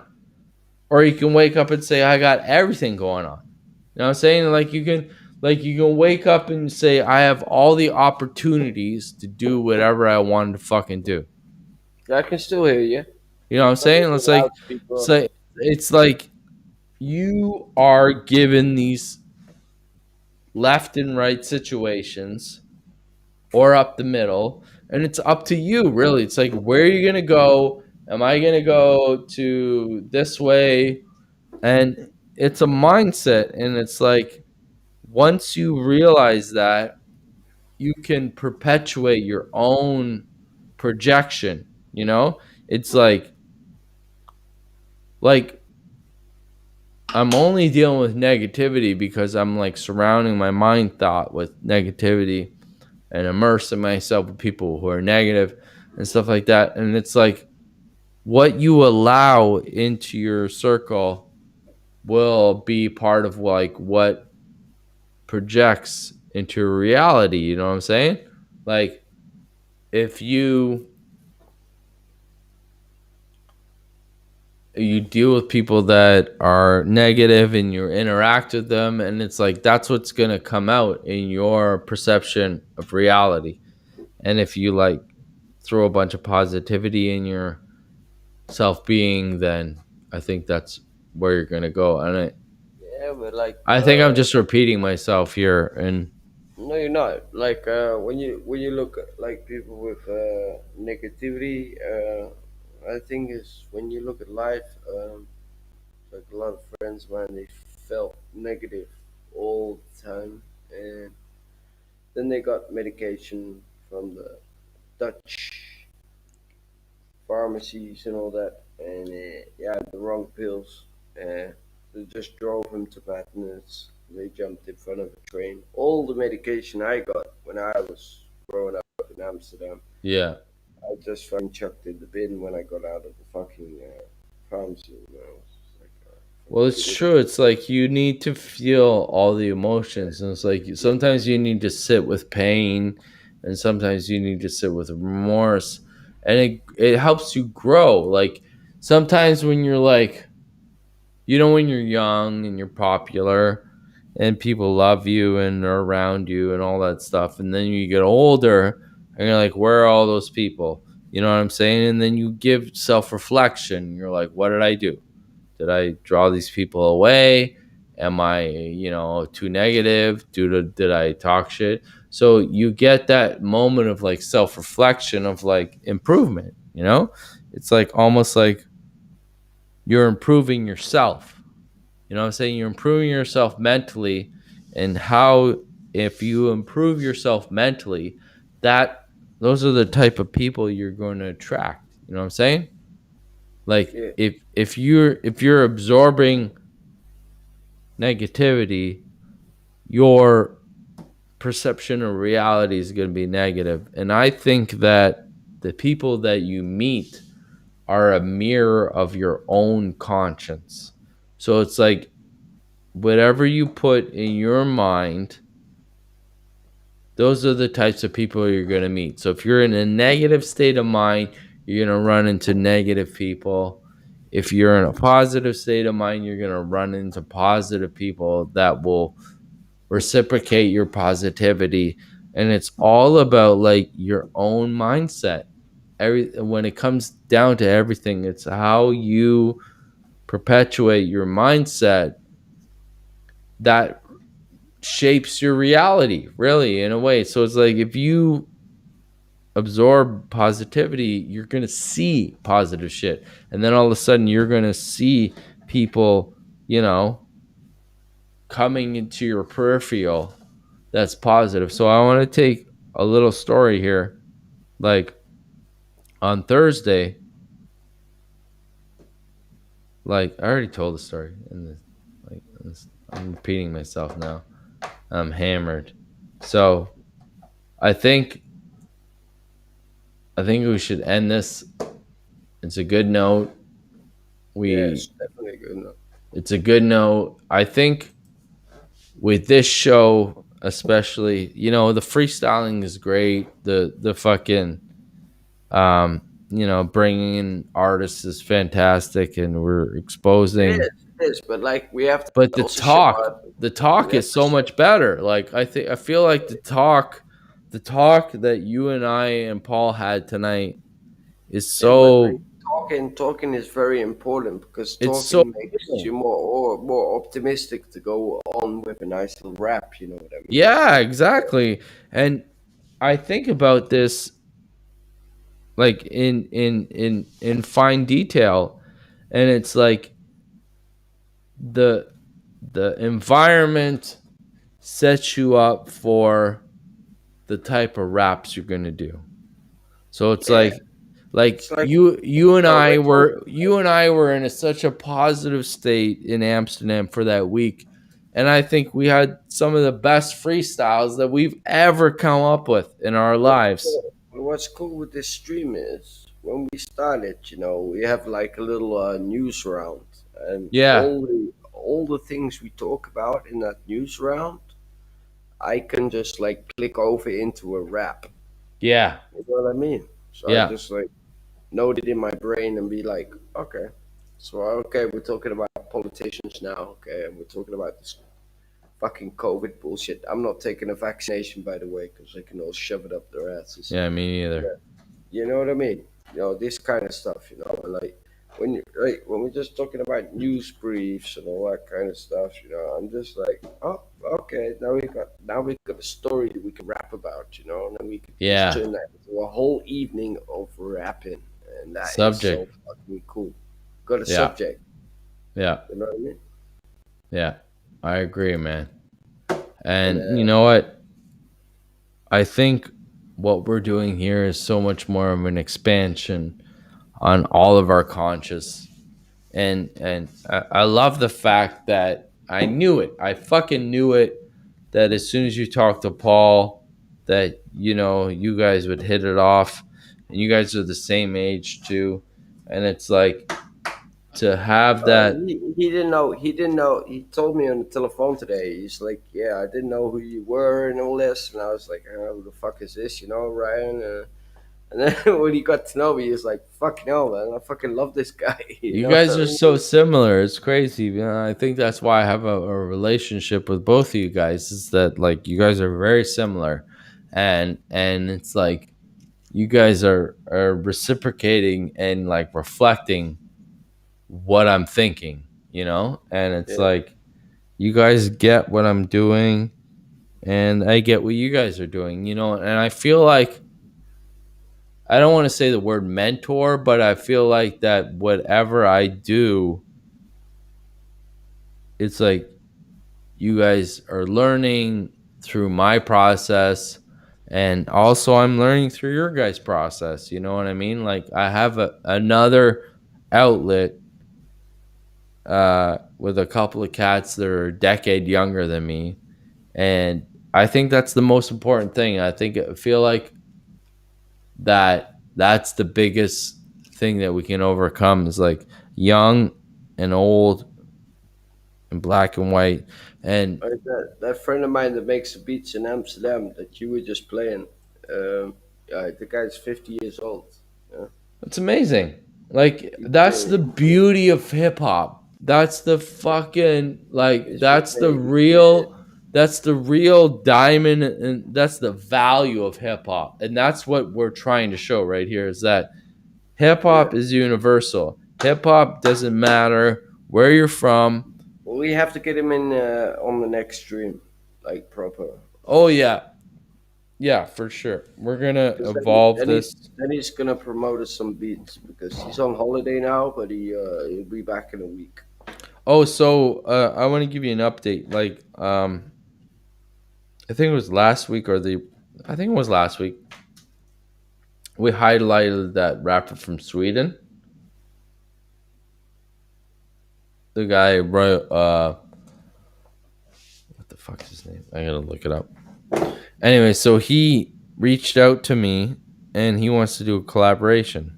So I'm like, that's fantastic. And I'll do that absolutely for sure. And, you know, it's amazing to cross bridges like that where people had no idea of like the correlation. You know what I'm saying? It's like they had no idea that people can relate like this in a situation until they started talking, you know, and realize that we have the same interest, even though we look different, we sound different. We all at the end of the day want the same thing. We all want, friendship, peace, love, respect from one another. It doesn't matter where you're from across the globe. It's the same shit. And I feel like hip hop is that language, the language that nobody has barriers for, and EM Lord and myself were playing on Thursday out by the beaches, and we had a few cats come up to us, like older guys, and this guy's like, you guys are like the representation of like unity. It's like a young black guy, an older white guy, two MCs, great fucking lyrics flow. He's like, just by you guys showing up in the physical form, from people's perception, that does so much, you know what I mean? To show that like you guys can work together and you're complementing each other. It not only enhances our show, but it also like reciprocates to the audience for unity, and it's like he's like, oh, you guys are making conscious hip hop. And I like correcting people a lot. I'm like, rap has always been conscious. Hip hop has always been conscious, always from day one. And then the other music is kind of like other rappers set it astray into commercialism. So when people are like, oh, you're a conscious rapper, I'm like, no, I'm a rapper. I'm a fucking rapper and hip hop artist. and all rap is consciousness. All call fucking I don't right? call myself. I don't call myself a rapper. I call Yeah. myself a poet. Yes. Poetry. It's poetry. It's poetry at its finest. And Hey, rap is for these morons these days. So I changed it back to being a poet. And I want to find this like, Tupac interview. It's proper intriguing when you rap, because like when I'm rapping with you and I put a beat on, sometimes I just explode on the mic and I come with Yeah. like fucking really fine fucking flows. Yeah. But the thing with music is when you hear a beat and you hear the music and you know the notes and you know the feeling, it's just like ba ba ba ba ba ba bum, you know. And I you want know to I want to bring in this, and we'll wrap it up with this. I want to bring in this interview with Tupac. I saw it yesterday. When he was a young kid. Yeah, I saw it. For our viewers, I want to show this. And what they tried to do is paint Tupac as a thug. You know what I'm saying? It's like he wasn't a thug. People have no idea that he was not a thug, you know? He was a kid who was well versed in art schools, and he's a smart guy, and he's very articulate, and he got thrown in jail, and they tried to bust him on something. They're like, oh, gangster rap is doing all this shit, blah, blah, blah. And really, he couldn't have said it better. Like, this is the greatest fucking... I can't hear anything. Oh, hold on. Sorry. Let me go back. There we go. Now it's unmuted.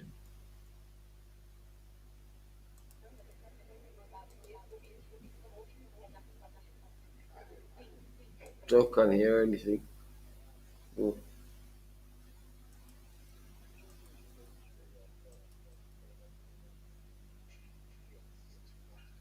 I can't see anything.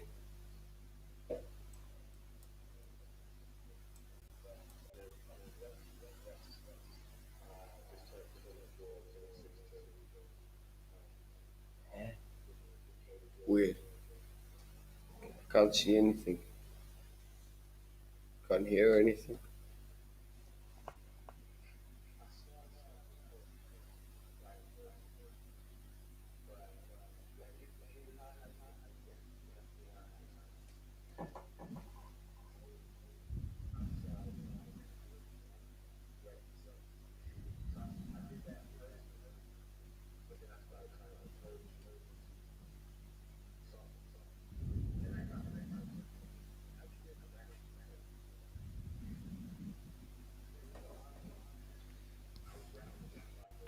I can't hear a fucking thing.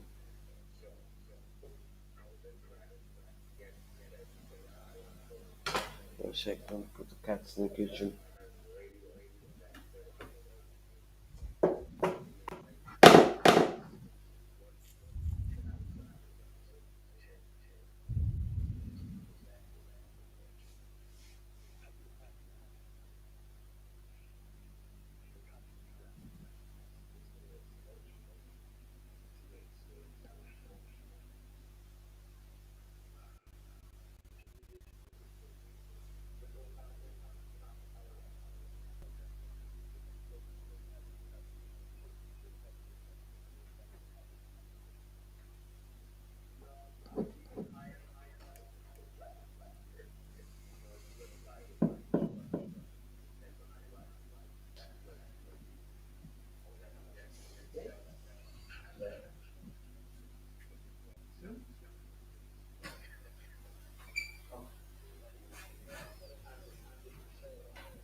I want to fuck off the bed.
I want to head off to bed in a second, Alex.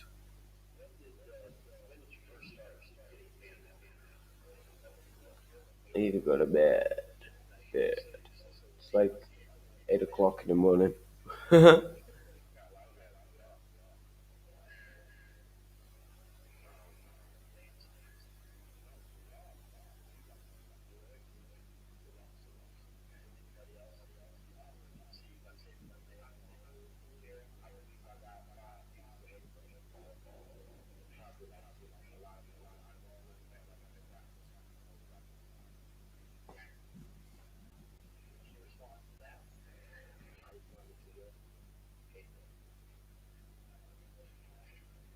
Funny.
Yo, Alex. Yo, that interview puts so much into perspective, you know? It's like it makes they're trying to use rappers as a scapegoat to say like rap music invokes people to violence and all that stuff and blah blah blah blah blah. And they used to do the same shit with rock and roll music back in the day. And it's like, no, we're not inciting violence. We're just showing you the violence. We're showing you what's going on. So the fact that they're trying to like pin him as a provoker is just like the total scapegoat. Like it's a total fucking scapegoat with rappers. And it's like you're, perpetuating violence. It's like, no, I'm just talking about the violence that's there, that's been set up and is part of the society that I live in. And I'm just a poet and I'm just like a reporter. I'm showing you what's going on. And the fact that they're trying to like, it's like that song Hip Hop is Dead. It's like that song Hip Hop is Dead from Nas. And then since that day when I heard that song, I was like, yeah, man, we're not rappers anymore. We're poets. Well, here's another like thing that I dove into a few years ago is that there was an anonymous letter from somebody who was like part of a huge record label, maybe one of the top fives. And they said they were brought into a secret meeting with a few investors. And the investors were investors in private prisons. And so they said to the leaders of these, record labels. They said there's a lot of potential of money that can go towards your ways. So what we need you to do is promote the gangsterism in rap and basically like glorify it, that gang banging is cool, shooting, killing people for petty stuff, solicitation of, I'm not talking about weed and fucking shrooms, like illegal drug, like other coke and blow and all the other things, and glorifying it, and also like glorifying the misogyny of women. And I think that by the mid 90s, there was some sort of conjunction with the private prisons, with the record labels, that if the record labels were to provide artists that,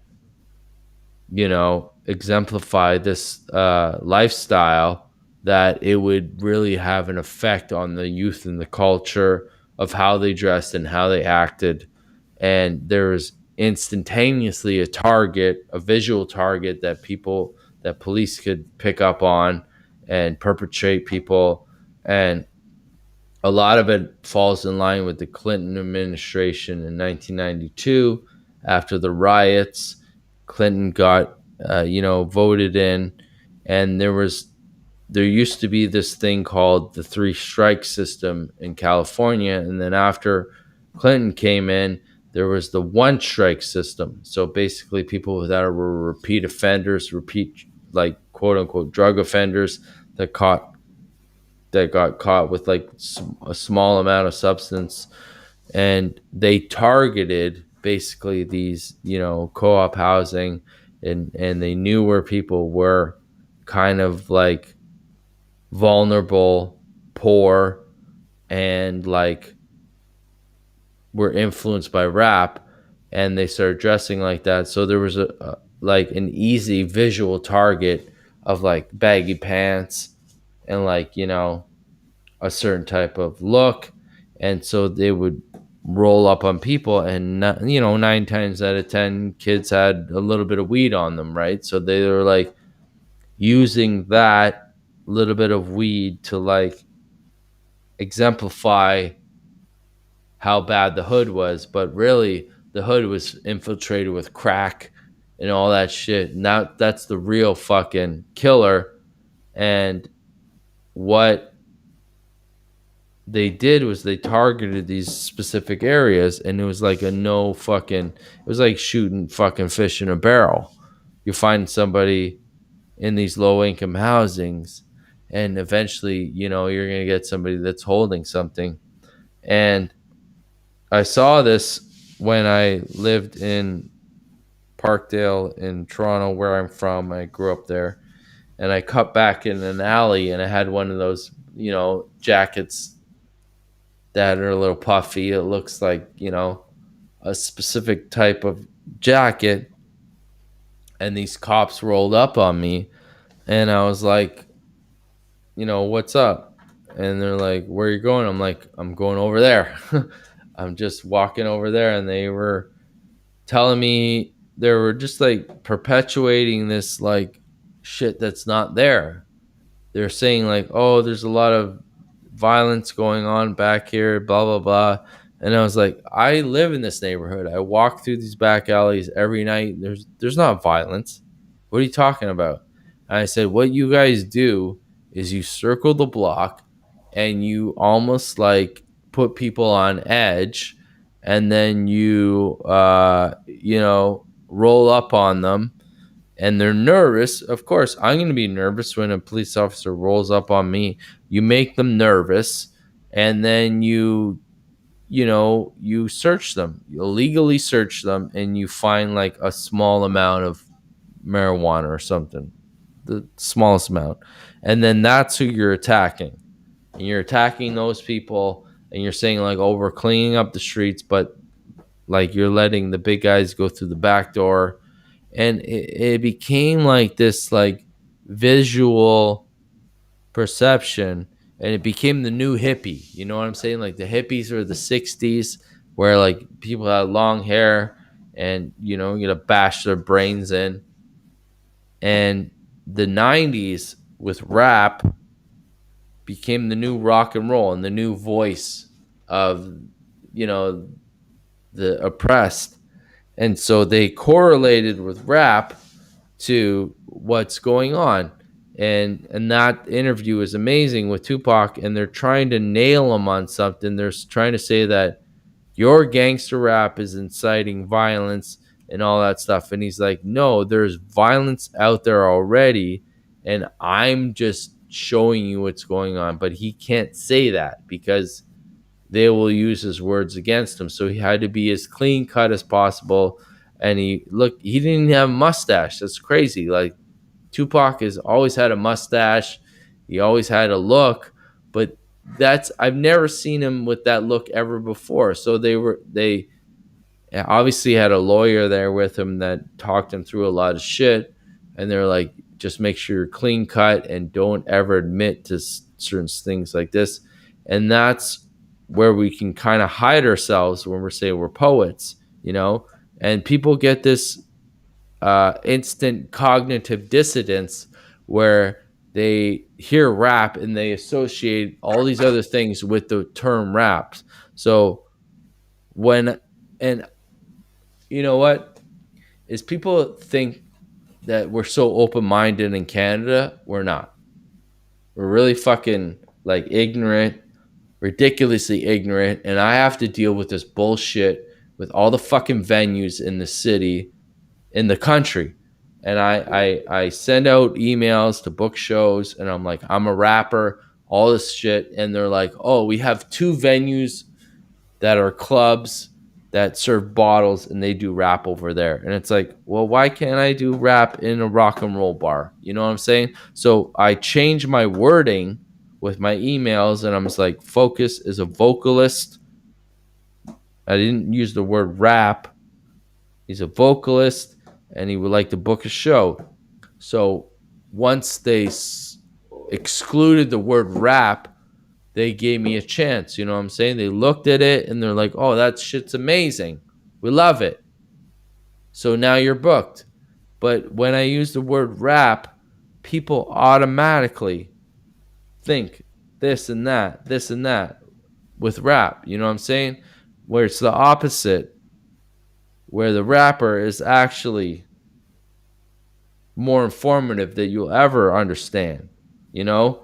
And that's what I really want to reiterate with good language and clear, concise shit, that rapping is not any way, in any form whatsoever, a perpetuator of violence whatsoever. Rap does not incite violence. Rap does not get your kid to think about shit like that. Rap is just a fucking mirror of what society is. You know what I mean? We're just showing how fucked up shit is, man. And it's like, if you have the majority of rappers who are talking about materialism and misogyny, that's what's going on. That's our reality. The reality is like, you know, rich people taking advantage of people, you know, degrading women. And it's like, that's the reflection of reality that we're already seeing. You know what I'm saying? So we got another guy here as a message on Twitch. 3NTSO. What's up? I recently started making beats about 7 months ago, and I was wondering if you could please give me some feedback. This is my recent beat, and I appreciate. I'm gonna pull this beat up, and I think we should freestyle to it. Oh, that's just a quote. I don't know if I can get the link. Actually click on the link. Maybe, like, you know what I'm saying, right? Do you want to reiterate on that a little bit?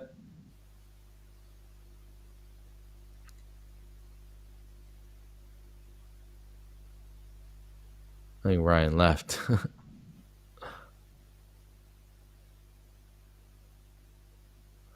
Anyways, we've been going for 5 hours. I think we're going to wrap it up here. Ryan, you still there? Yeah. So I think, yeah.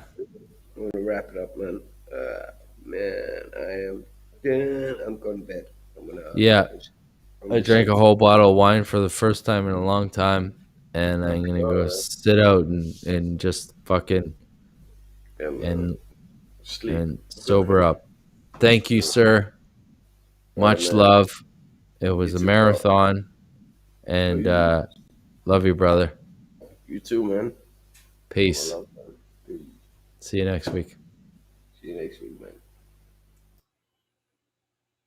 That was my boy Ryan Jones. And we did it marathon style. Another 5-hour show. I did that on my birthday a couple months ago. And, so many amazing things coming up. And we're just going to keep rolling. And this is Focused. Thank you so much for tuning in, folks. Peace. Love all around. And stay focused.